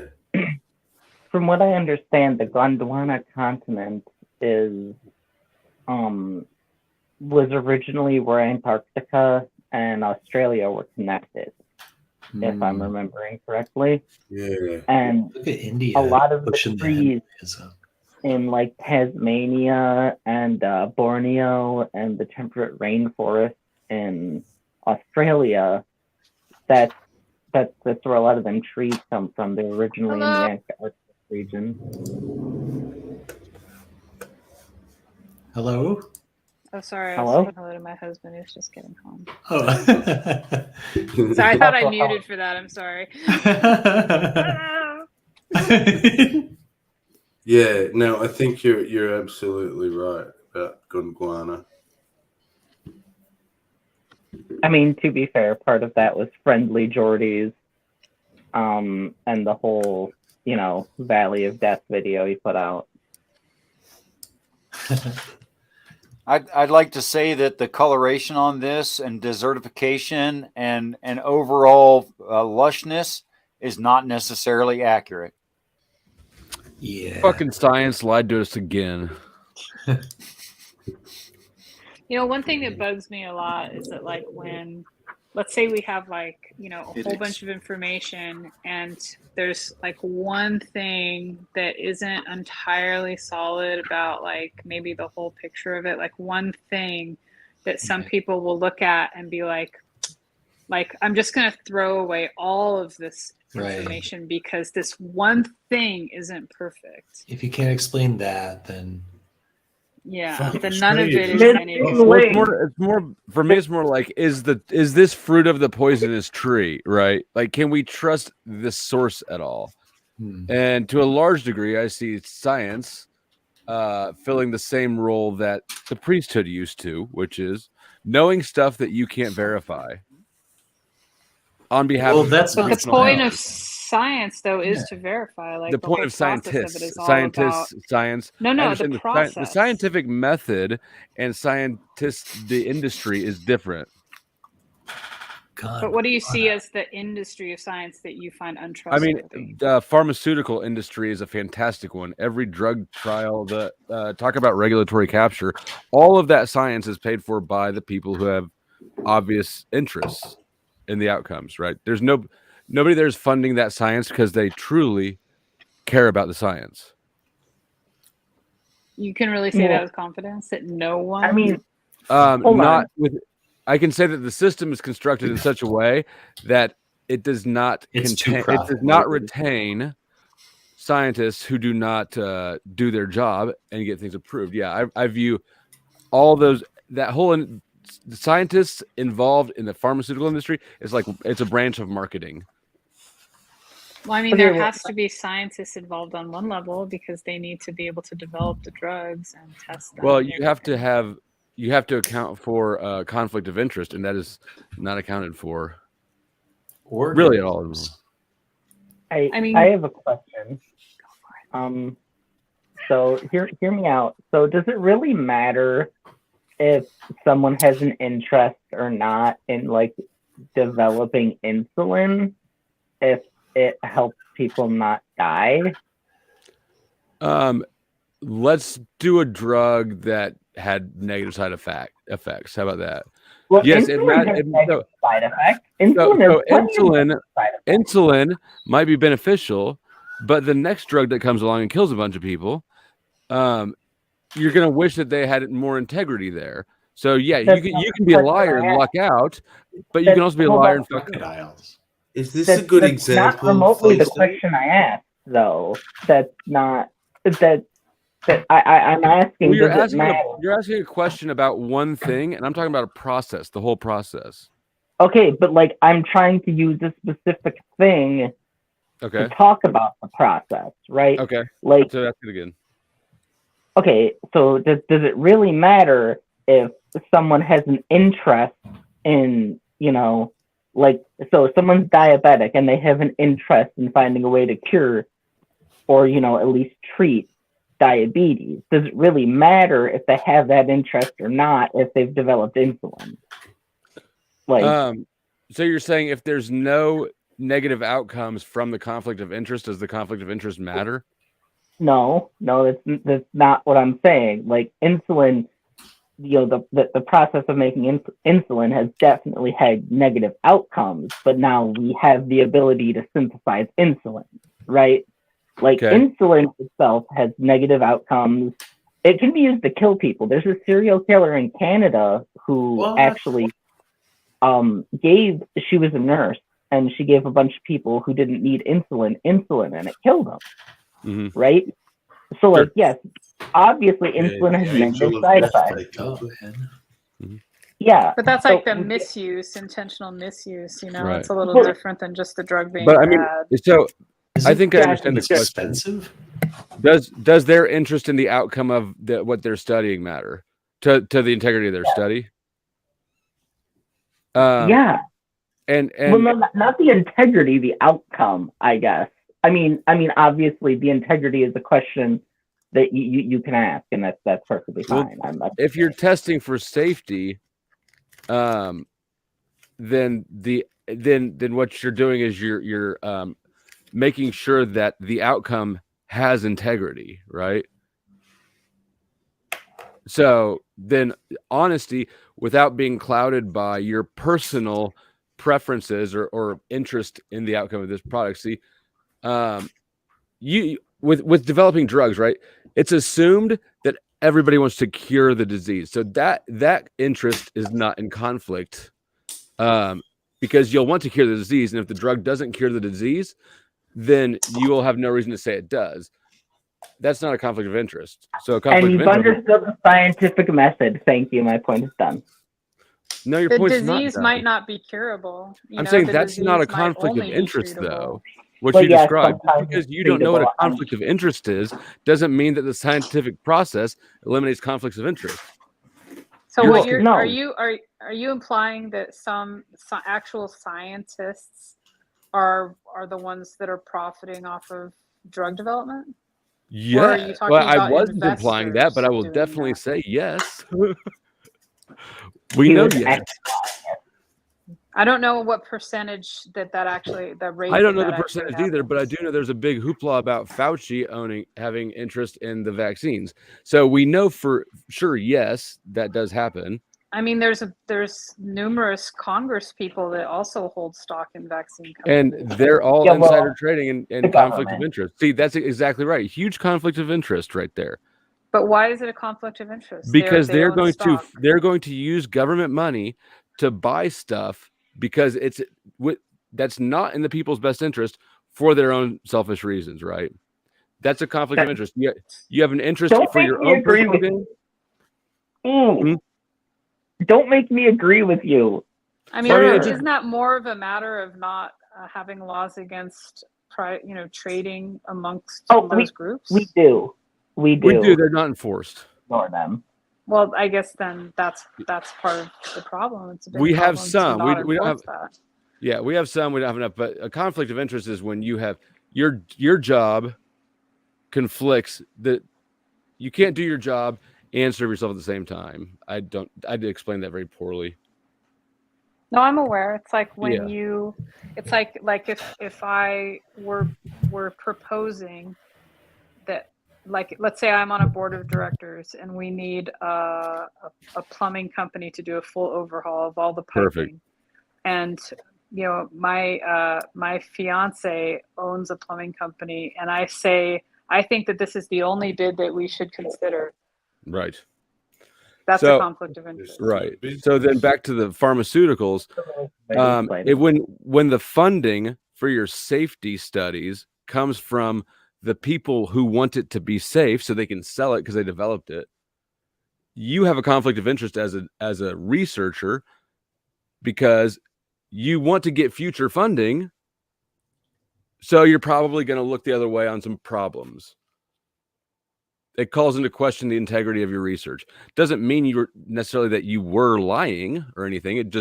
But it definitely makes it so you can't really trust it. So you're implying that the process of development it could be unethical because the people that are doing the developing want to keep their jobs. So they might like fudge results or do stuff like that. I mean, the process of I mean, don't you think there's like regulatory. too many people in the chain for that to happen? Like, to No, the I think degree that it you're really comes implying? down to funding. I think that you like sort of like how police love to investigate their allegations of their own misconduct, right? Like, Well, I think that's a Oh, and little then never do different. anything about it. That's a little different to me, because if they all were honest about the use of force and the unnecessary use of force, they would look pretty bad, because it happens way too often. And I and personally think that always a third party company that, you know, that cannot be paid off, they cannot be bought, would be the ones that do that investigating, you know? I mean, that would make sense, but that's not how it works. And likewise with pharmaceuticals, when you're hired by the pharmaceutical company, you work for them, right? Then they're your boss. And if you want to get future work, you help them profit, which does not have the consumer's best interest at heart. But So but I think that really the whole issue of like vaccines and COVID was what brought this more into the public eye. But, you know, when you look well, at I've got a drugs, banking background, so I've always Mhm. I mean, I've been about conflicts of interest for quite a while, but yeah, I mean, the pharmaceutical thing. Anyways, go ahead. Right. No, I was just going to say, like, you know, there are quite a few drugs that have been developed that are, you know, absolutely essential and staple items. Since when was the that last one, though? I don't keep track of all the different drugs that are It was developed, sort but of I'm just, rhetorical. I don't either, but Ebola vaccine. they do a lot of damage. They do a lot of damage. There's a lot of fuck ups that are obviously should have been seen coming. You know, you've got opiate addictions, you got benzos. Look, I've done all the drugs and a lot. well, use and abuse are two different things. I mean, you know, And no one's going to abuse that's fine. antibiotics. I agree. Using less than prescribed, coming off anti-anxiety pills that the doctor gave to me was by far the worst addiction to break. Worse than everything else that I was abusing. Interesting. Just out of curiosity, what were you prescribed? Klonopin. I was prescribed 3 milligrams of Klonopin a day. By the time that I went to rehab, I actually went to rehab for meth, and but they took me off the Klonopin too. I had weaned myself down to 0.5 milligram a day, but getting off that last half was, ooh. I spent a week in the detox wing that I don't remember at all. It was wild. It's just sort of an anecdotal example of a not helpful, a harmful product that the pharmaceutical industry had approved to help people, and you know, create another addict off it. It's not uncommon. It's super common. Here's the thing. A lot of these things are necessary temporarily, and then unfortunately the doctors kind of keep on prescribing them whether or not the person needs them. I'm more or less talking about, you know, morphine derivatives, because that winds up, you know, getting people addicted to heroin. And then if they get off that, they wind up on Suboxone or methadone, and then they can overdose on that. It's a whole fucking thing. I've lost a lot of friends to that fucking shit. And I'm from the Midwest, so hey, Kansas City, where are you at? Oh, I mean, right now I'm in upstate New York. I'm from southern Wisconsin originally.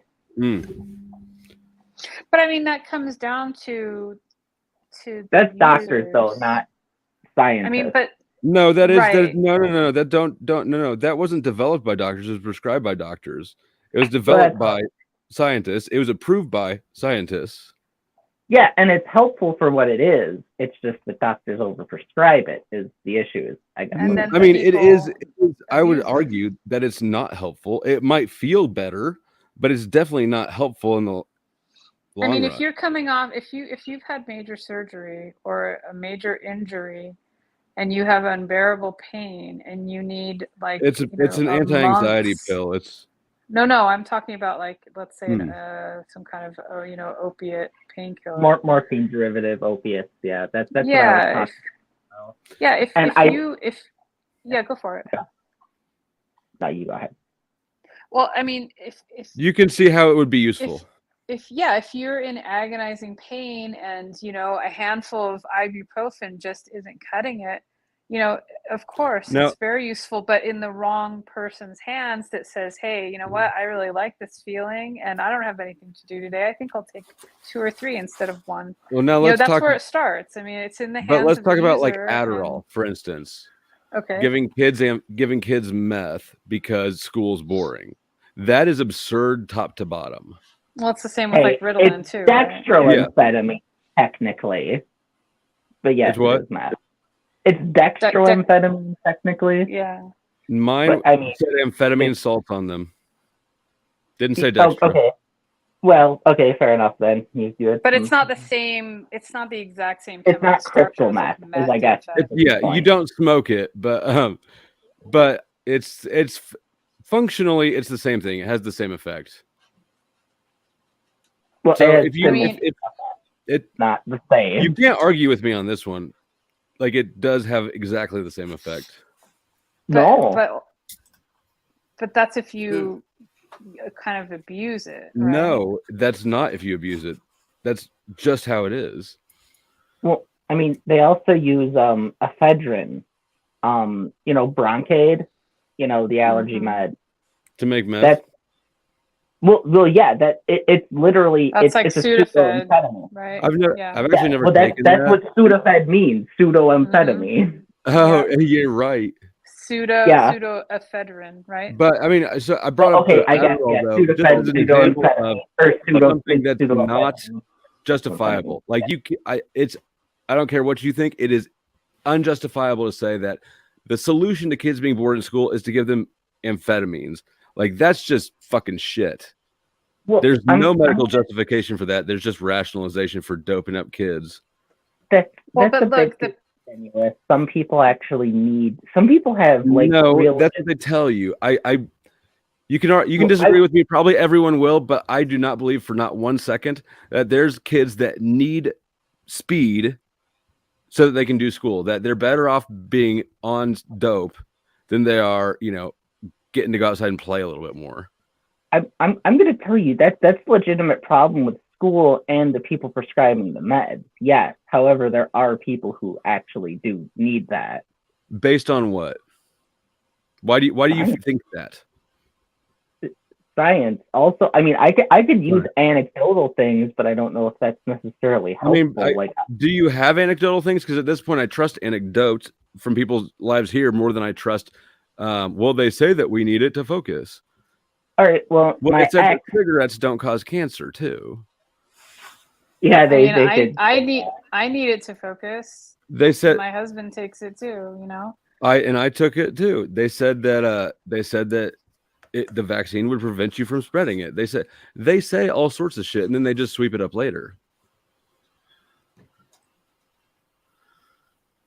I mean, that a vaccine is different than a treatment. I mean, are we talking about treatments or are we talking about preventative care? Because preventative care and treatments are neither 100%. However, they are both different things. Well, I mean, that's what the narrative was. I'm just repeating what was parroted. If you get the vaccine, you won't spread it. I mean, yeah, they say a lot. No, that wasn't the. I don't know if they said that, but they said that. They for sure said that. Just the opposite. They said that all the time. Still spread it, but you won't die from it. After people were still spreading it, they changed it. Oh my God, you guys don't remember before that? I don't. I was drunk. Y'all must have been drunk for a long time. I don't remember I was drunk. That's pretty wild that you guys don't remember what they said before they changed their mind on it. I was drinking a bottle of vodka a day. Leave me alone. This was pushed through by Trump under an emergency order, bypassing the usual process that the FDA requires for approving drugs. He boasted about it. Which was incredibly about bypassing stupid. That process. All right. Right. Okay. But what large scale test group could they have besides the actual? Then why were they making the claim? Give me a timeout, please. Okay, thank you. Who wants to start a stream? You did, I thought. You're the host. I I think he did, wants to but go to now it's bed or Betty something. by time for the old ape. Okay. Fair enough. Start a stream, Flow State. I'm It's not your conversation going to. anyway. I know, but I'm losing because these people are all sheep. Mhm. Hey, ow, that hurt. Yeah. I'm in. Get Thank some. you. Okay, you know what? Fair enough. I appreciate the energy. But no, I should really wind down and start going to bed too. Okay, I really shill should your finish my stuff. pack. Flow State. Shill. Okay. Check me out. My channel's Flow State. At Flow State. You won't always find me on a search. If you want to put a link in, feel free. Okay, I will. I'll drop a link. Sometimes Sammy. you find me, and sometimes they don't like what my most recent videos were. So, okay. Check me out. My channel's 420 Atheist. I'm 420 Atheist at 420 Atheist. Can't always find me in a search. Also, Sammy does critique of the JW cult. Yeah. That's important too. Cat, shill, please. I'm just gonna say go find Sammy at 420 Atheist. Please don't come to my channel. It's just deranged me drunk usually, so don't. Some people like that. Don't tell them no. Well, all right, guys. I'm gonna. But go ahead, Kat. Say it again, Kat. Say it again, Kat. I spoke over you. Nope. Already gone. Okay. All right, guys. Thank you very much for adding. Yeah. Guys, I want to thank you for adding to my experience in however you choose. I deeply appreciate it, and I look forward to the day that we're all great friends. Good friends. And Kat just came back in. I'm sorry, my internet shut out. I don't even know what I was saying. I will tell them no if they choose to come to my channel. That's their own funeral, I guess. I don't know. And that's the last word. Night, guys.